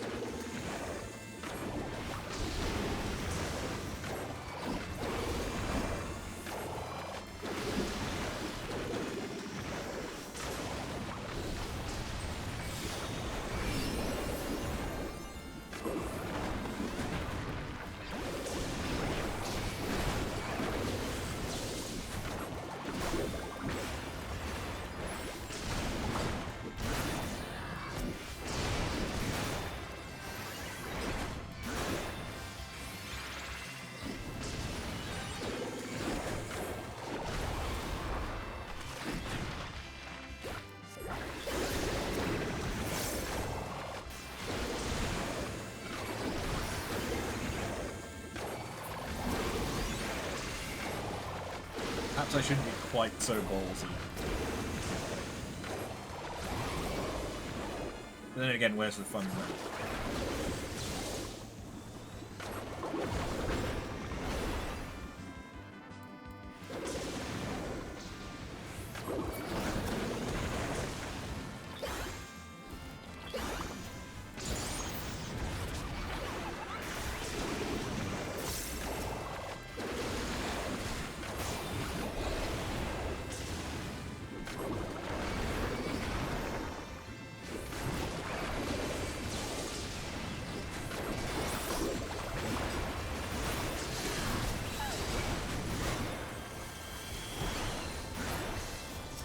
Hello, people. Turns out there's more people on the moon.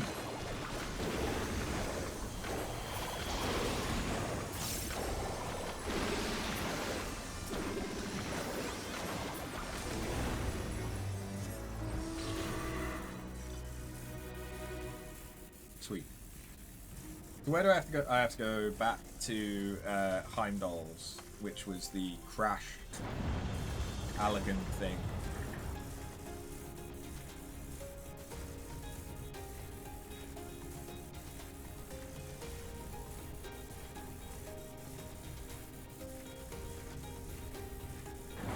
This area is so much easier with flight. Wait, I forgot to grab... Ah.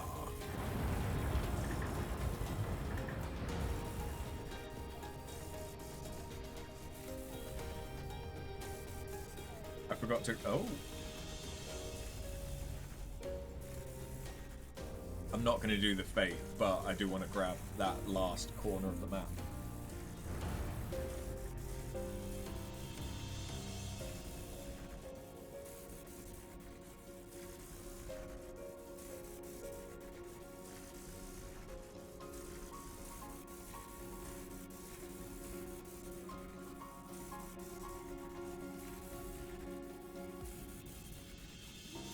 Yeah. That gave us about the same amount of experience as doing one of the experience boosted fates.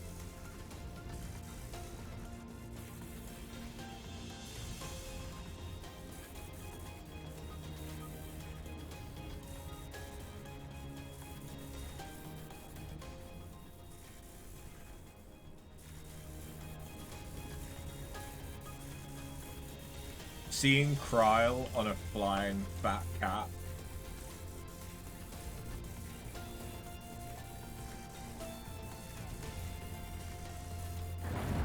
That's how I imagine Pictomancer Kryle.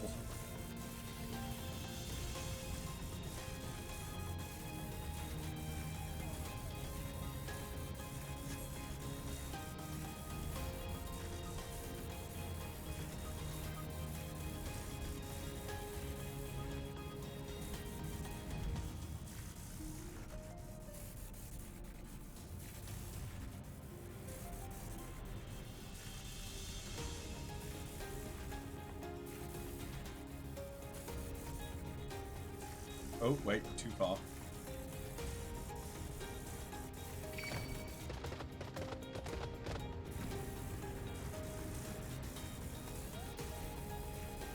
Kindly fuck right off. Thank you.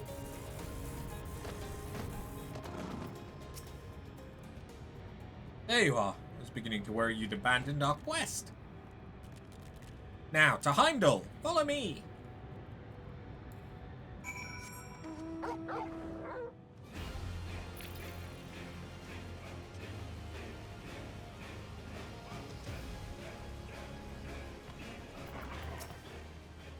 According to our records, this vessel landed on the moon about 5 years ago. Been a wonderful source of spare parts. Only 5 years ago. Also a horrible mechanical monsters, but never you mind that. I've been here countless times by now, so you can leave the salvaging to me. Simply relax and enjoy the view. So was that the fall of Dalamud? Was that 5 years ago? I thought it had been 10 years since the fall of Dalamud.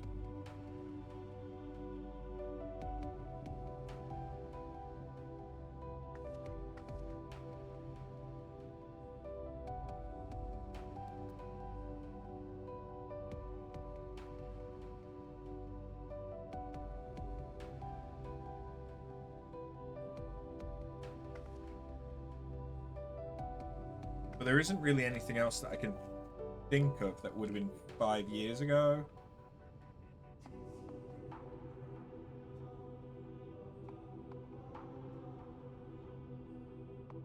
Am I trying to establish a timeline in this game? Fair question. I'm just thinking, was anything significant that happened 5 years ago? Because the Bosnian incident was before Bahamut.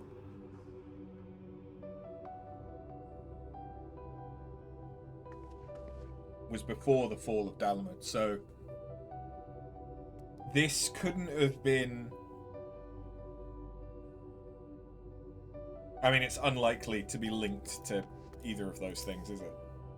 Unless I'm wrong and it's only been 5 years and not 10. Oh, boil my carrots! This colourful expletive is followed by the telltale screech of a leporate in distress. Perhaps you ought to check on Dreaming Way. Oh, boil my carrots.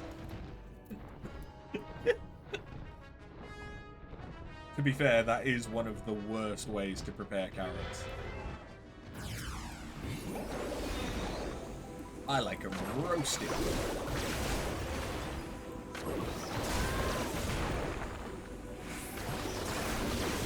Lock in all that sweetness.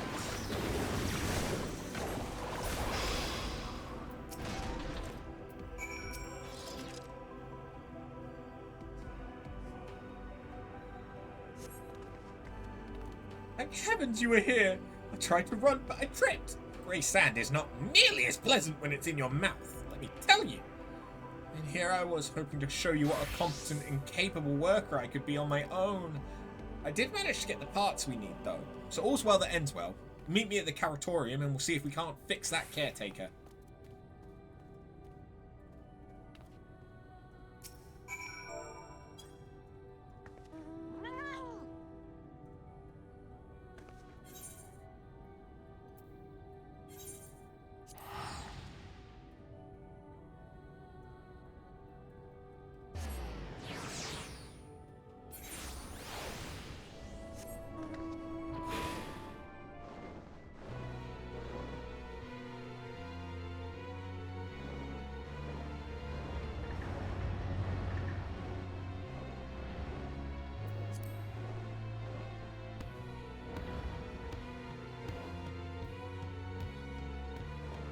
I mean, whilst I'm here,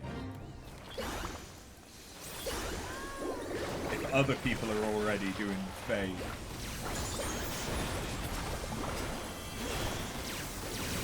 I may as well join in.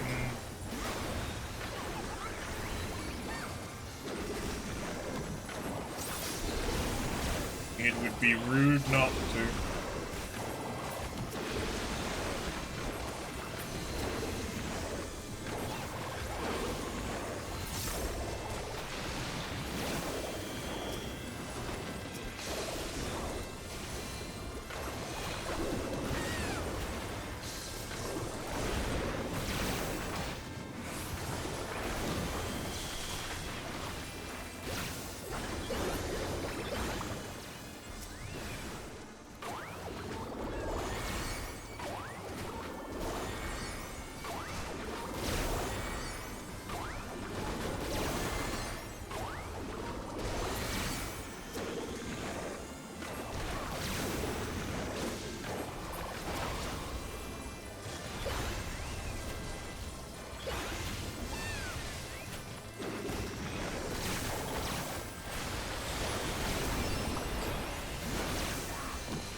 That was a fortunate fate to Pop and other people be doing.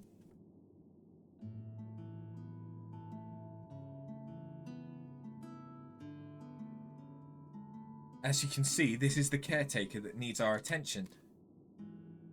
It looks like it needs a pilot. The poor thing's not even able to move right now, but it'll be good as new once I'm done with it.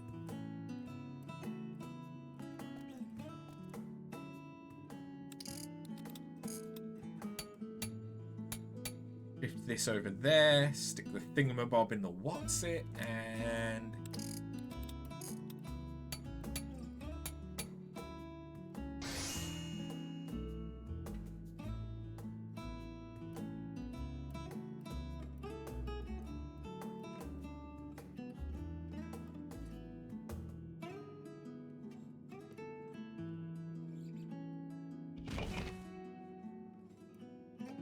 restored to pristine condition in no time at all.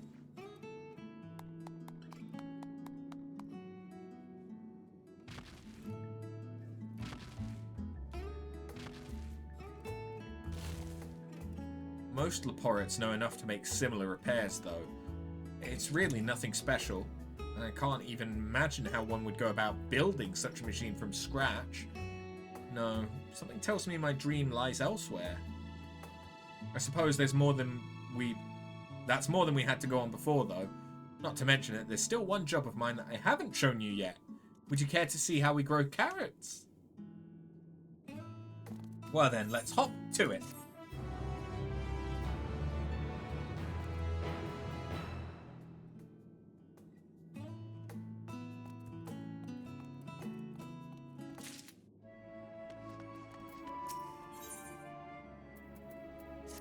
Kryl Angie. Angie. Well, are you excited to learn about the wonderful world of carrot cultivation? Not that there's a lot to it, truth be told. We simply place the seeds in the machine, water them, and then reap the sweet rewards. It's so easy that well, anyone could do it. As far as I know, you're an anyone. Why not try it yourself? Completing menial tasks is so much more fun with friends. Pray, take these seeds and follow me. I do believe there's an open creation station nearby.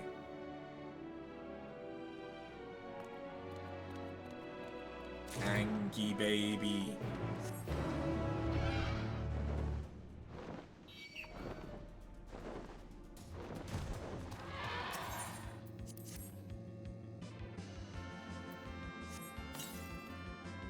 That carefree tossing motion of yours seems to have scattered the seeds nicely. Now, of course, they'll need water. Water crystals, to be precise. This isn't the only machine in need of replenishment.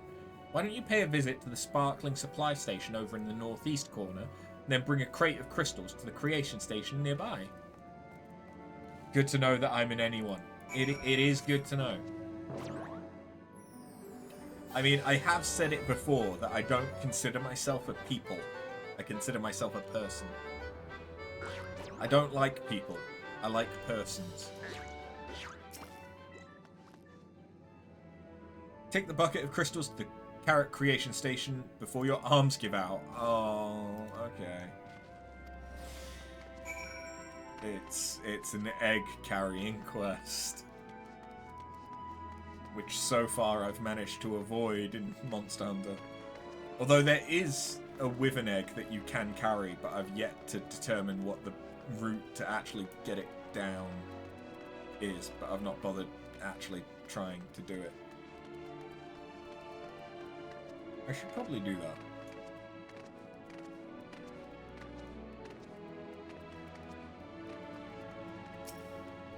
It's probably just a load of points, but...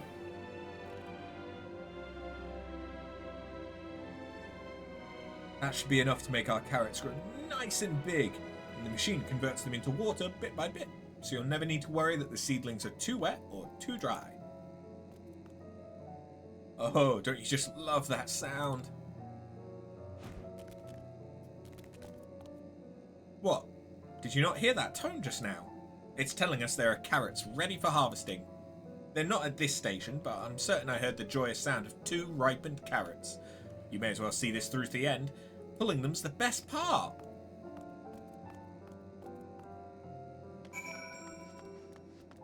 I mean, once again, super carrots.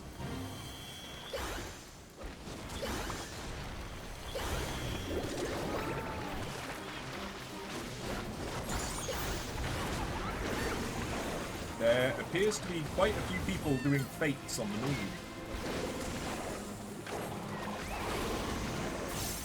Not that I am complaining.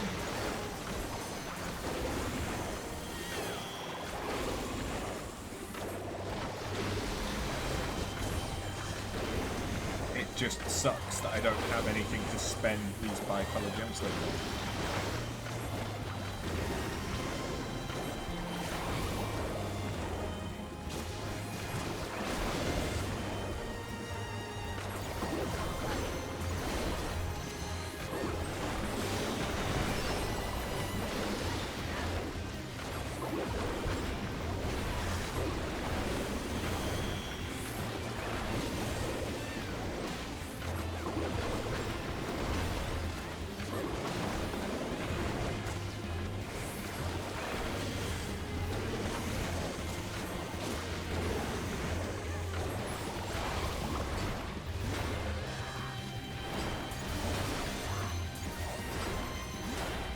I forget hammer time is still range.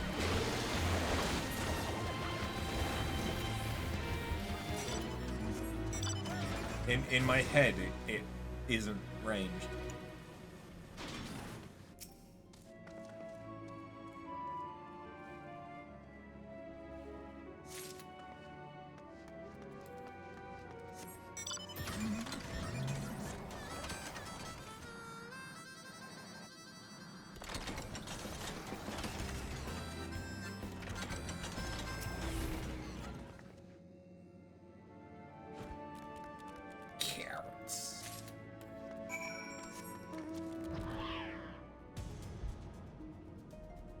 How many more quests are there going to be for this? I mean, it's usually 3 or 4, right?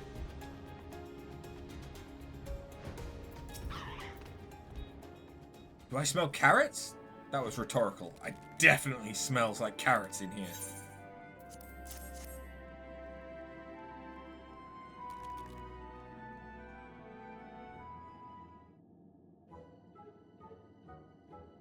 Mouth-watering.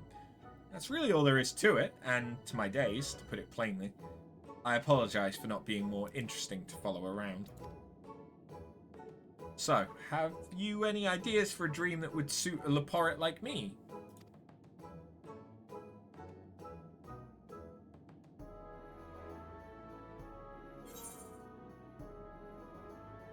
Maybe we should consider one of your hobbies. What do you do when you're not working?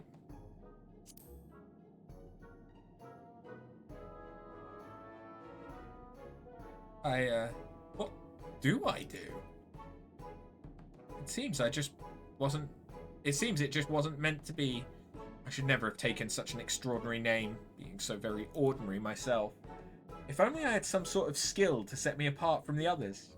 Aside from hearing things no one else does, I suppose.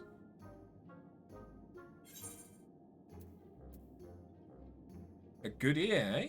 Have you tried making music? DJ way. Composing way. Oh, I've read about this music of yours, though I'm afraid I can't make heads nor tails of it, the notation. Do you really think I could learn how to create something so inscrutable? What are you two up to? After was just suggesting that I put the dream in dreaming way through the pursuit of music. Music? Can't say I'm familiar.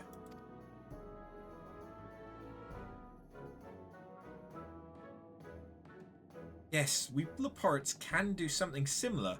A whole lung, nose, face thing.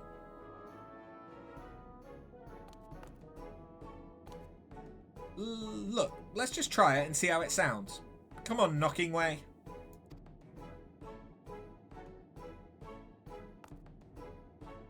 One, two, three.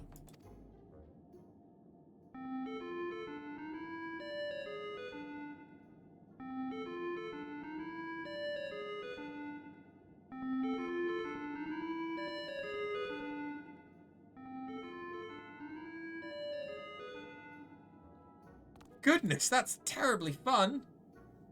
I must confess, humming in tandem has a certain charm that snorting or shrieking doesn't. I'd be interested in more such music, I dare say. And that'll be my dream, bringing joys to others through music. Noting way. Who knows? Perhaps I can inspire others to pursue their own dreams too.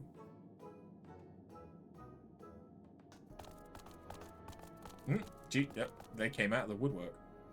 What were those noises? What's this all about? Like the gift of music, of course. Like this.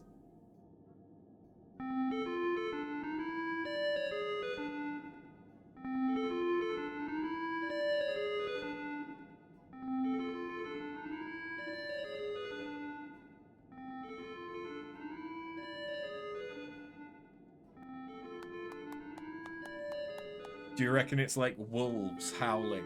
That now it's just going to be a wave of humming through the entire compound?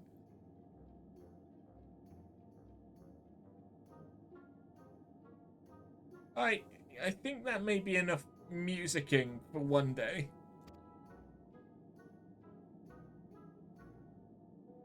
I don't know how I'll ever thank you. You've changed my life. Finally, I can hold my head high, knowing my heart will guide my way forward.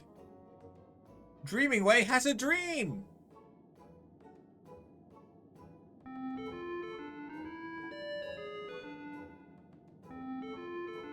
I still find it odd that it's so clearly, like, robotic.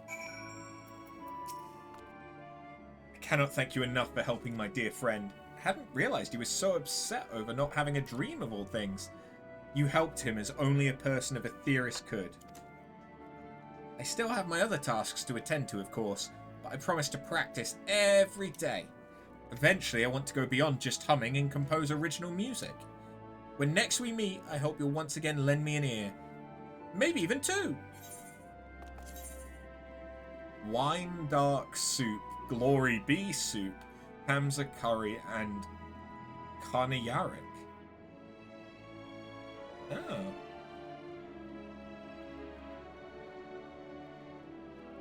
Okay, it's a beet soup.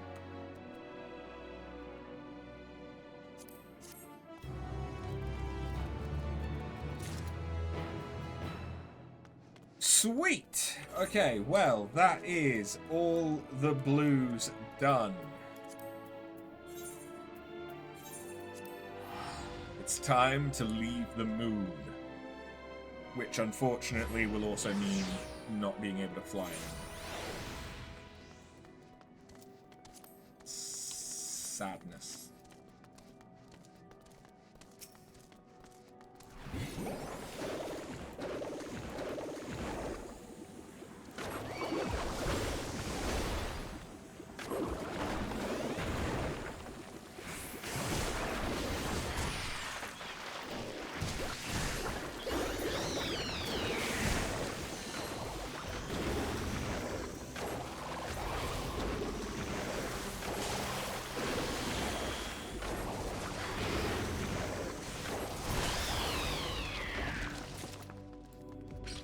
Nuts.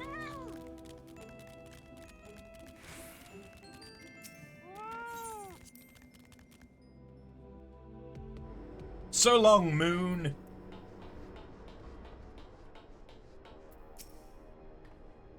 God, I can scarcely believe we went to the moon and back.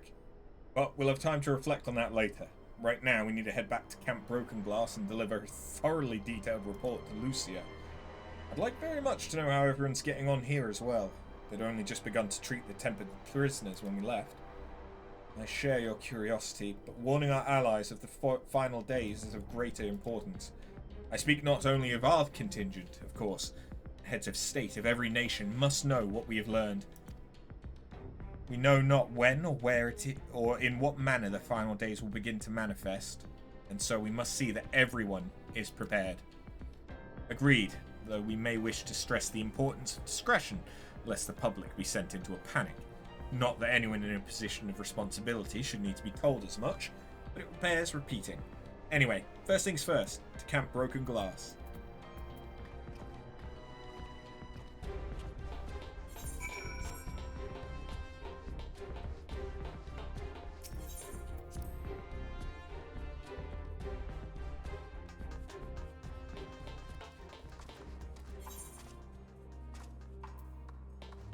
I have a very, very small part of this map that I need to find as well.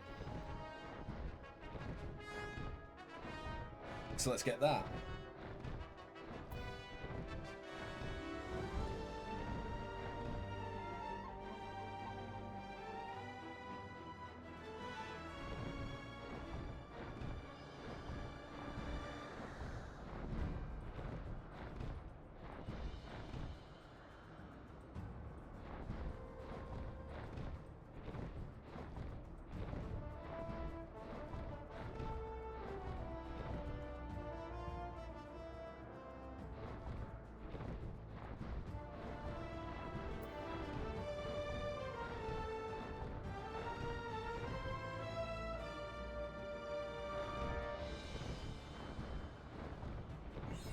There we go.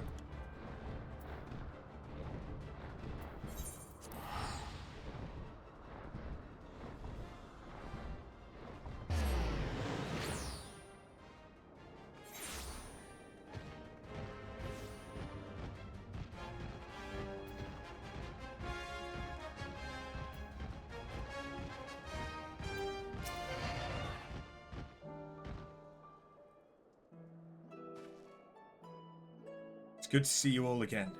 No worse for your lunar adventure, I hope.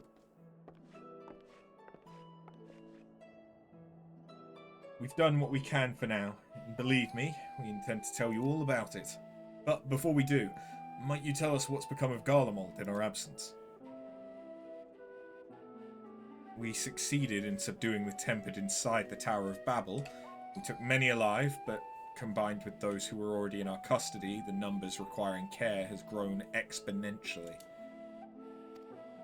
The inclement conditions here have made it difficult, if not impossible, to treat them all here, so we've petitioned the aid of the allied nations. Some are understandably hesitant to proffer assistance, particularly those that were but recently subject to imperial occupation. That said, several others have agreed to grant them refuge for treatment. With the assistance of your fellow scions, we endeavour to see them safely transported and subsequently cured of their tempering. Will all the Tempered be relocated? Not all, no. We have sufficient shelter to attend to those whose treatment has begun, and enough healers have volunteered to remain until their patients have recovered. Eulus is one such patient, though he is not yet fit to receive visitors. Truth be told, it was a miracle he and those in his company were not harmed in the chaos. If not for Alphino and Alizé's timely assistance, I dare say none of them would be with us today.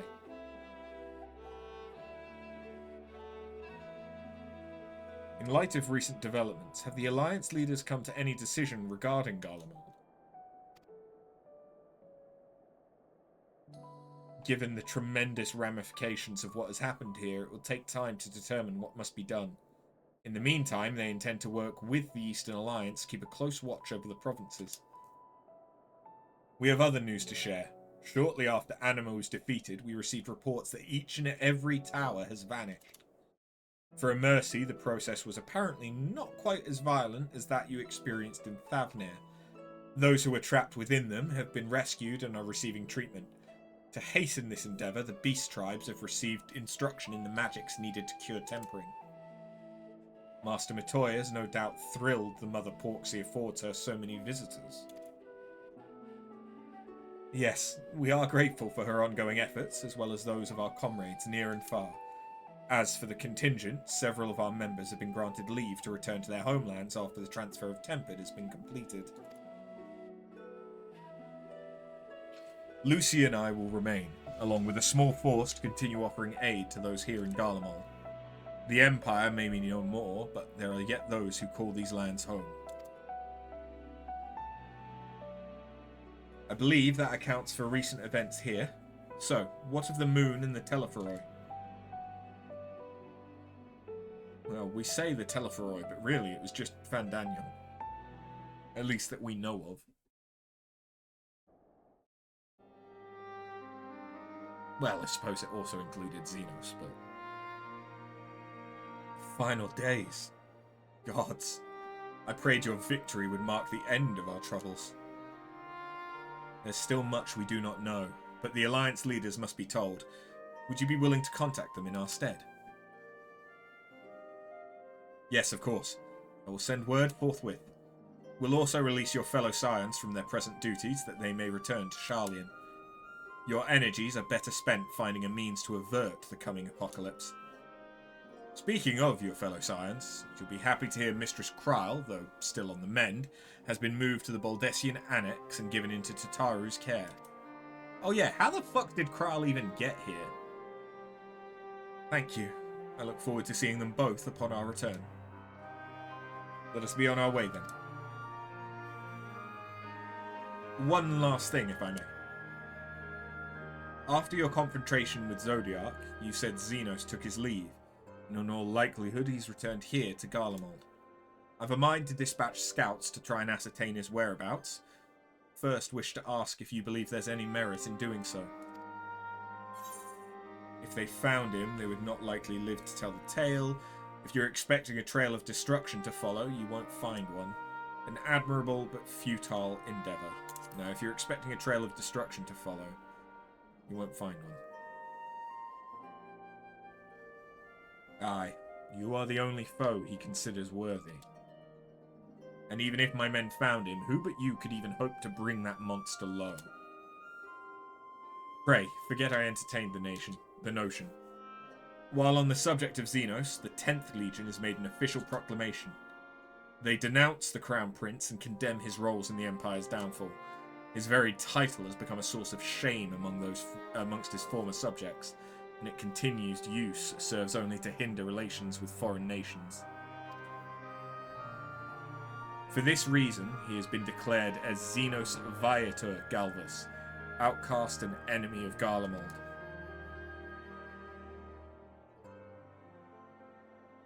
Van Daniel's no more, and now his own people turn against him. It seems he's naught but his bloodlust to keep him company. Better that than any army to see it sated. At any rate, I'll not keep you longer. I pray you safe passage back to Charlian.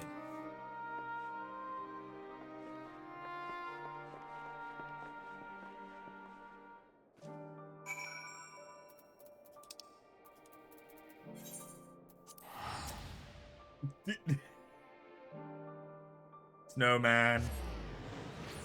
That is a point. I should have gotten out my snowman for Garlemald.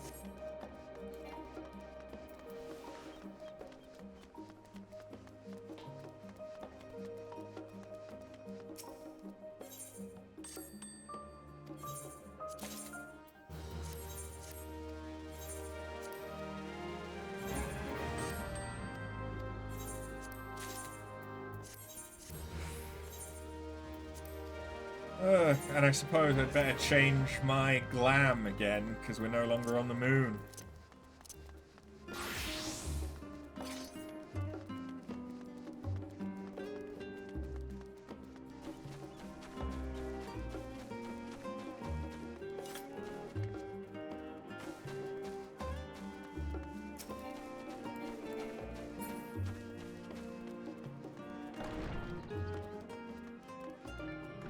Wait a minute. Wait a second. Bear with me a moment. I'm just going to pop to the toilet. In the meantime, let's enjoy the trial doppelgangers.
be fair, I need a drink as well.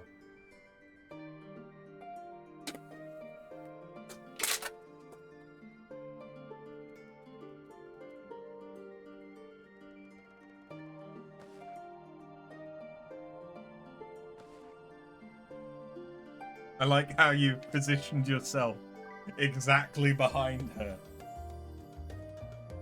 Although, whether it's a perspective trick or actuality, it seems you are slightly shorter. But it could be perspective.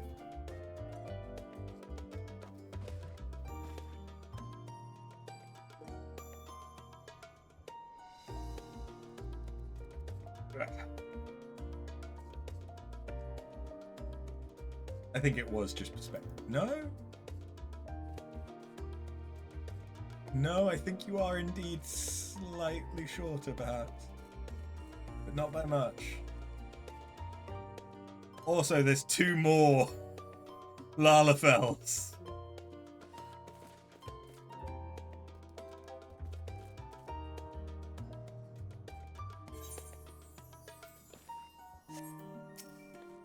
I must talk to the real Kryl. Welcome back. I was so terribly worried about you. Though it's plain I have caused my own share of worry, and for that I apologize. Hydaelyn called to me that day when you entered the Tower of Babel. Her pleas were faint but desperate, and knew at once she required a vessel to carry out her will. What came after feels like a dream barely remembered, my body flowing through the life stream toward Garlemald. When I regained consciousness, I was all aches and frostbite, exhausted of ether. So exhausted, in fact, I could only laugh, for it was in that exact moment I understood Raha's weariness from the Tower of Zot. Would that I could laugh at a time like this, though we prevented Zodiac from being unleashed upon the world, and I am curious to know what else took place there on the moon. Perhaps we should wait for the others to join us before you give your account. Let us reconvene in the main hall once they've arrived.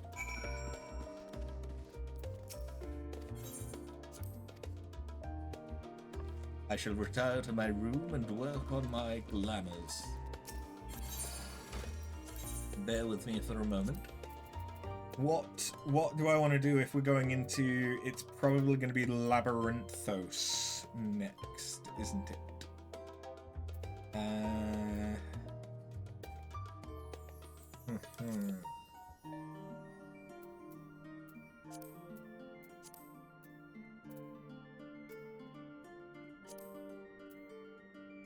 Or it could be us heading back to Thavnir. That's a point. I don't know.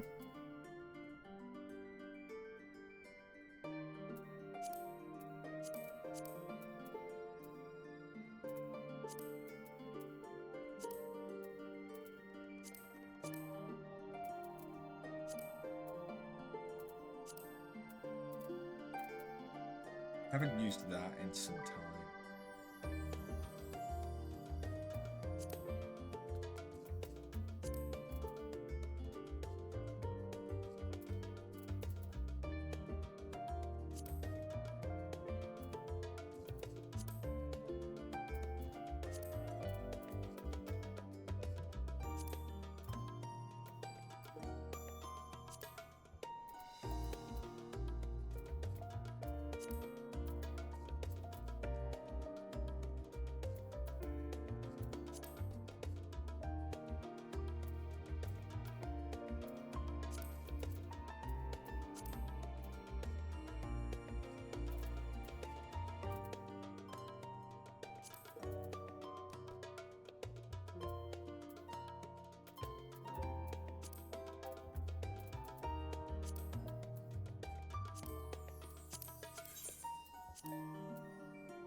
Literally doesn't change the color.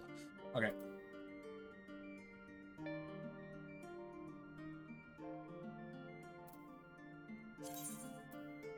Yeah, I think this fits for Labyrinthos.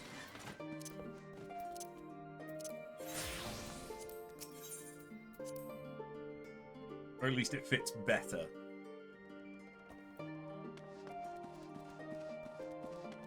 Kryle's the real Kryle.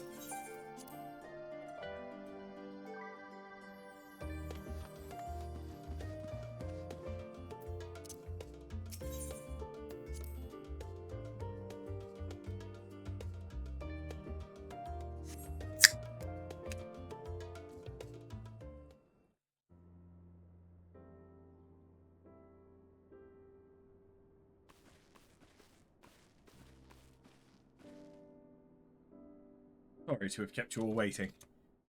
Not at all. We understand you've been quite busy. Will Urianger be joining us? Duty keeps him away, I'm afraid. Though Arthur can explain why better than I.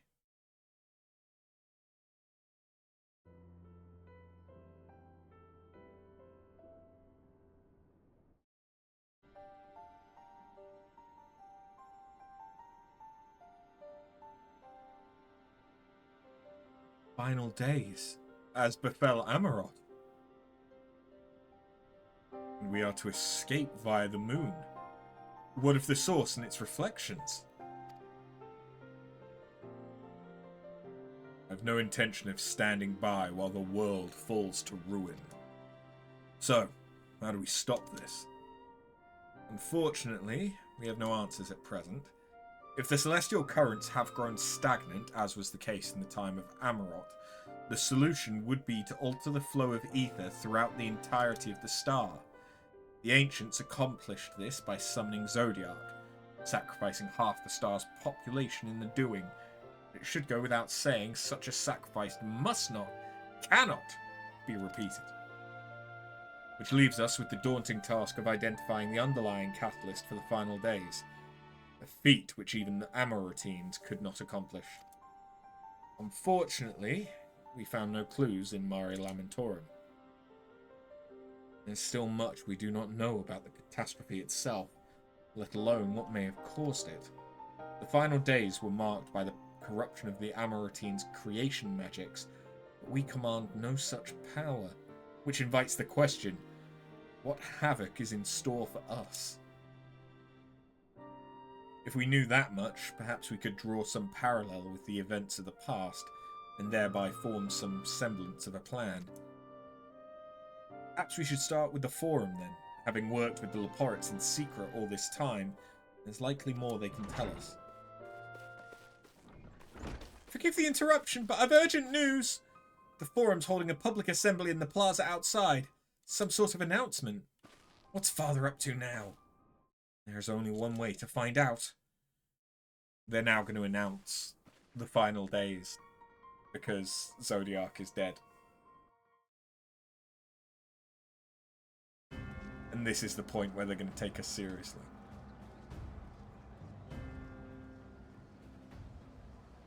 Or blame us for starting it. One or the other, maybe both.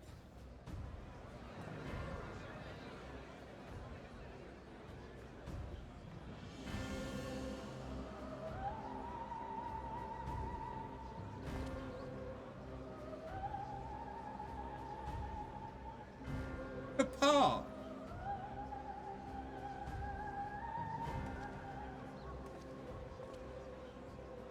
Order! Order, I say! Wasn't very forceful.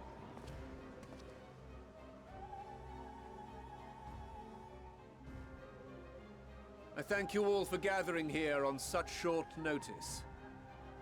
This day we must speak of grave affairs and their implications for the future of Sharlayan, nay, of this very star. Said affairs concern all citizens, and so we have called for a public assembly.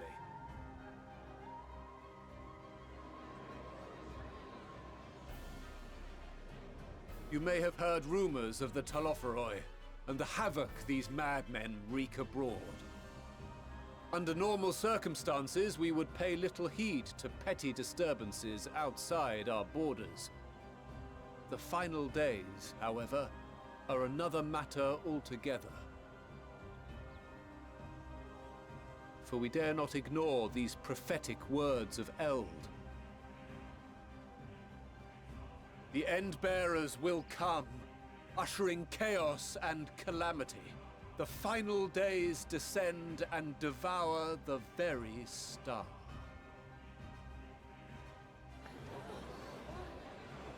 I've never heard this prophecy. Is it true? Will all that really happen? Calm yourselves.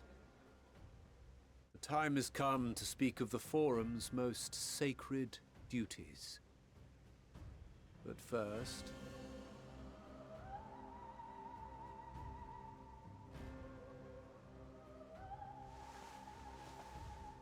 Book.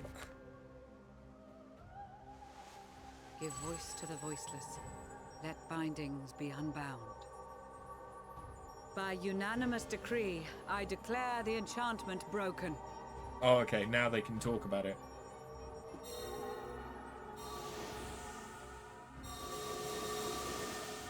Oh, there was a Lalafell. Oh, there's a couple of Lalafells among the forum. Master Leveilleur, if you would. Very well.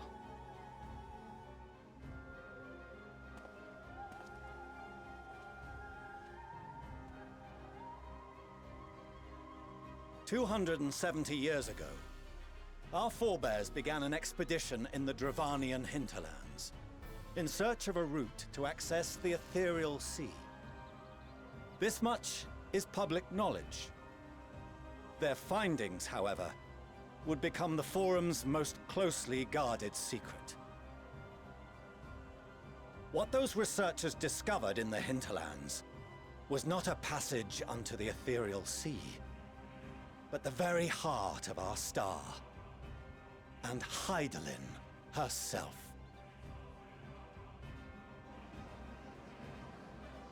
She spoke to them of a calamity that would extinguish all life, and of a means by which we might be spared. The moon. 'Tis in truth a gargantuan vessel built to serve as sanctuary for her children and deliver them from this doom. Much like Nunkref's hope in ages past, it will bear the people of a world in the throes of death to a new home. Needless to say, this will be no small undertaking. To facilitate the great work, the Forum has maintained close contact with the servants of Hydaelyn, who presently reside on the moon. Convinced that the foretold end was all but inevitable, we began amassing a wealth of knowledge, not merely for the betterment of our nation, but in preparation for the journey to come. You reveal this to us now?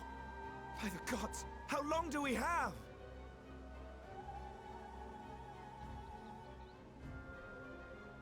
While we cannot say with certainty, we believe the hour to be nigh. We received a transmission from the moon suggesting as much not long ago. Which is why we must in earnest begin preparations for the great exodus. For his impressive contributions and the leadership he demonstrated during our withdrawal from Dravania, we have elected Master Leveilleur to oversee this initiative.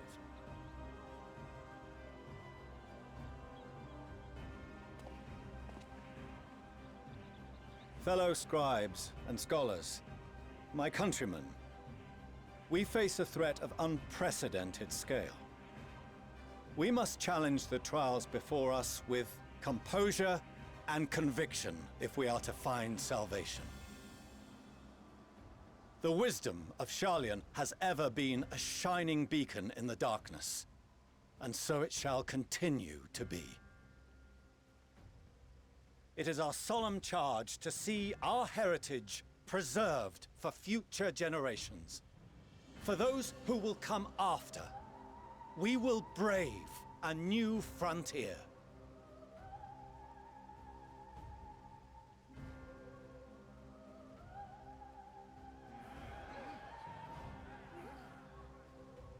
Administrative edicts will be relayed to all major institutions ere long. In the meantime, carry on with your duties. With that, I hereby call this assembly to a close.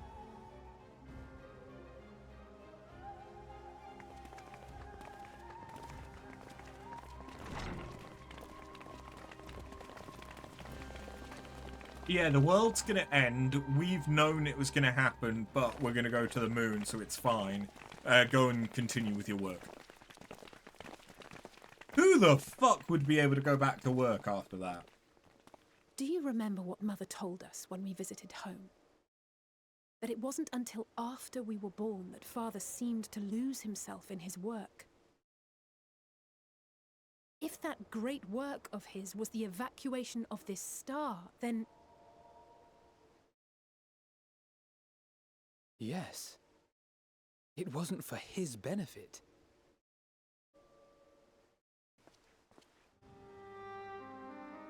Would you mind waiting here a moment? I wish to speak with Father before we leave.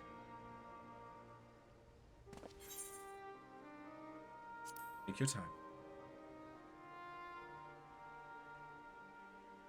Thank you. I shan't be long. If it's all the same to you, I have a few choice words to share with Father as well.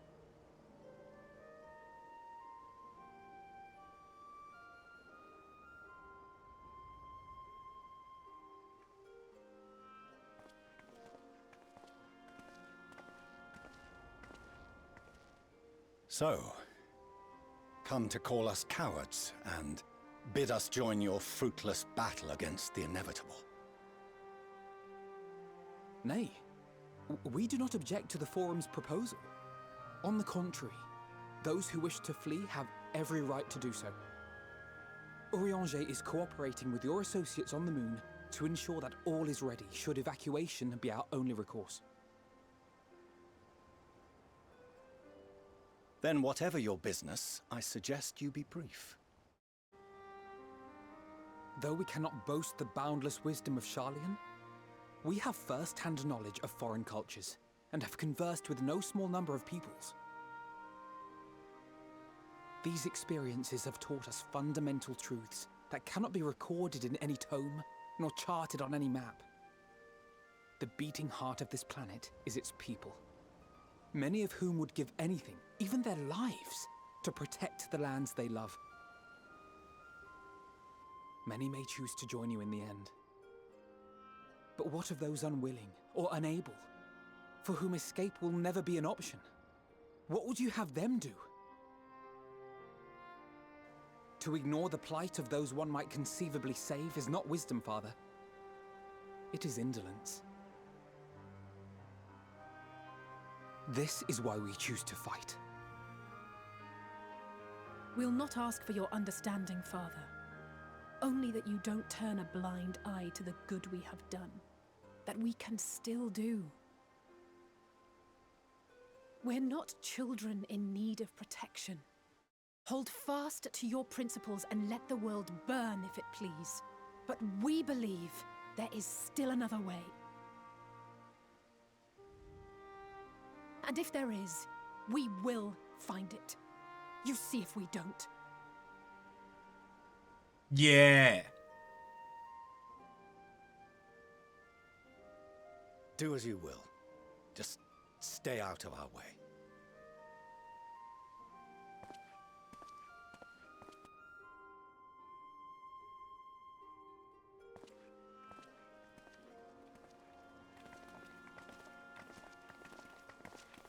Were he not so consumed with self-righteousness, he might tell you how proud he is of you both. Bold words call for bold action. And there'll be no turning to your father should plans go awry. As if I ever would. So long as there are those who wish to stay and fight for this star, we have to do what we can to help them.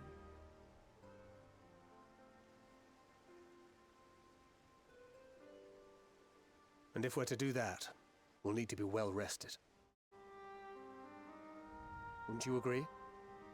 And having triumphed over what we once thought to be the source of all evil, I can think of no one in greater need of at least a dozen winks.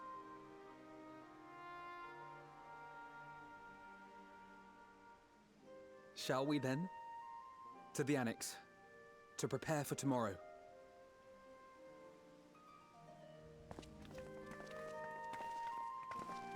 I really don't know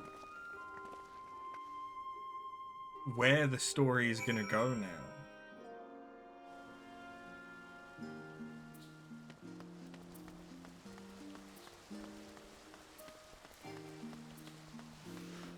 In order to get the celestial what's-its quivering again, are we going to have to summon... Could we have to summon the 12? Like Louis Soir did? If it's going to have to be something of a sufficient power? Legitimately, it took a minute for me to think, wait, why is Kryl on the tech? Wait, that's not Kryl. Kryl tells me the forum made a rather momentous announcement. So there's to be a great exodus, is there? I'm reminded of my narrow escape from the Isle of Val.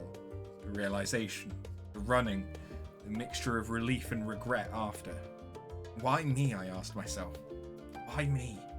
Why us? Why now? Why wonder? There's no use fretting over the cosmic morality or lack thereof. We're here, and we'll go through this together. And who knows? Maybe my luck will rub off and grant everyone a narrow escape. There's no harm in praying as much. But enough of my rambling. I'm sure you're exhausted. Your chamber awaits.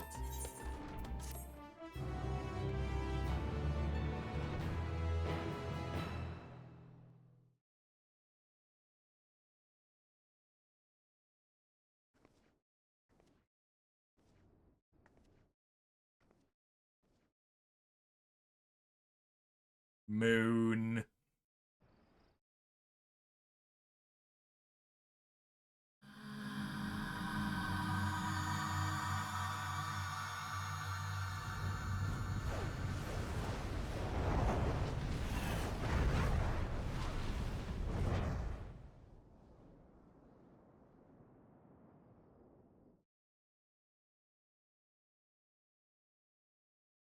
Okay.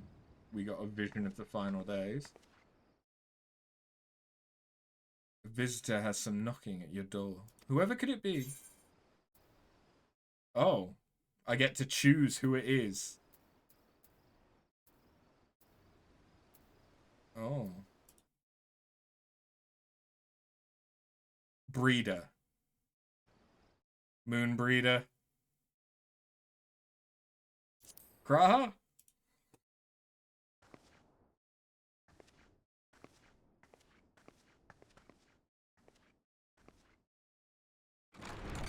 Oh, he's nervous. Sweet baby. Oh, apologies. I didn't mean to... If you could spare a moment before bed. For you, Graha. Thank you. I fear this may be the last quiet night we have to talk for quite some time.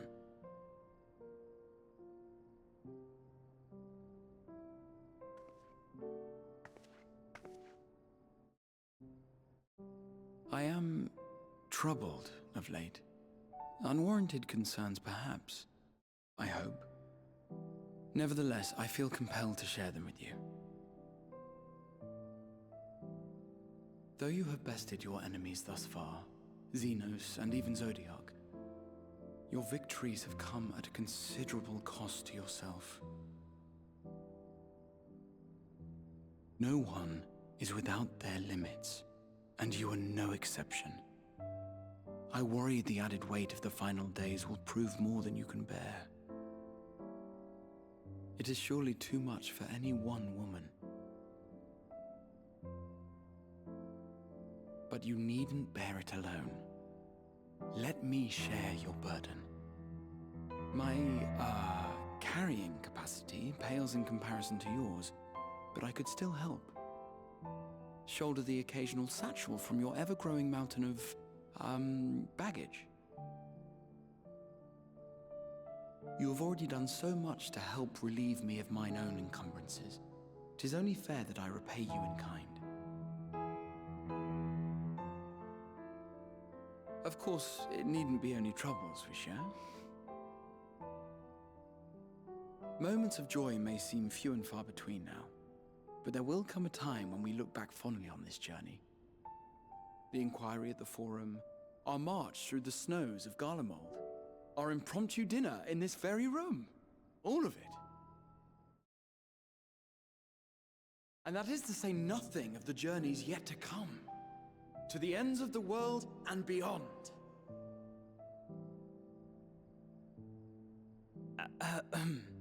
But tomorrow will be no less busy than today, and I've kept you from your rest long enough.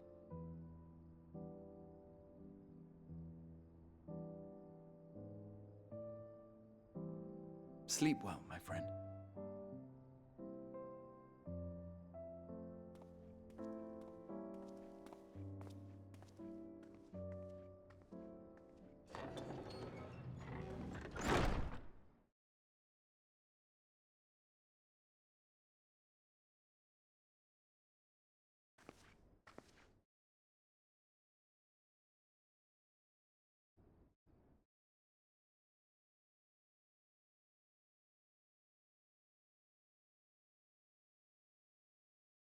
Short while earlier, in the Alamegan quarter.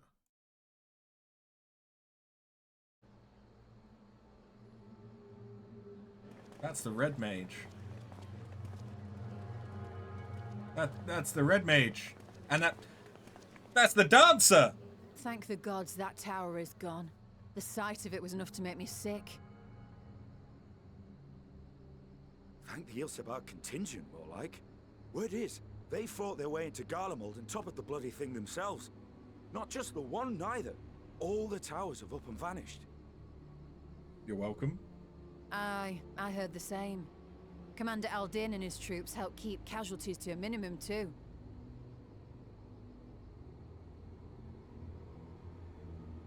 But is it true they brought back tempered Garlean soldiers? As Commander Aldin tells it, they've a treatment for that now. But don't you worry. Cured or not, they've no plans to bring them into the city proper. I see. Well, that's a relief then. I know we've brothers and sisters among the lot, but I can't say I'm eager to welcome them home.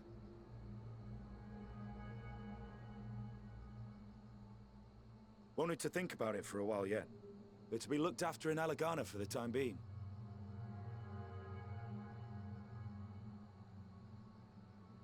Who's that? You, Julius?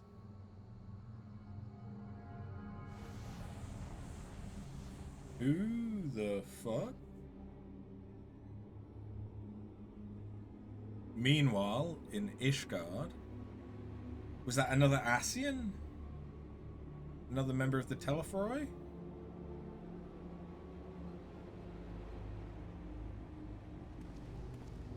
Hey! They're from... Okay, these are all important NPCs. Erenvile. Granson! No, not Granson. Another day, another commission of paramount importance. Erenville, not Erenvile. Well, what have we here? A drunk?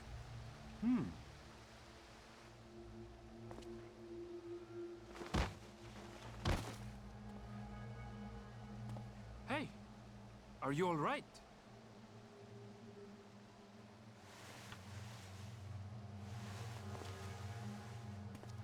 Is he tempered? Oh. Was that? No. The shadows play tricks, nothing more.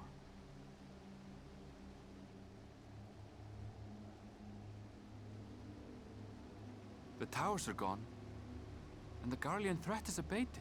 And yet, why does it feel as though it's about to get much, much worse?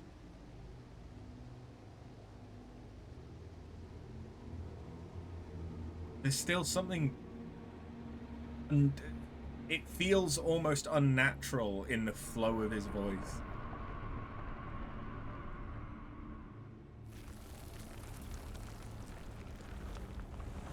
Razet Han?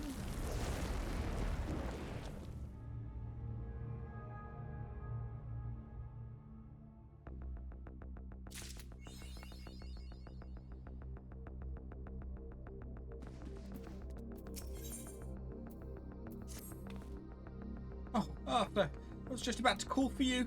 I'm afraid we've received another call for assistance. This one comes from Razat Han. The others have assembled in the main hall to discuss the situation. You must join them at once.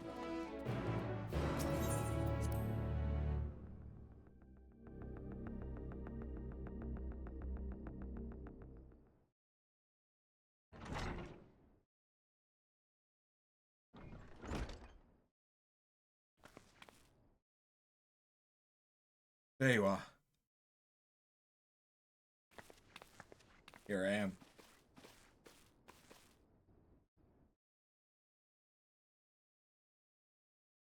Our worst fears have come to pass.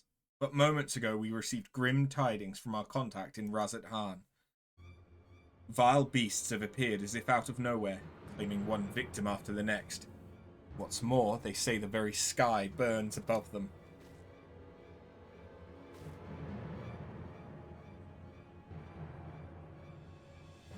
Good God, so the final day is already upon us.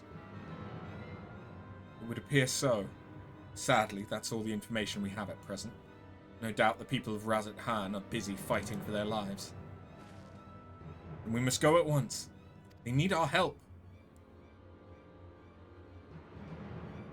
Agreed.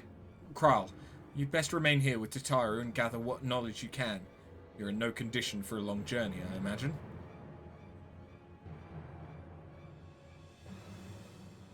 Very well. Similar phenomenon may have been observed elsewhere, and if so, we must know about it at once.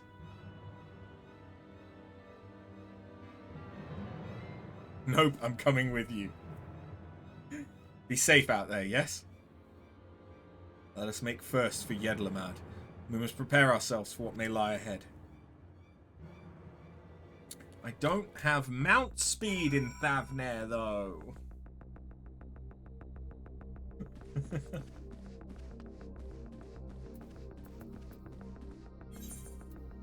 I mean, if I just quick travel from in here, as far as if there's a Kryl on the other end, as far as I know, it's the same Kryl. That's all I'm saying.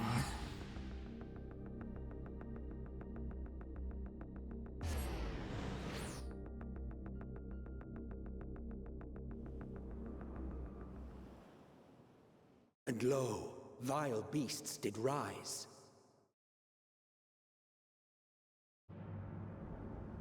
Jesus.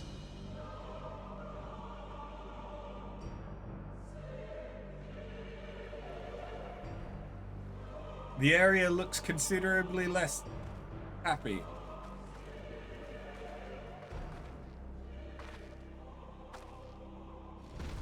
Leaving naught in their wake but blood and ash. I'm sorry, is this Demon Souls? Sun scorches earth and boils seas.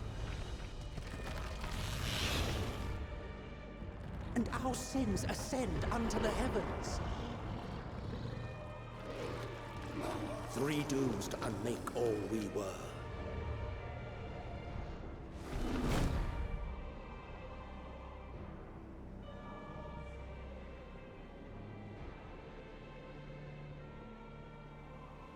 The sky burns.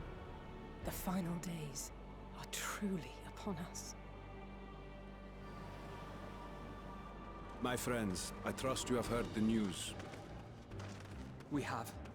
What can you tell us of the situation, Your Excellency?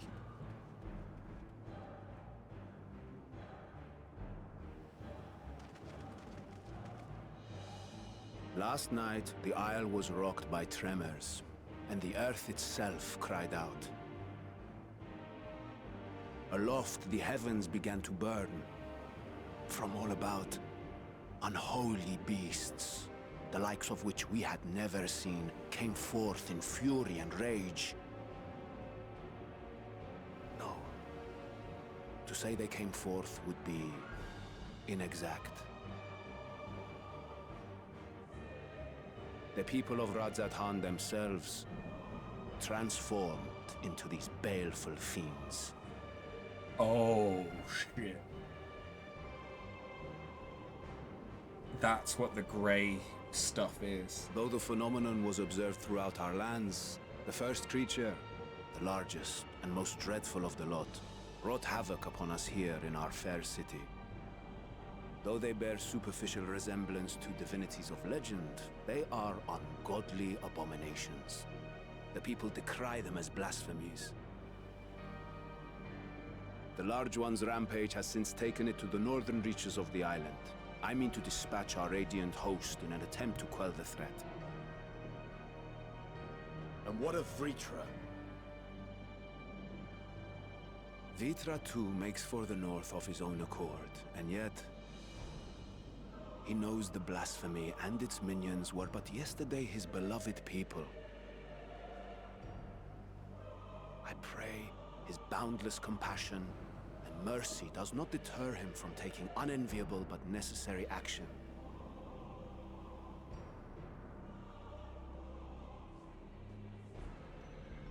Understood. I ask that you allow us to aid you in quelling this threat. You would risk your lives to help us yet again? I have no words to express my gratitude. Our regiments approach the north from several directions, with a number of units set to depart from the docks of Yedlimat. They will make landfall in an area of dense jungle, where one can expect to encounter dangers even beyond the fell beasts we hunt. I leave you to your preparation. You will find me at the docks when you are ready to depart. That sounds suspiciously like a dungeon. It is about time that we had another dungeon.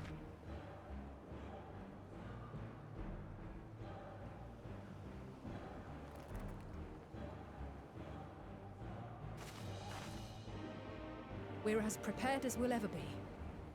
Let's go.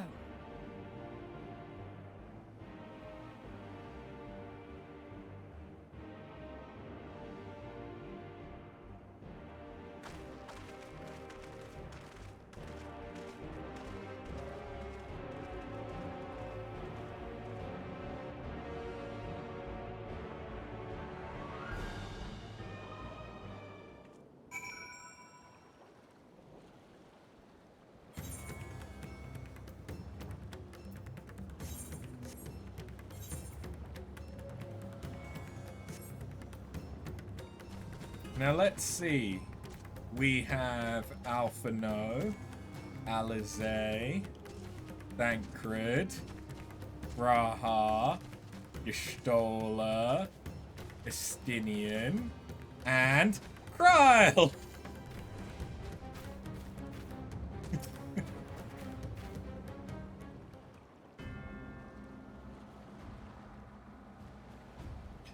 Everyone has assembled, yes?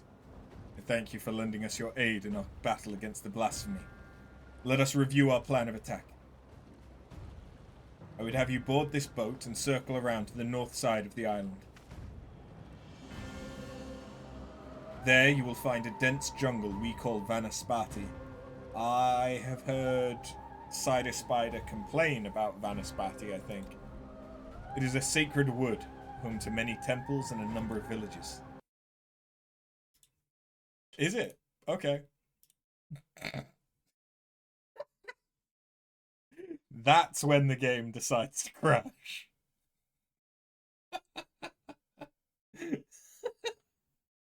Okay, sure, whatever, it's fine.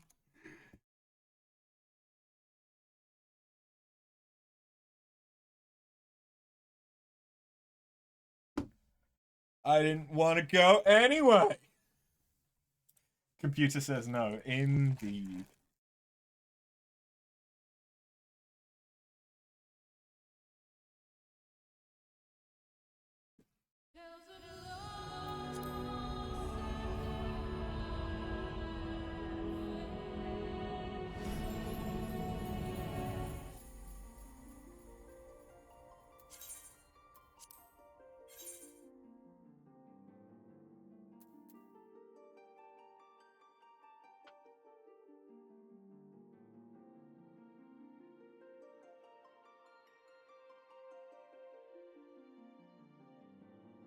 The biscuit did not crumble the way I expected it to.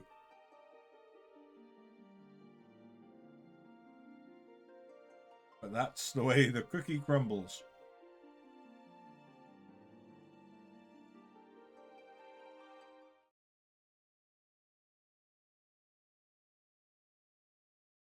Motherfucker!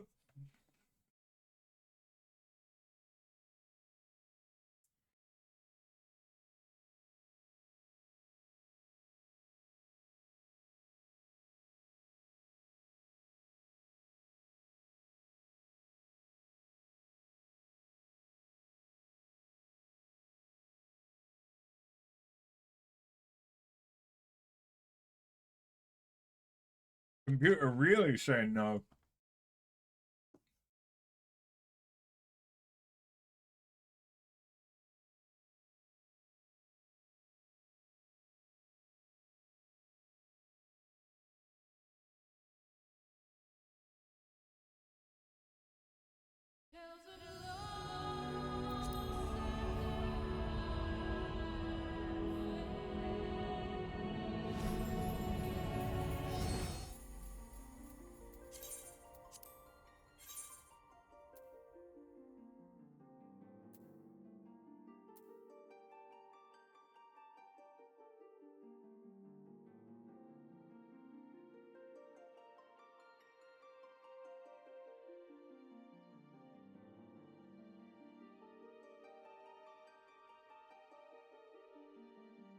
Bit extreme just to get away from Kral, though.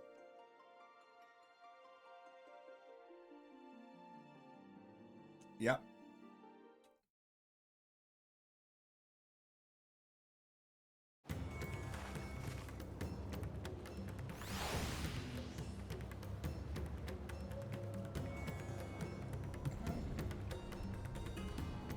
Kral stands triumphant upon her box. Let's try again.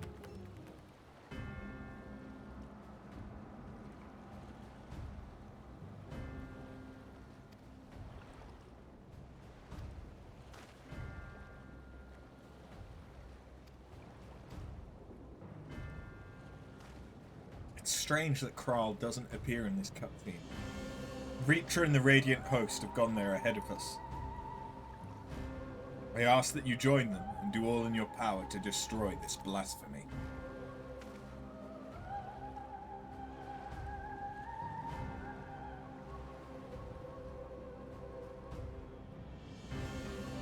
I kind of like the fact that some people could be going through Thavnair and it looks lovely and idyllic, and some people could be going through it with the literal apocalypse.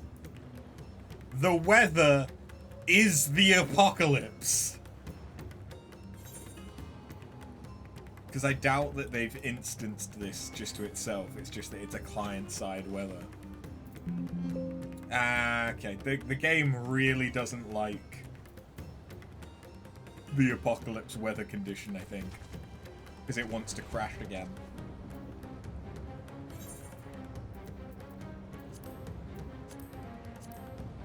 Do you want to do this as... I'd have to do this as Viper, because my Picto isn't high enough.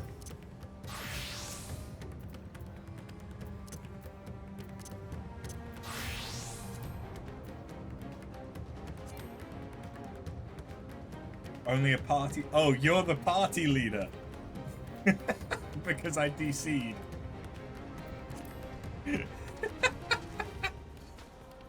I found this box. It's full of soap, apparently, making it a soap box.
fair, some of this gear might be actually better than what I... Yeah.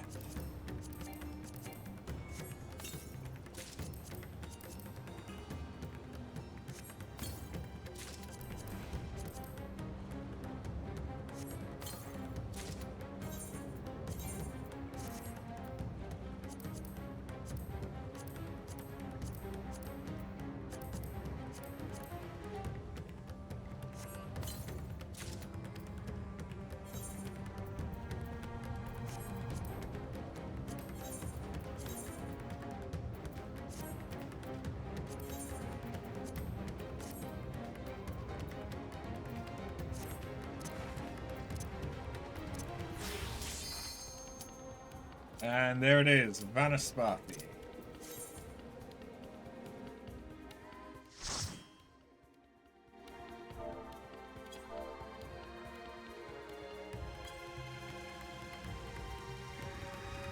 Shit's on fire. Shit being on fire is usually not good for shit. Okay, so we got monsters that are reminiscent of when we did Amarok. Is that a Karlak? I like that. I like the red skin tone. I didn't know you could do that.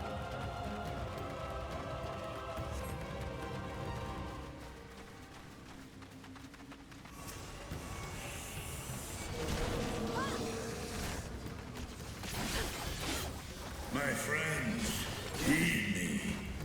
These are children of Stavner. Forgive me. I could do them no harm. Well, they're fucking you up.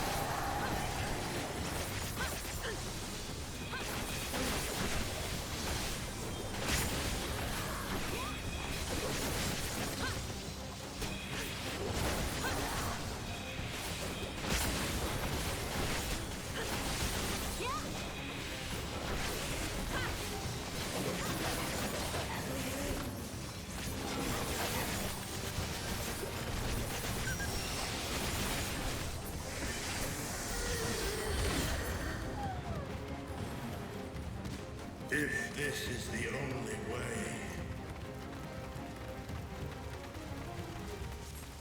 I shall silence the beasts of the air. Pray continue onward.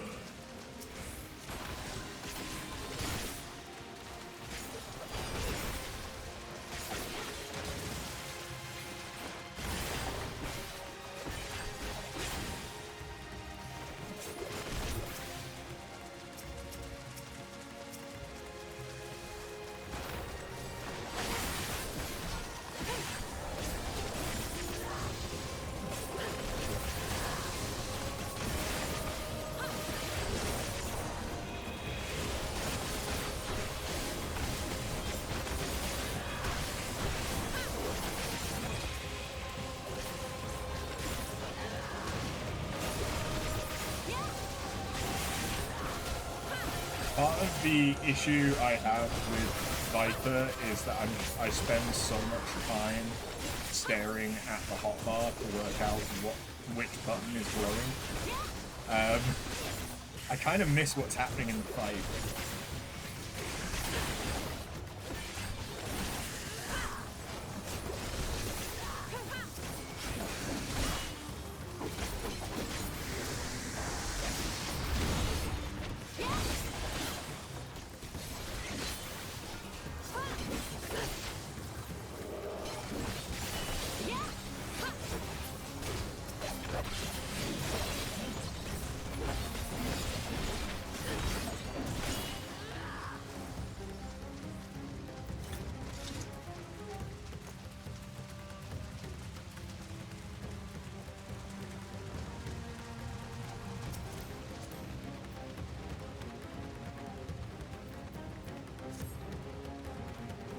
Too late.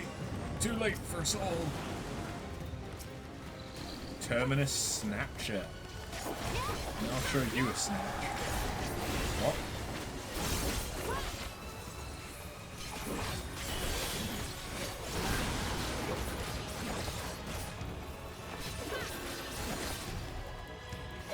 mouth off. Indeed. Such pain. Are we looking for the one that's silent? I see. At least I think I see.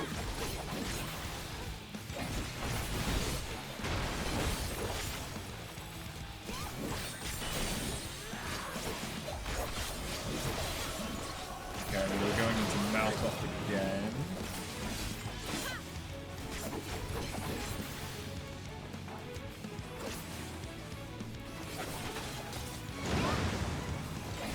Yes, my understanding is right. That's always good.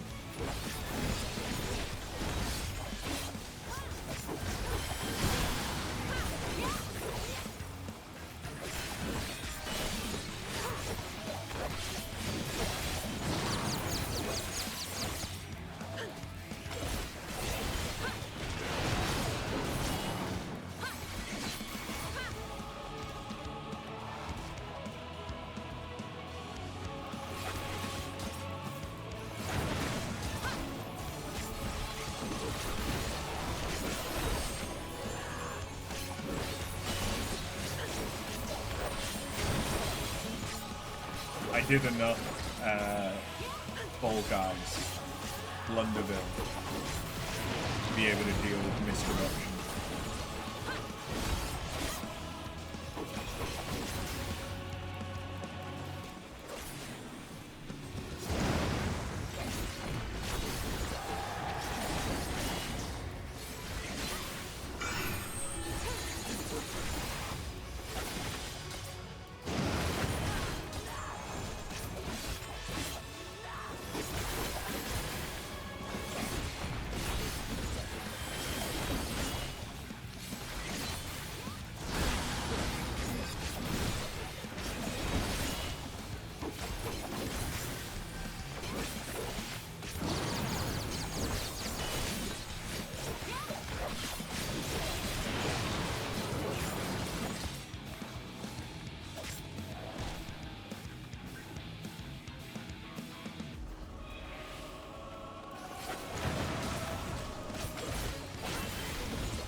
Wasn't too bad.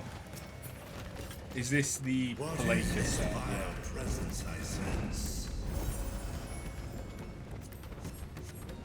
The horde draweth near. Beyond I got 1,000,000 experience for that fight. That's pretty good.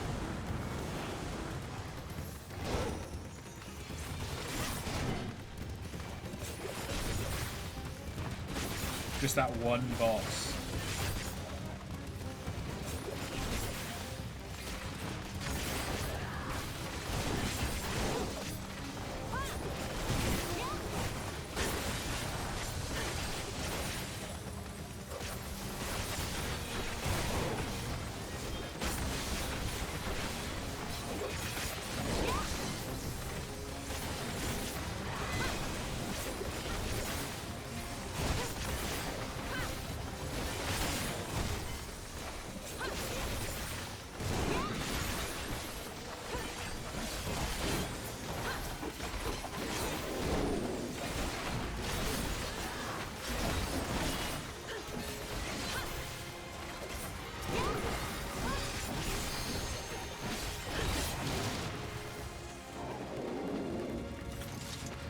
Oh no. Mother? Oh. Oh.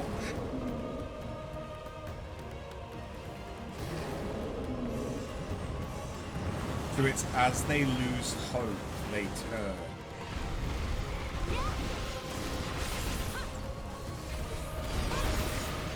Last boss is opposites.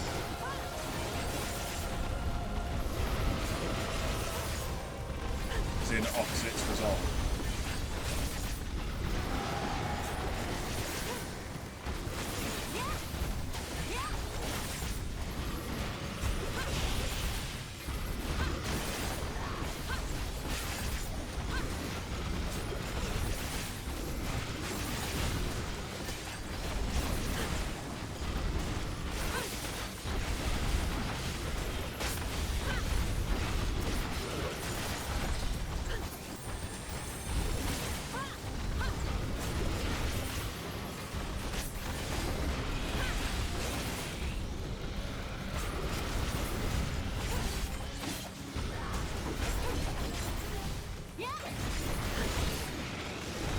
get it when we get there.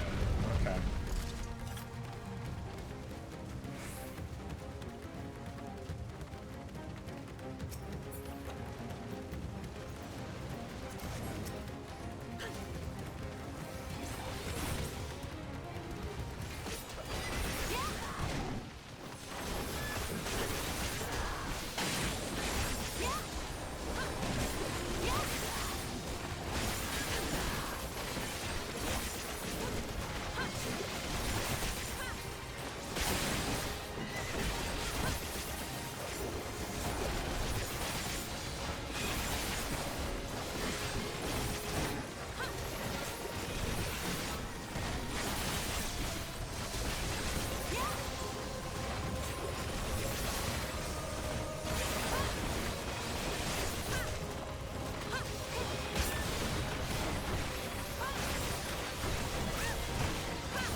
Flesh scorpion spider.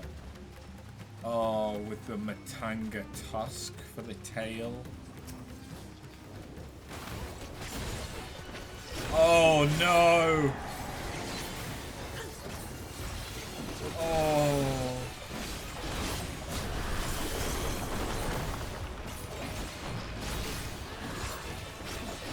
The fact it's a giant Matanga head just makes that so much worse for some reason. Okay.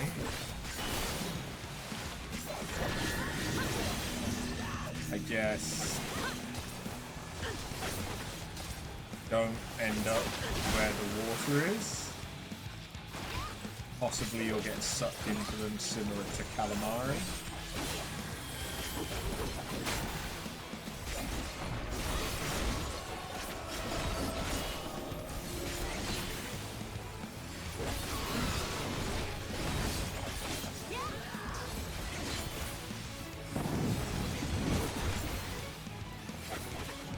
Okay, this time we want to get sucked in.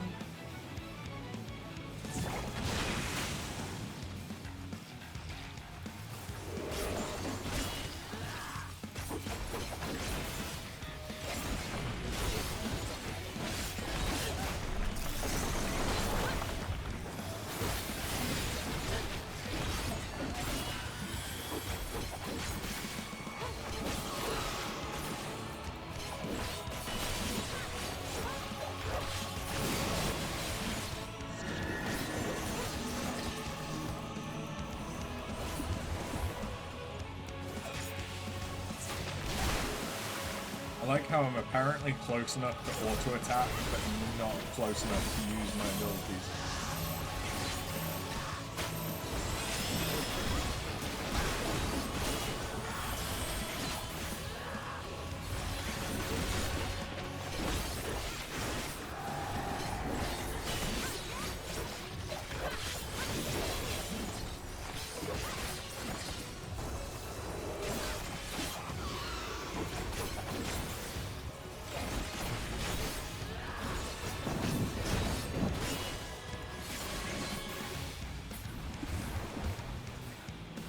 Suck me, thank you.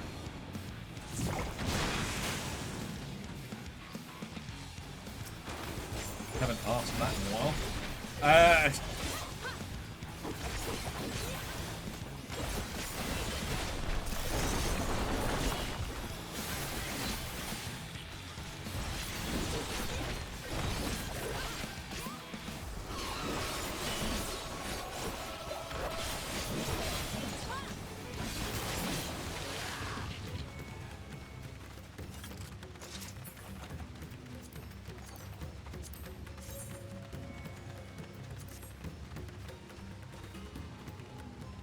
$2 million experience for that. Oh, we're definitely leveling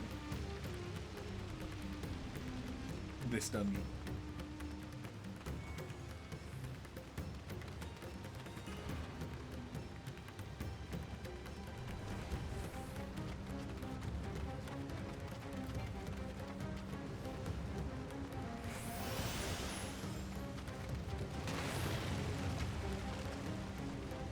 Why does that look like Sin? Or even The Matrix? With all the like flying squid things.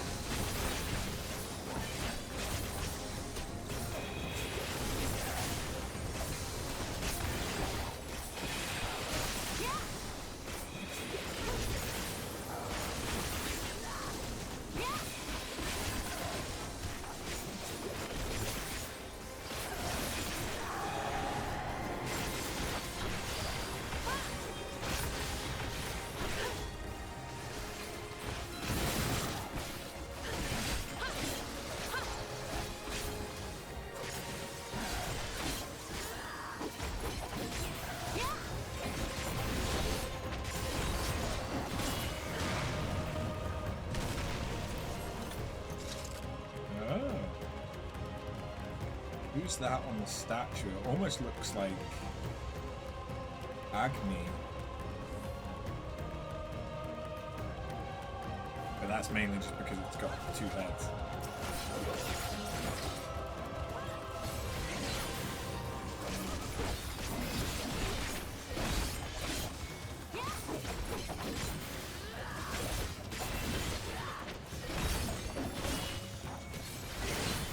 That would have to be either Mansuya or whatever the other one was.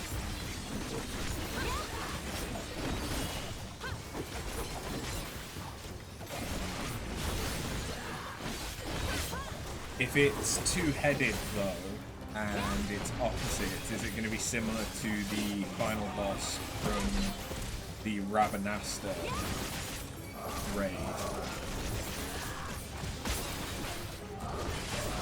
Where you have to sometimes do as it says and sometimes not. Except it's just always not.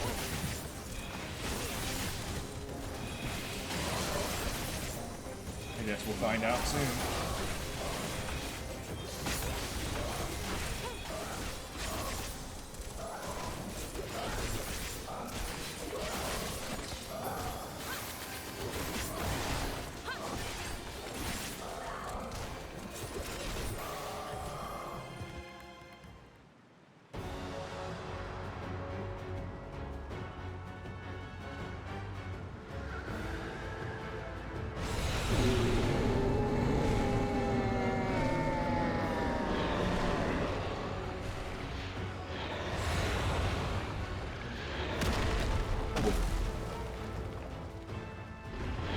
Give us a hand, I see.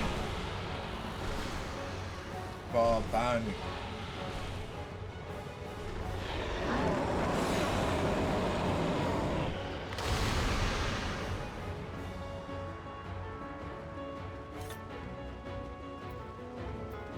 Hey!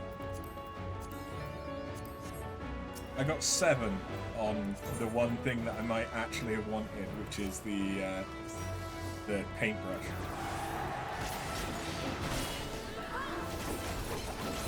Oh well. I can always rerun this on trusts or something. Although God knows I need to level my trusts. Opposite to red means blue.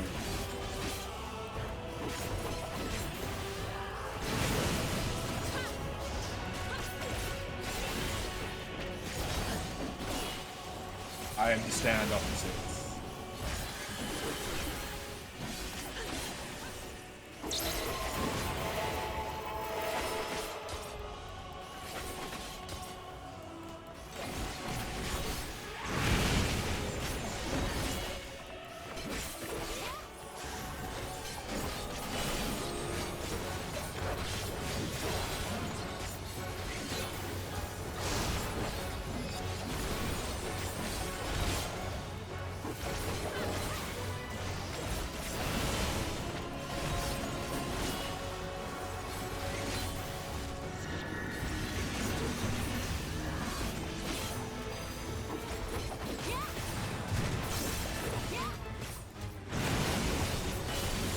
I didn't fancy moving.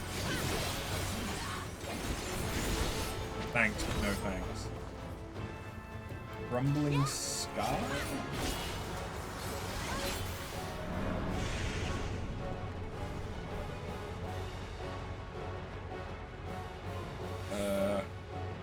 Hello?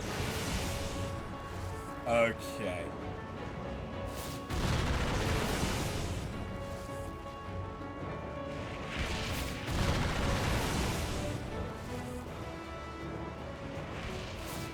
I mean, that's pretty epic for a fight.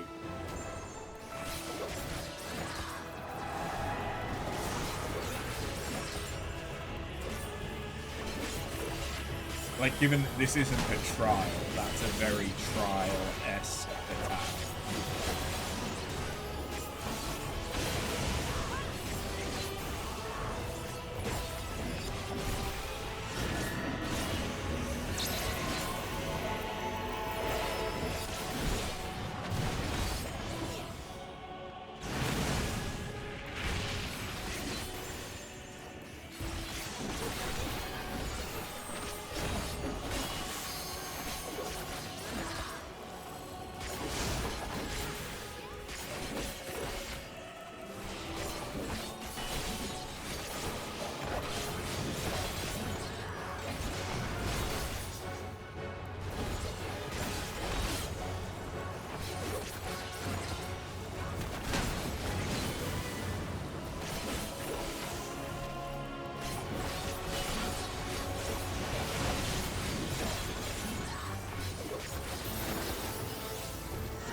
Pretty decent dungeon.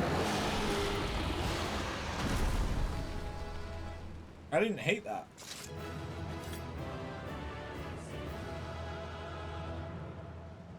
And I liked the demon aura that we had with us.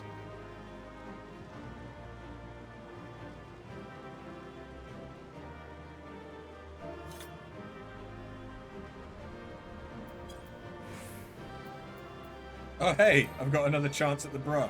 Oh wait, no, I don't, because I already have it, apparently. Okay, and I got a turban that I can't wear. Yeah.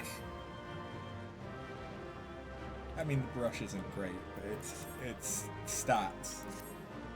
It's stats. And by the looks of it, I might now finally have a buff. Or something as Viper.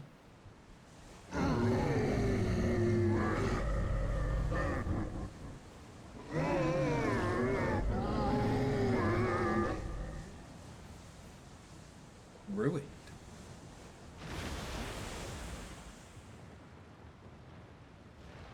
As I feared. What is it? The beast was there, and now it is no more. Yes? Indeed. We saw it plain. But you didn't, did you? Finally commenting on the fact that she sees the world differently. I saw nothing. Not the blasphemy that perished here, nor the other men turned beasts. And because of this, I now see all too well. There is no ether. Where the creatures should be, I saw naught but emptiness. Emptiness? But that would mean... Recall the words of the Watcher. 'Twas a stagnancy of ether, a cessation of flow, leading to decay and absence, that led the ancients to conclude their star was dying. This is the same phenomenon. The instant these people are seized by the transformation, their ether begins to rot and crumble away like dried mud. Until, from their corporeal forms to their very souls, naught remains. But the beast spoke with its dying breath. Surely at least a sliver of the man it was endured. Mayhaps so. But even if the process was incomplete, it was little more than a faint residue. Gods be good. You're saying they cannot be saved? Not by any means known to me. Or by any means at all, like as not. For there is naught left to save. By our understanding of the world, which is the ether is the predominant energy. They return not even to the ethereal sea.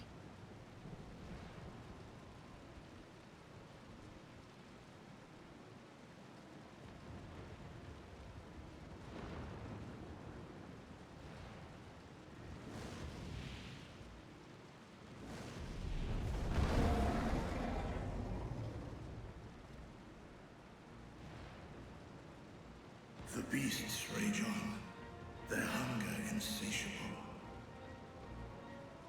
Even deprived of their master, they perpetuate his legacy of hate.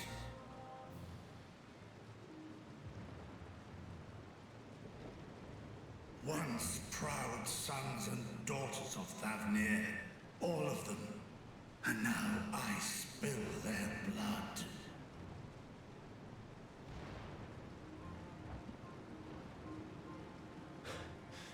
Vitra, my friends, I am heartened to see you safe.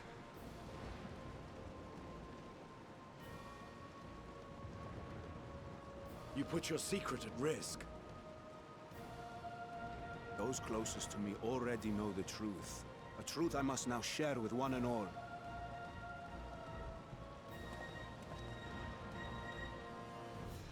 Vitra, calamity has come to Radzatan. Our fair nation is rent by screams of pain and despair.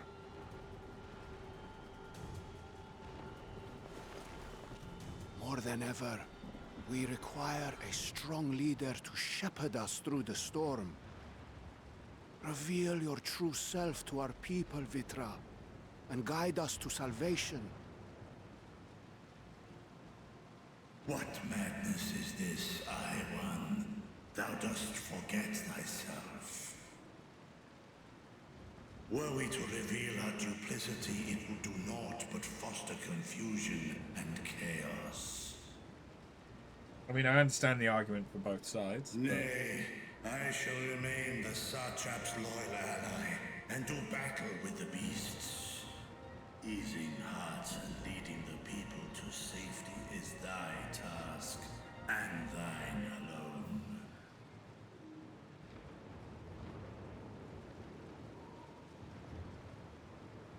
I ask that you remain at Ahewan's side, and render unto him what aid you may. I know not what lies ahead, but without you, Radzatan will not survive.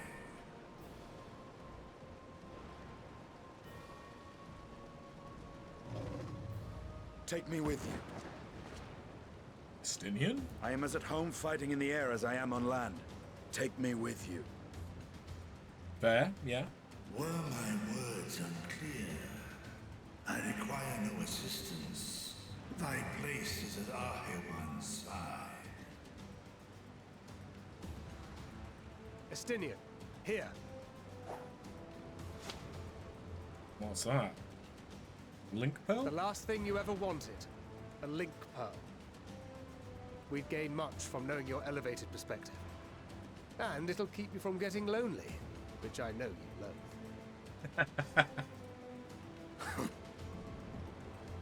Now you see, that's the kind of thankful that I need more of.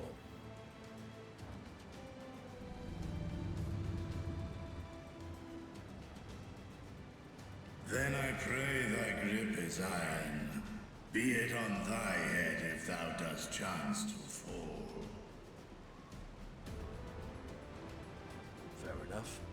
Now, shall we?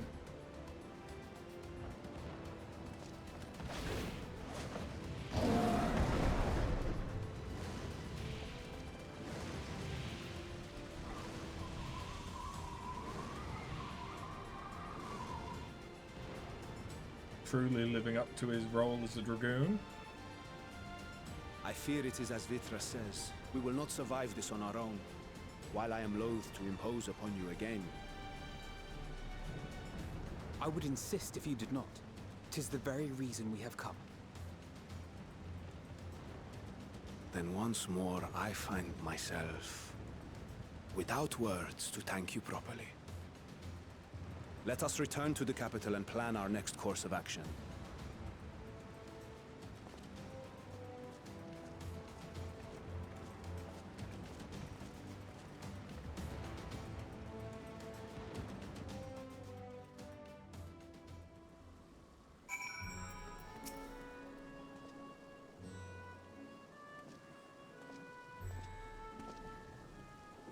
A radiant host has illuminated the immediate threat to the city, though it pains me to know those beasts were once my own people.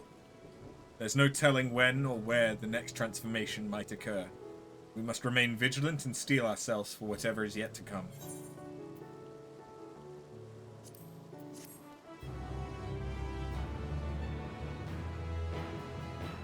You may now enter Vanaspati as a trust. Have I attuned? I have attuned to that one.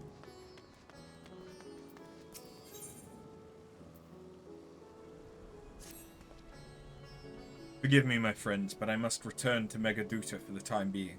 There I can better manage this crisis and dispatch my troops as the situation demands. In that case, we shall carry out an investigation of our own here in the city. Mayhaps the residents can tell us more about the first of the transformations and the conditions under which it occurred. If we can ascertain what exactly triggered these tragic events, it may give us some insight as to the possible solution. That's not Kryl. Time is of the essence. Let us split into 3 groups that we may cover more ground. Alizé and I will see to Pax's path. Thancred and Y'shtola, pray, make for Dharma. I leave Aroth to Graha and you after. Any information you can gather on the first blasphemy or the manifestation of the final days here in the city should be most helpful. When we have completed our respective inquiries, let us reconvene in front of Megaduta, that we may share what we've learned with the Satrap.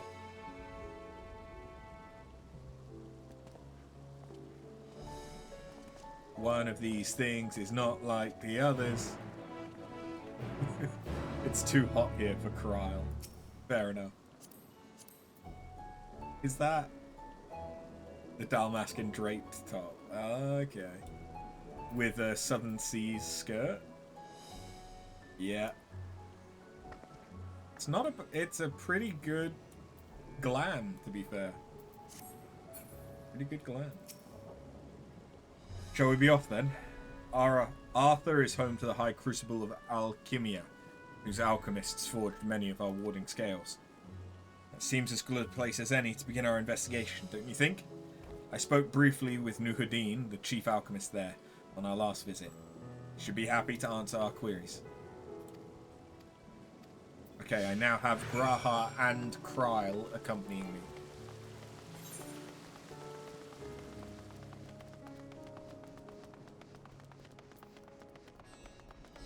Kryl only has little legs. I'm guessing... Nope, still disabled.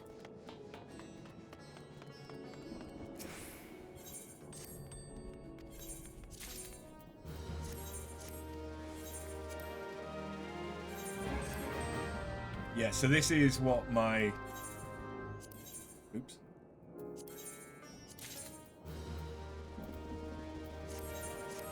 This is what my previous character looked like.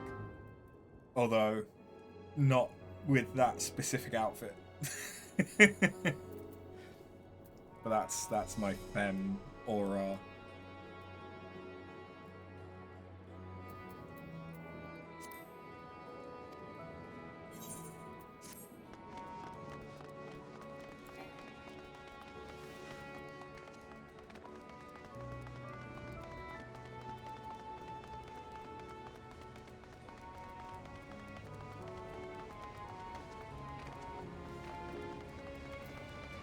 Nuhadin. Ah, I remember those red eyes. You were with those scions who commissioned the scales from us, yes? I welcome you back to the High Crucible. What brings you here in these troubling times? We are assisting the satrap in investigating the crisis that plagues the city. Did you happen to catch sight of any of the creatures? I did. As I was about my work, I was disturbed by crashing footsteps so powerful that the very ground shook. I rushed outside and could not believe what I beheld. The night sky was burning.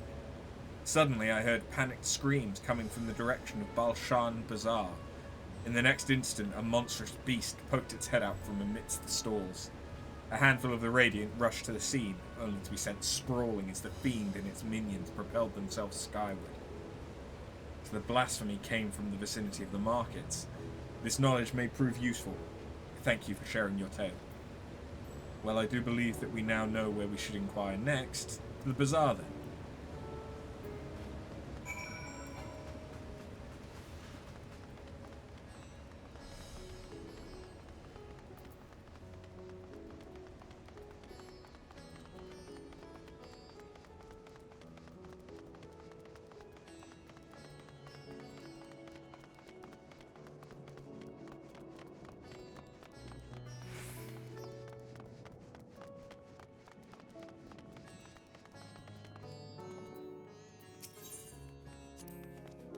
So this is Thavnarian weave. I must say, it bears a resemblance to the traditional fabrics of Corvos. Small wonder, really, given that it's just across the water. Not that I'm much of an expert in Corvosi culture, of course. I've not had the occasion to visit my ancestral home since coming to Sharlayan. And like as not, I will never reside there again.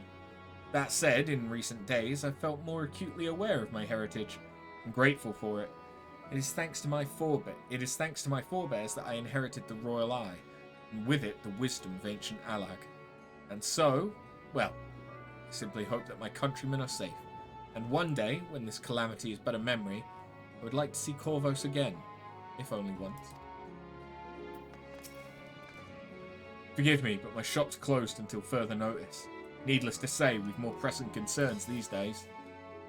We've come not in search of wares, but information concerning the enormous fiend that tore through the bazaar. Did you perchance witness anything? Afraid not, my friend. I was here the whole time, so I only saw its little minions. Made a mess of the place, they did. While that was all going on, the great big one tore through the west side of the bazaar. You'll have better luck asking there.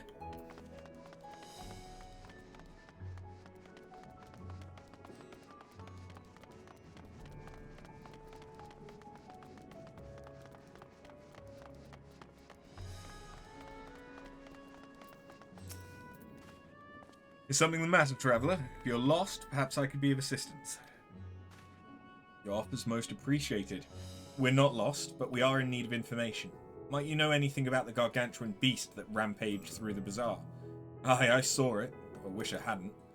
I was going about my work when all of a sudden a piercing scream cut through the air. I turned around and there was the fiend, its massive body bursting through the entryway with the force of a tidal wave. When it was gone, as quick as it came.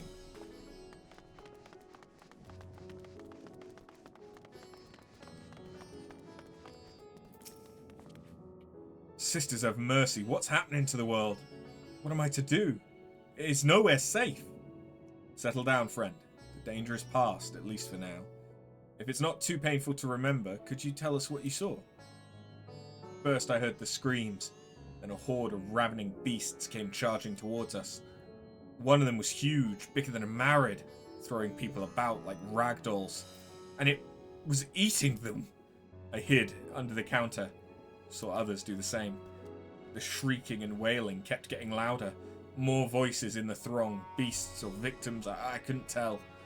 I knew not what was happening. I still don't. That is enough, my good man. You are brave to share with us your tale. Many of your fellow merchants are safe. The High Crucible too has survived mostly unscathed. Pray, stay close to your friends and loved ones, and rest your body and mind while you are able. I suspect that's the most we can expect the people here to tell us. I think it best we find a place outside the bazaar where we might rest and review our findings.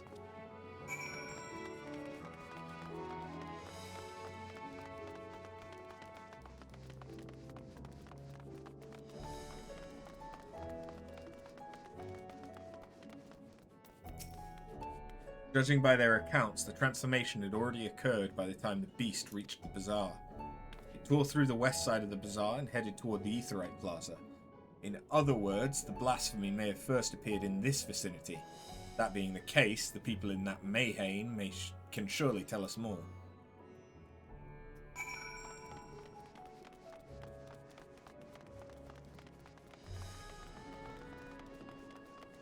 Have I? I don't think I have.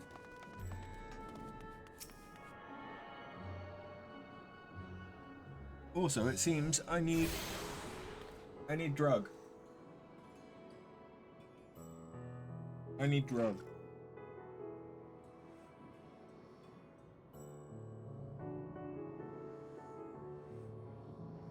Sudden tooth pain. Not terrible, but it's there. To be honest, I should probably think about finishing up soonish.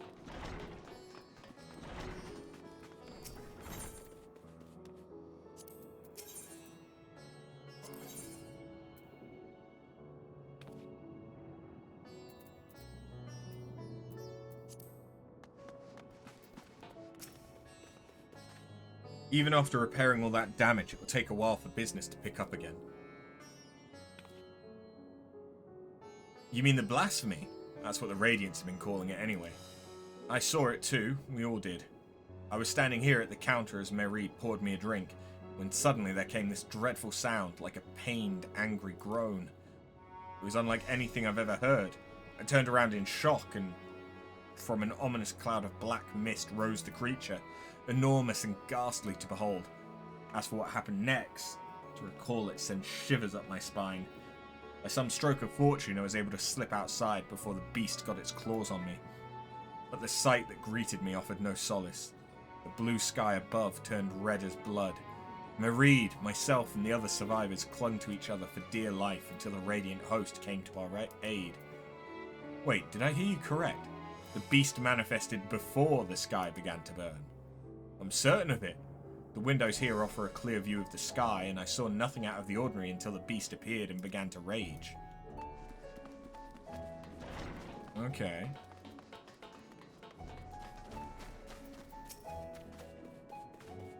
Going after that enormous beast, are you? Aye, I saw it, including the very instant that poor bastard transformed. Damn the gods for putting me there. It started over there by the window. A few men, merchants probably, talking and drinking.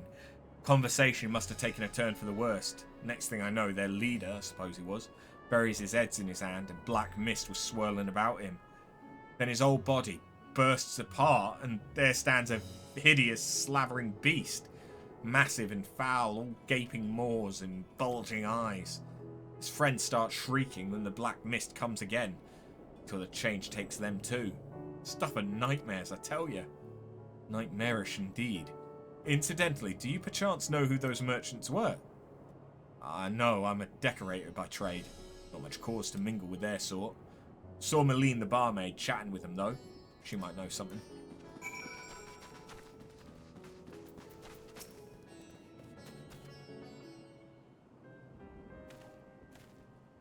Oh, hello there. Welcome to Merid's Mayhain. What can we get you? We've come not for libations, but rather for information. You are Mahil, yes? We are investigating the so-called blasphemy on the satrap's behalf. We hear it was one of your customers, a merchant, that first underwent the transformation. What can you tell us about him? He was something of a regular here, especially of late. Kalzal was his name. He ran his own consortium, dealing primarily in the export of Thavnarian specialties. Wait, Kalzal, we interacted with Kalzal last time.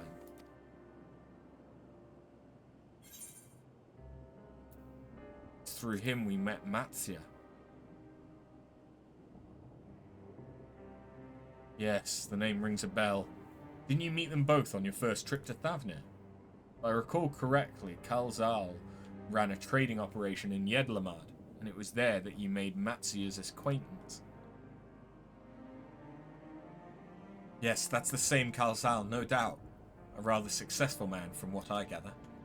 That said, it was clear he'd fallen on hard times of late. Those ghastly towers popping up everywhere cannot have been good for business. Even now, with the towers gone, the collapse of the Empire has led to all sorts of problems elsewhere. The market for luxuries is surely not what it once was. Trying times for the head of a trading consortium indeed. Kalzal was a compassionate man. Even as his own business suffered, he did what he could to provide for the artisans, fishermen, and many others who counted on him to sell their wares.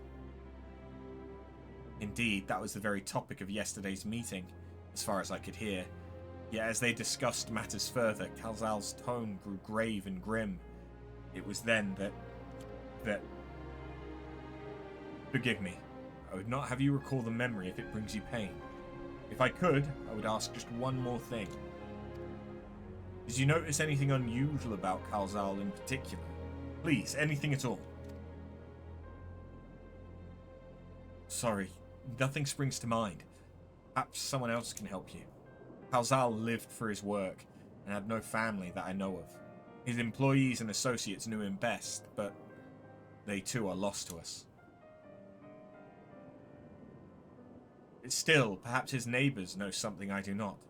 I can direct you to them, if you believe it would help. What do you say?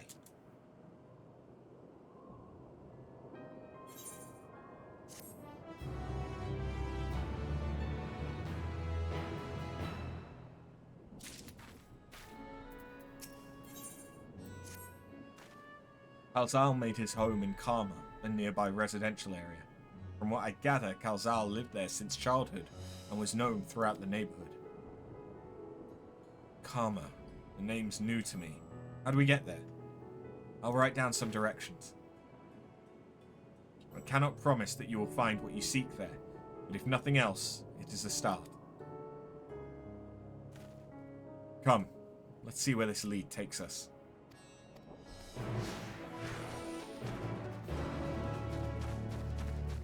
I mean, I believe I could teleport there, or at least closer, but there's multiple places I can talk to Graha! Let's see. After leaving the Mahane, we're to retrace our steps and head back toward the Aetheryte Plaza. Oh, okay, they're just directions. But what if I deliberately go the wrong way? I don't believe I can. Yeah.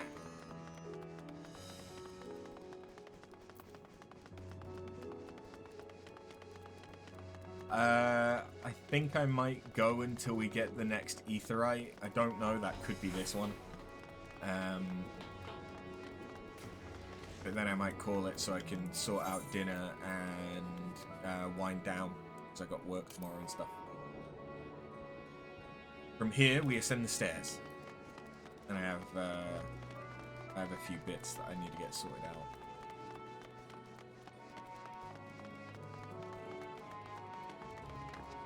But it's been a good stream. We may not have made as much progress, but it's been good. Ah, this must be Yug.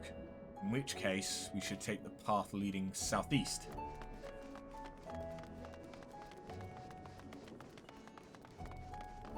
So what does this do? Grants 1 stack of rack. Oh. That's not as good. If we keep going this way, we should arrive in Karma before long. Walking these unfamiliar streets is quite the adventure, is it not? I can only hope we can explore Razat Han at our leisure once this crisis is past. Yeah, I was hoping for like a damage up buff or something. We did have some Kral hijinks, that's very true. To be fair, the only other thing I'm gonna get is Reawaken. And then everything else is traits. Ah, okay. So yeah, the Viper just doesn't really get anything, like, buff-wise. Alright. I mean, I suppose it gets buffs from doing the attacks, but, like, it doesn't have a buff that can apply to other people. Like... I mean, even Ninja, the damage down, the damage up, rather, the defense down that you do to enemies, that is beneficial to the rest of the party and stuff. And this must be Karma. We've arrived at last. Let us begin questioning the residents without delay. No doubt someone here can tell us more about Kalzal.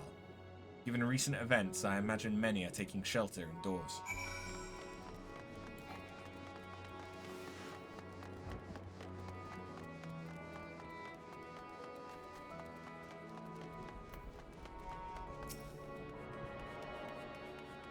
Yeah, I need to do a better job with buttons for Viper, because it looks like this is all the buttons I'm gonna get.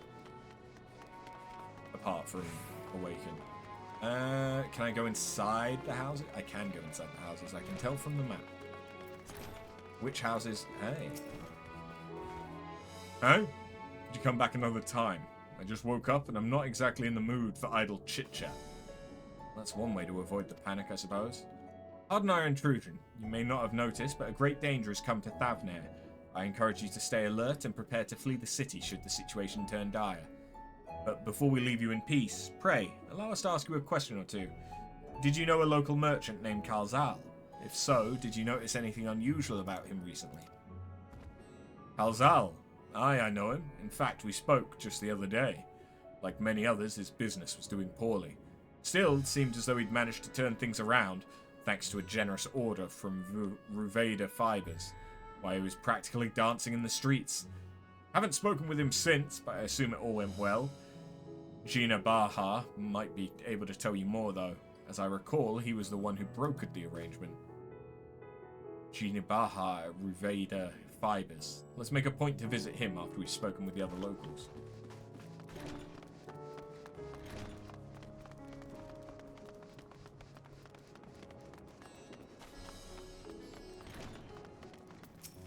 Marty. Kalzal, you say? Yes, I've known him since he was a boy. If there was ever a man who was born to be a merchant, it was him. Always early to depart and late to return. He'd spend his days procuring the finest wares and seeking out willing customers. You could say it came to him as easily as breathing. Sadly, business was flagging of late. No surprise, really, what with how dangerous travel's become. He was cooped up in his house from dawn till dusk the other day, no doubt racking his brain for a way to turn his fortunes around. Then at night I heard the door open. I looked out to see Kalzal sitting on a bench, his head hung low, a man with the weight of the world on his shoulders. I see. The situation must have been quite dire indeed. Did you notice anything else out of the ordinary? Nothing to speak of, other than the troubles with his consortium. He was the same old Kalzal, cordial and honest, like always. These questions you're asking, has something happened to him? He wasn't caught up in that terrible incident at the bazaar, was he? I don't travel much these days, but my daughter told me not to venture outside. Stuck in here as I am, I've heard little about these bizarre going-ons. Rest assured, the city is safe for now, but the situation may change without warning. I urge you, stay close to your daughter and be prepared to take refuge should the satrap order it.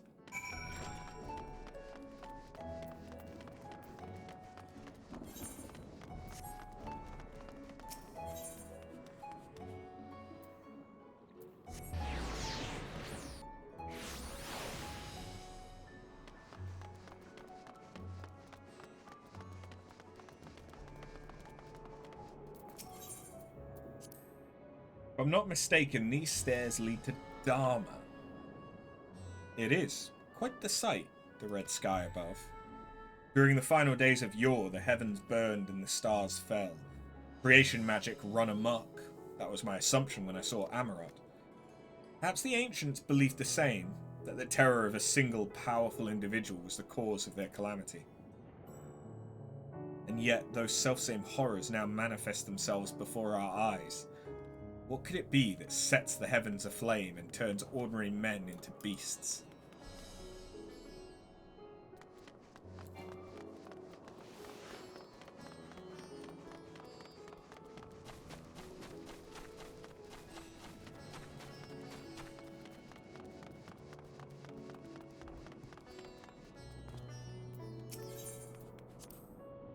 They're farming silkworms. This must be Ruveda by Fibers, where we should find Gina Baha.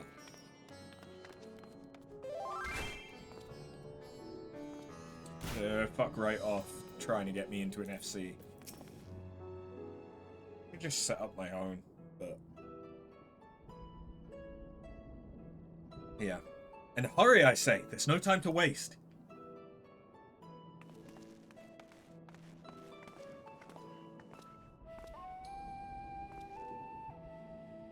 Pardon me, but you're in charge of buying and selling here, yes? We have a few questions we'd like to... I'm sorry.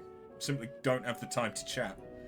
If you haven't noticed, we have our hands full at the moment. We must carry all our wares and equipment to safety before those accursed beasts return. In that case, might we be of assistance? Perhaps we could speak when the job is done. Very well. You can start by helping us move our equipment. Ask the others what to put where.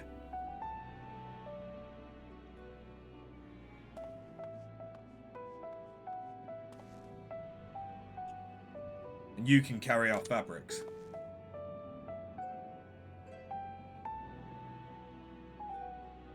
Go through that door and speak with Kamala.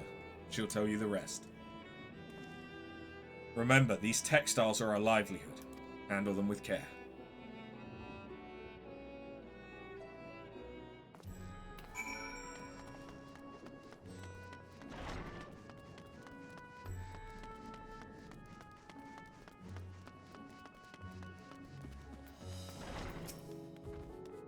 This area is for employees only. Out!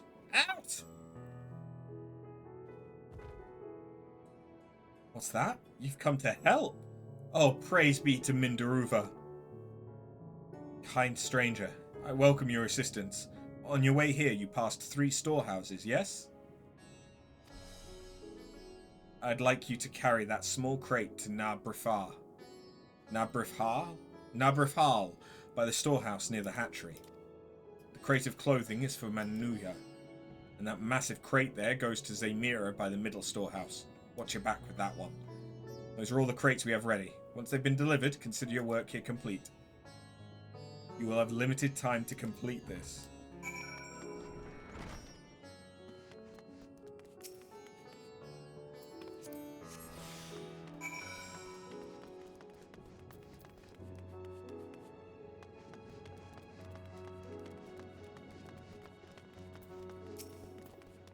Dredge, is it? You come to the right place. Thanks for your aid.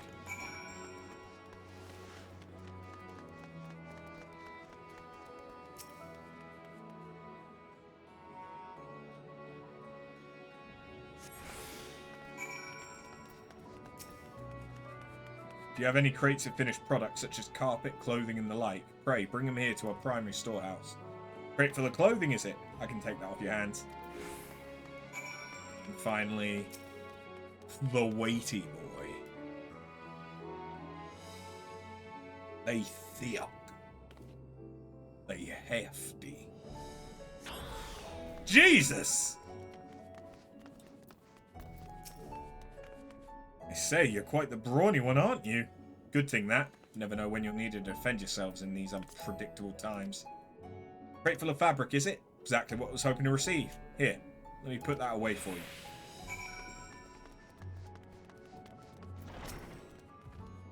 You've carried all the crates to the storehouse, you say? And so quickly, too. Never seen anyone so strong. I and my associates will see to the rest, so please return to Jinabaha and assure him our work is proceeding apace. To tell the truth, we're grateful for this distraction. Too many terrible happenings of late.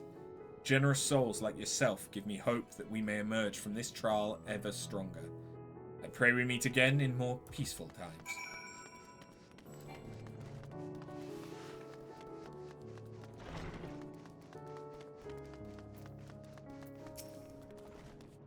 Done as I asked, have you? If Kamala's satisfied with your work, then so am I. You've done us a great favor, traveler.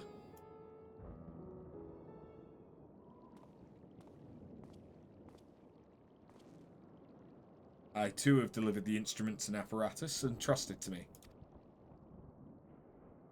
You both have my thanks. With our wares safely stored away, we'll not lose any more to those fiends. I take it your establishment did not escape the attack unscathed. We did not. Thankfully, most of our workers had already left for the day, but those of us still here saw it all. We looked to the burning skies in confusion, and then, before we could even begin to make sense of it, a hideous creature burst through the doors, shrieking. We ran for our lives, but one of my colleagues was not so fortunate.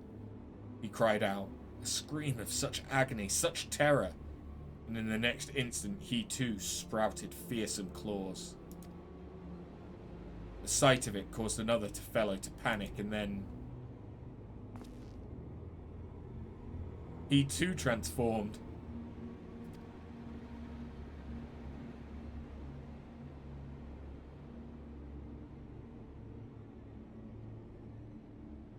I'm sorry. There was something you wanted to ask. Indeed. You knew the merchant Kalzal, did you not? I believe he had some dealings with your establishment. Kalzal, I know him well. We'd arranged for his consortium to deliver a large shipment of fabrics. But in the end, we received a better offer and had to turn him down.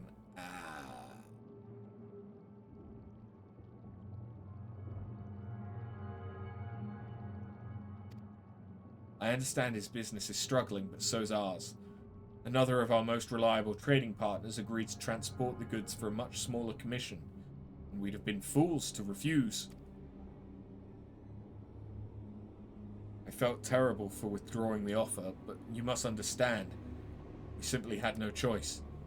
He tried to put on a brave face when I delivered the news, but his dejection and despair were plain as day. He said he'd discuss it with his associates, but I could tell he'd all but given up. Dejection and despair. You remember what we saw in Vanaspati, yes? Soldiers and jungle dwellers pushed to the very brink, turning into beasts one after another. It would seem the same phenomenon occurred here. Poor craftsmen attacked by the fiends, as well as those that witnessed it, all undergoing the change. I suspect that everything began with Kalzal. By all accounts, it was he who suffered from the most profound and piercing despair. Wait, could that be it? That such intense emotions were what triggered his transformation? Much remains unclear, but I believe we are drawing closer to an answer. At any rate, we must discuss our findings with the others.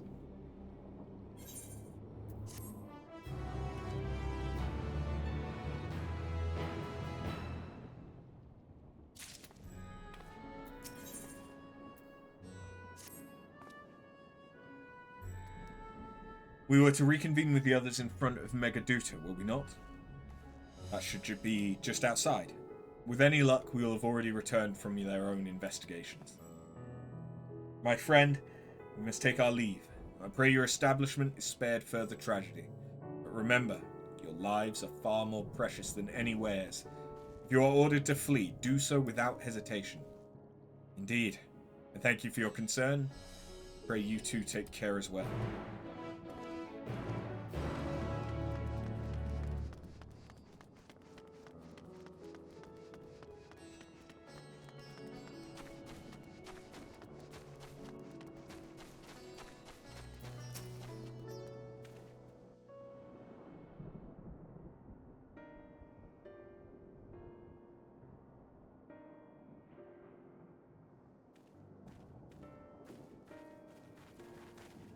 There you are. You've spoken with the survivors. Indeed. We thought to share what we have gleaned, that we might together gain a greater understanding of present circumstances.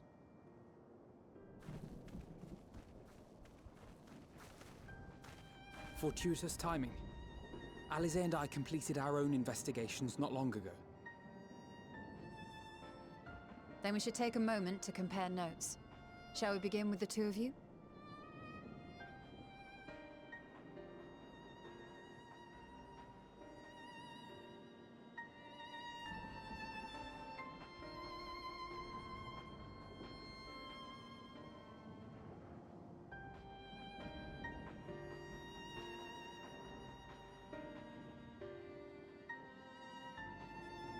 So the merchant Karzal was gravely concerned about his business in the days preceding his untimely end.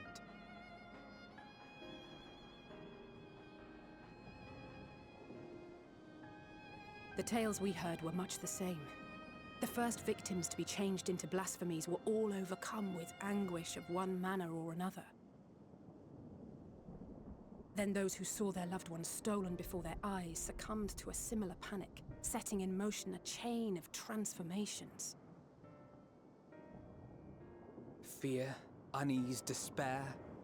These negative feelings serve as a catalyst. If so, then it is not unlike the calamity that befell the ancients. With their creation magics, they unwittingly gave form to untold horrors. Had they simply lost control, surely it would have manifested in many forms, not all of them monstrous. Yet somehow, this phenomenon is triggered solely by the darkness in their hearts, a common thread with what we now witness. Common, but not identical. While the beasts the ancients faced were forged with magic alone, those of today are born of sentient beings. Why remains to be seen, but there is one fundamental difference between us and our predecessors.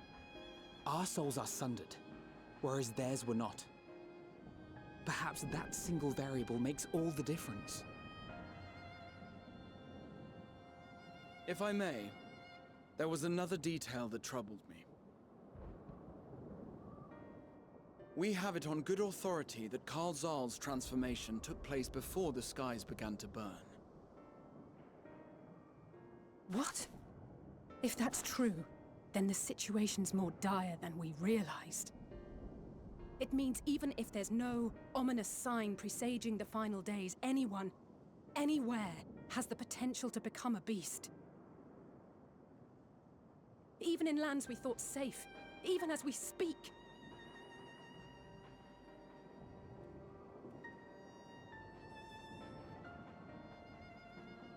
Hello there. Look! It's the Satrap! The Satrap! Thank the heavens.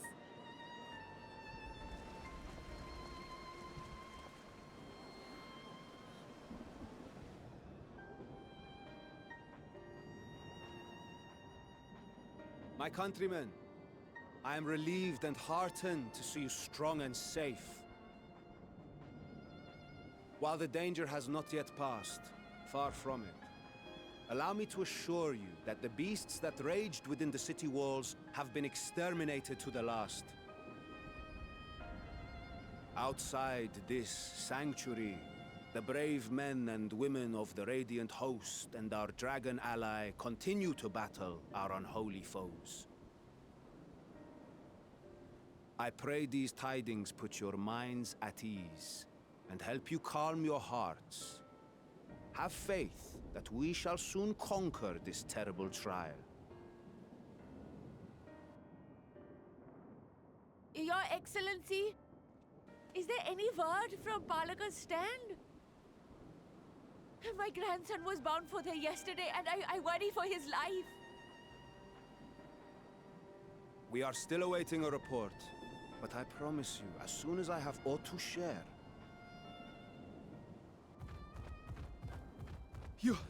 Your Excellency, I bring grave news. You are? I'm Matya of Akyali, a humble fisherman. Ah. I remember you from our first visit. Wait, you're... But no, that can wait. When the skies turned red, I set off for Palaka's stand, fearing for the safety of a friend. But as I drew near the village, I saw dreadful beasts all about. No! Gods have mercy! Your Excellency! my grandson, I beg of you. We will spare no effort to save all we can, but you must remain calm. Calm? You tell me to be calm? You saw those beasts? They tore our bravest warriors limb from limb. What if we are too late, huh? They catch him, sink their fangs into him? He's gonna turn.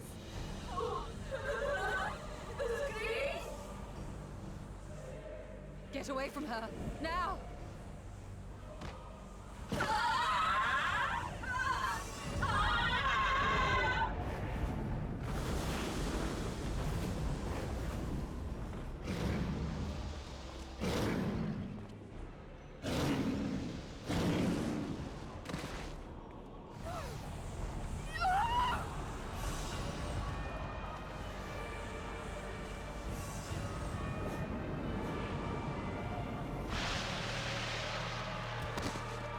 Really is a chain reaction.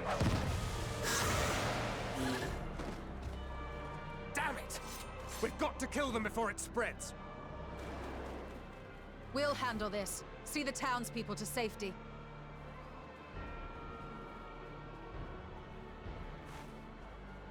Run! As fast as you can!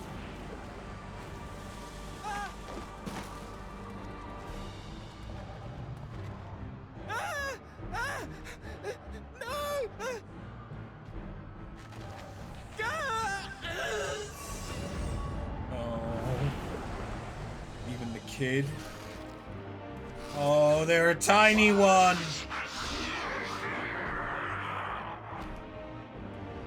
Oh.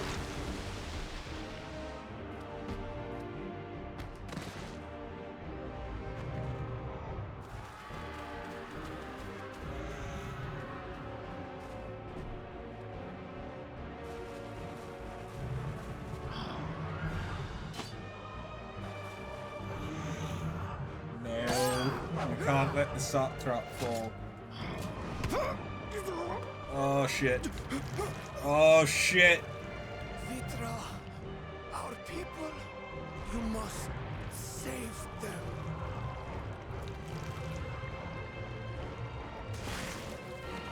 Oh no.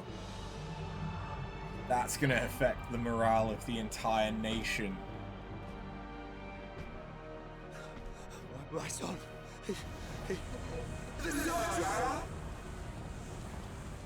Enough! You must run. For their sake and your own.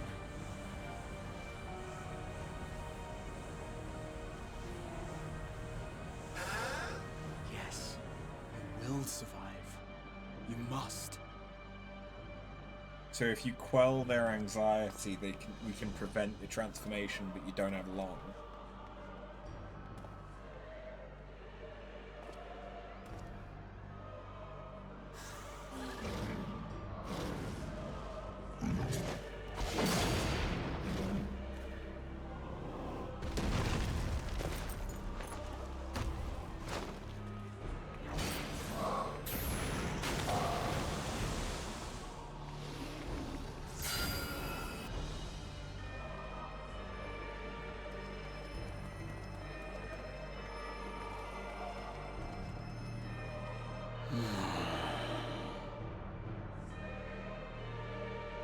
What are you about to do?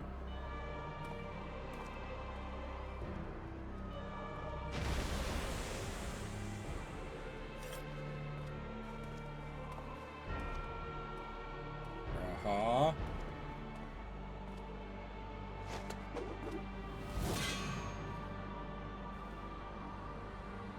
Be strong, my friends! Fear not, for we will defeat these abominations! He's taking on the role of leader. Brave men and women of the Radiant Host, lend your Stola and Thancred your aid. Let not a single beast escape. The rest of you, flee this place. Carry the wounded if you must. Head indoors or underground. Above all, stay calm. No beast will follow you. We will see to that.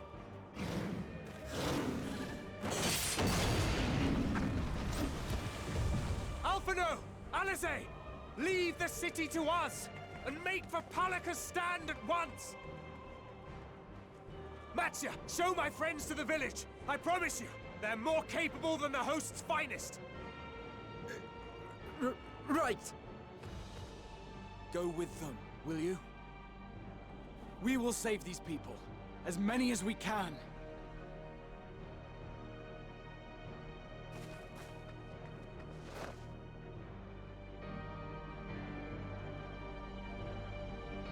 You could see, like, the switch flick in his brain that changed him from being Graha back to the Crystal Exarch, because he had to be. We must save Palaka's stand, whatever it takes. Matsya, it pains me to put you into harm's way, but I would ask your aid as well. Of course. Palaka's stand is not far, just down that hill. But as I told His Excellency before, the path was blocked by terrible creatures.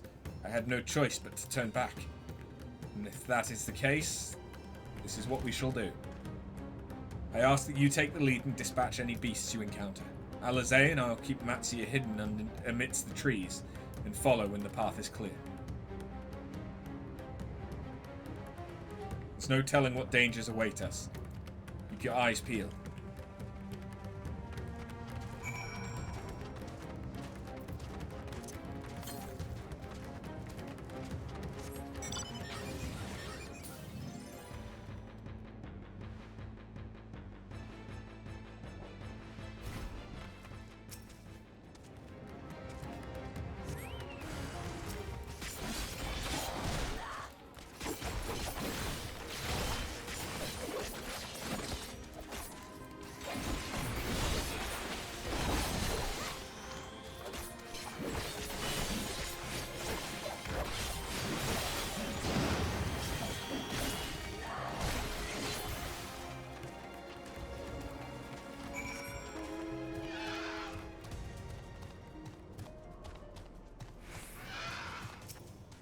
Brial is catching up.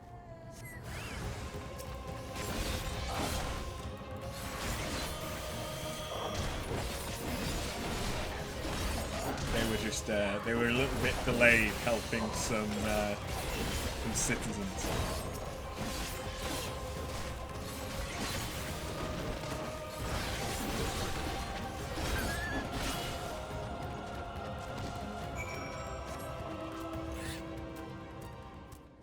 Oh, I think I know when we're gonna get the next ether, right? I may have found it.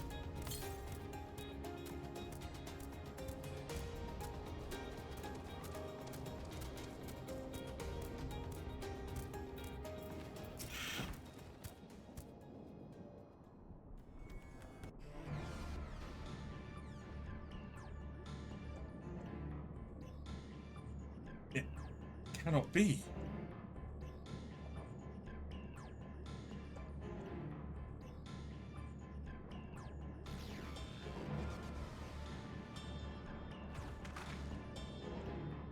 We must heal those we can, and quickly. I see no beasts, but stay on your guard.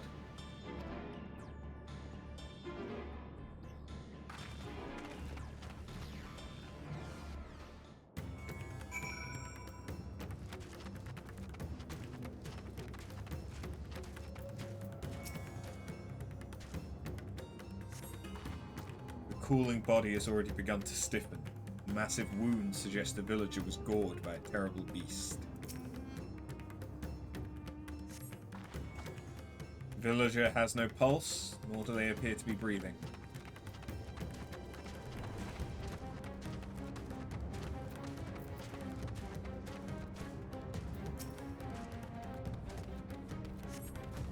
Though the villager's injuries do not appear to be life-threatening, he does not respond to your efforts. His breathing grows more ragged and shallow, and his vacant eyes are those of a man who has lost the will to live. Even if I wake, the nightmare goes on. No. Leave me to sleep. You call out, but the man does not respond.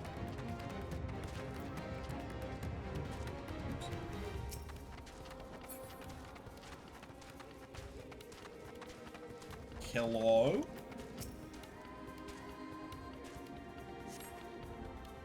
Have you come to help us? Too late! Too late! My family! My friends!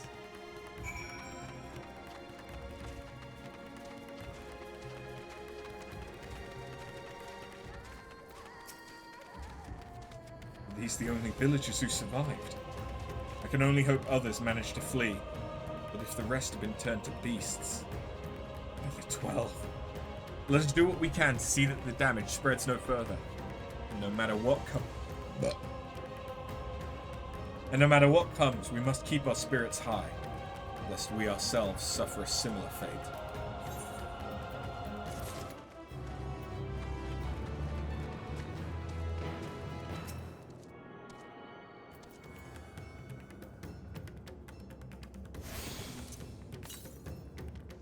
And with that, I'll grab the Aetheryte current, or the Ether current, not the Aetheryte current, just the Ether current.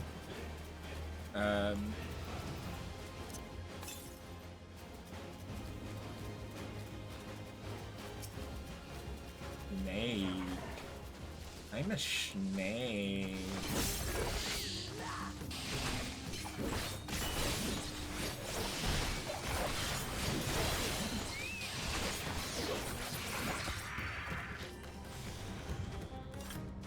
Okay, I need to kill another one of them.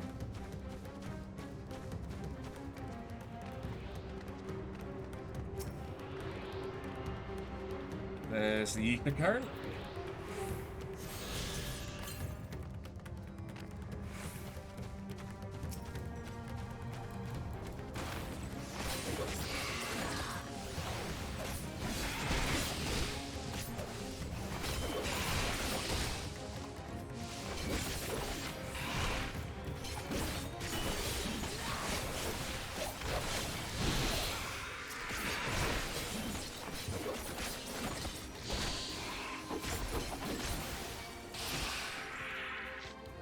Sweet. Yeah. With that, I'm gonna call it there for today. Before.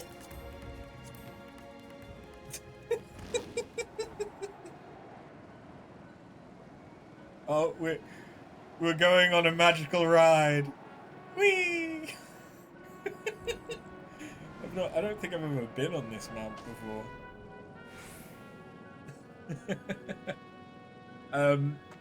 Okay, whilst we get a lovely ride, yeah, this will be where I call it. I think I have attuned to this. I think, yeah, I have attuned to this.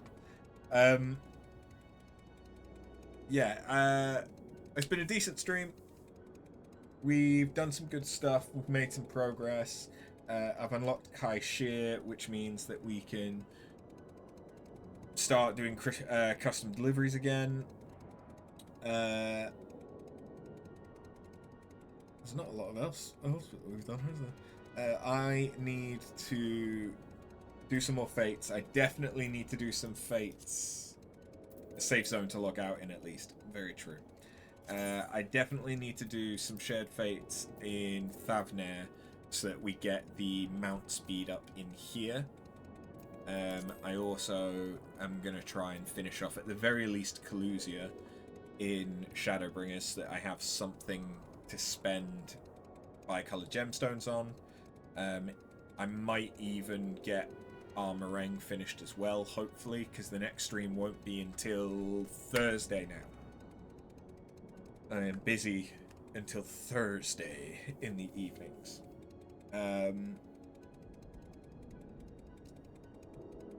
Depending on how quickly stuff goes, I will also try and do some progress in Bosnia in order to farm up the stuff that we need from Zadnor. If I'm struggling to do the critical engagements, potentially I'll hop over to Light and see if it's any better there. But also I could just do a shit ton of normal raids from the various expansions, which I believe also gives the critical engagement stuff. So yeah, hopefully we'll be able to do a lot more on Thursday. If I do get all of that stuff done, Thursday might be more of a Bosnia side content stream as opposed to focusing on the MSQ, but we'll see. But yeah, thank you very, very much for watching. Quizzled, thank you very much for joining me again, and for the rides and the Kryl photobombing. Have a good one, and I'll see you in the next one. Later.